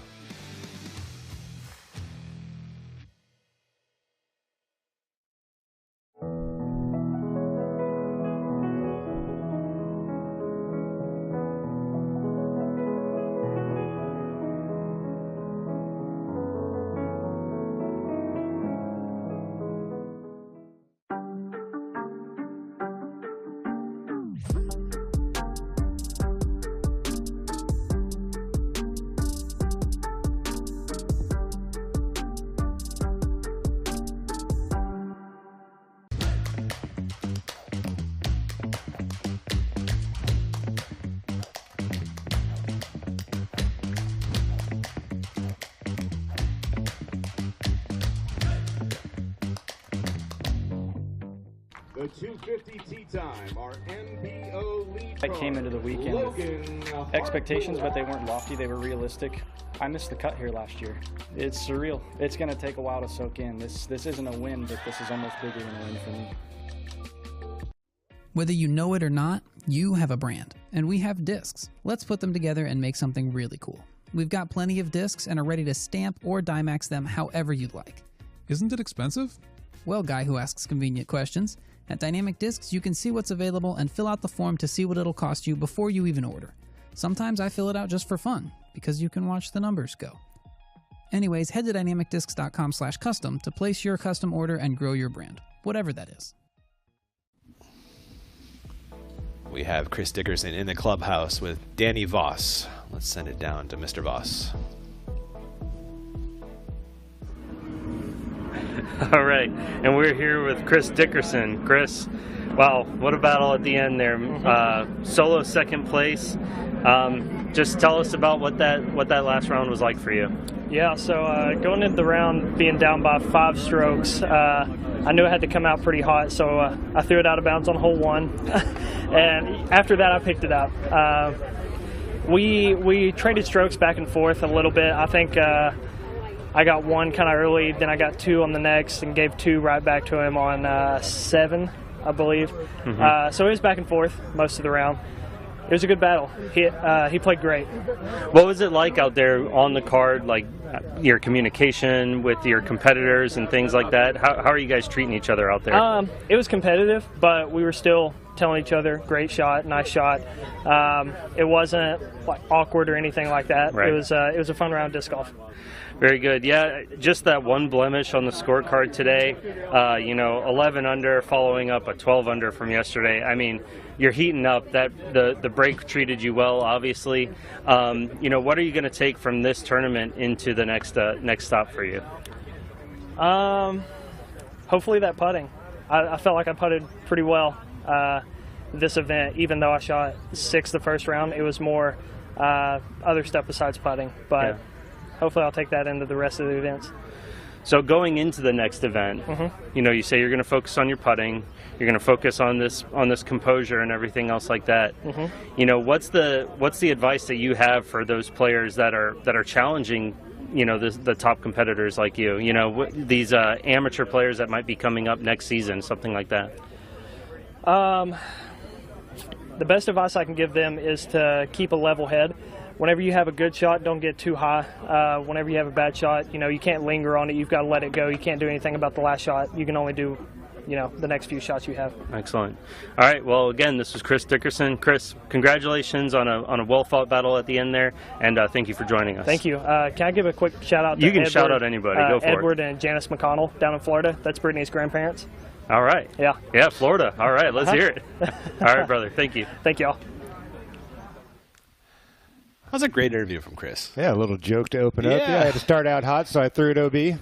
I like that. And he thought he putted well. The stats back that up. He led the tournament on the putting green. Are you surprised? Chris Dickerson's one of the best putters on the planet. Yeah. Oh, excuse me. He led tee to green. Putting, he was number 2. Still. Yeah. Not surprised. Still. Awesome Very, talent. very good. It's 63% from circle 2. Yeah, really good. That is phenomenal. Something else. In the clubhouse is your winner, Isaac Robinson. Here he comes. Take it away, Mr. Voss.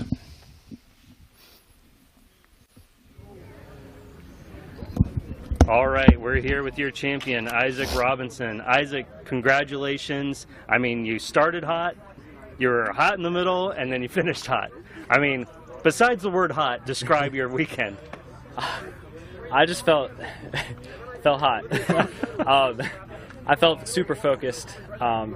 Wherever I looked, I was usually hitting right there. Yeah. And that's just an amazing feeling. Yeah, puring the lines, hitting those gaps out there, especially on a course like this, is vitally important. You're used to that in the North Georgia woods, Absolutely. So this is nothing new to you. But, speaking of some of your experience at other tournaments, I took a look at your PDGA profile. This is your 30th PDGA win, and I noticed you have 1 A-tier win. Yeah. And all like B tiers and below that, and now you have an Elite Series victory. I mean, that's got to be special. It's incredible. Yeah. I got the A-tier win this year in March, I think. Yeah. So after Portland, I was like, I want to win one. So this is it. Watching you out there, when I caught up to your card, every time I saw you throw a disc, you turn around and just a grin comes over your face. That's the one right there. Yeah. And it just goes to show how comfortable you were out there. What was going through your head that kept you nice and loose and comfortable and focused? I don't even know. Just just staying in the moment, having fun. I love playing disc golf and getting to play in front of a crowd like this. I got a taste of it in Portland. I got a taste of it here, and I just love it. So just whether it was a good shot or a bad shot, I love performing in front of people, and this was it. There's nothing better than that conclusion. You've tapped in your, well, it wasn't really a tap in either, was it? But you made your putt, and then your brother comes down and gives you like the biggest, like happiest hug that, you know, I think everybody out there started just kind of choking up a little bit. It was a beautiful moment. What was that like for you?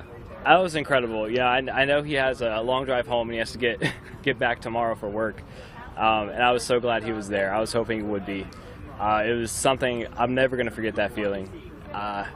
It truly brought tears to my eyes. Yeah. Yeah, you're not alone there, buddy, let me tell you. So all this support, all this happiness, all this positivity, is that what you're taking into your next event? Absolutely. I'm taking a week off. I want to see one of my best friends get married, and then I'm going to hit the road again. So awesome. Yeah. All right. Well, again, this was Isaac Robinson, your champion at the LWS Open at Idlewild. Thank you again for joining us, Isaac. Thank you, we'll guys. see you at the next one, bud. Thank you. All right, thanks. Isaac Robinson. Hello world, huh? Yeah, I mean, 2 Elite Series events this year and a third and a first. Yeah, got to be stoked for that guy right there. Doesn't matter where you come from. It's always fun to watch a new player come onto the scene and drop the hammer on the field like that. Feels like that was a fun watch, dude. Tour's picking up a lot of problem people for yes, the rest of the tour. These 1050 boys are not comfortable anymore. There's so much talent out there. The cream, it seems to be everywhere. You used to always say the cream rises, but now it's like everybody's the cream. Yeah. It's just, you just never know whose turn it's going to be week to week.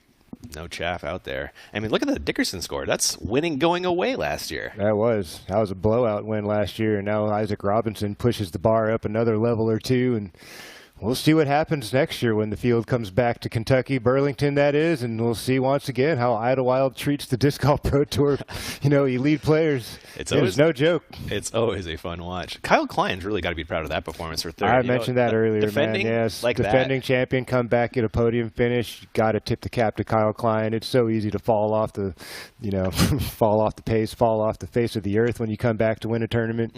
So hard to repeat, but man, what a gutsy performance from Kyle. Really did have a strong round today. Everything didn't go his way. Did pick up that bogey at the end, but man, still really good stuff out of Kyle. Yeah, and then again, Chris Clemens holding on to that 4th place. Yes, sir. Started the day there, finished there. Yeah. I mean, you got to think about Macbeth's day, record-setting day, 13 under. Day, not the first Start time off 8 for 8 or 9 for 8 rather.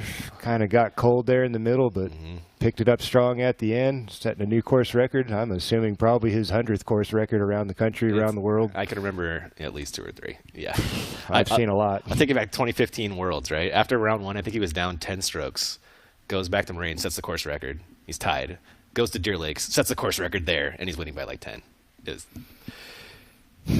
I wonder if somebody's got a stat on that. How many course records does Paul Macbeth own? I imagine it's somewhere in the 100 range. Yeah. He's just one of the best players the sport's ever seen, if not the best. So buy it. I'll let you guys debate that.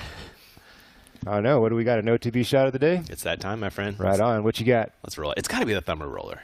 I would imagine that was pretty special. I know it wasn't from the winner. Oh, all right. Okay, I buy this. The tournament. Yeah. I like it. Yeah. It was the most important throw of the day, Right. ultimately. Well, had he fallen apart anywhere along there, that Thumber Roller definitely would have been the one, because that would have set the wheels in motion at that stage of the round. And he took like maybe 4 seconds on that mark before firing it home.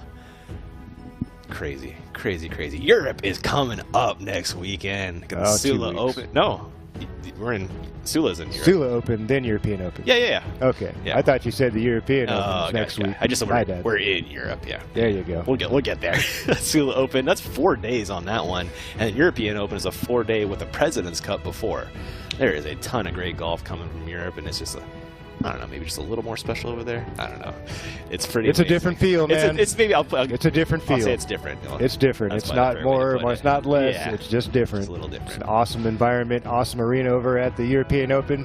The Nokia Can't wait to see you guys. Yeah, should coming be soon. A fun watch. Well, we hope you guys all enjoyed this Idlewild tournament. It was a great watch from the booth for everybody in the production studio on the ground making this possible. Thank you guys so much for watching and subscribing. If you're on YouTube, consider heading over to Disc Golf Network. We'll catch you in the next one. Congrats to Isaac Robinson.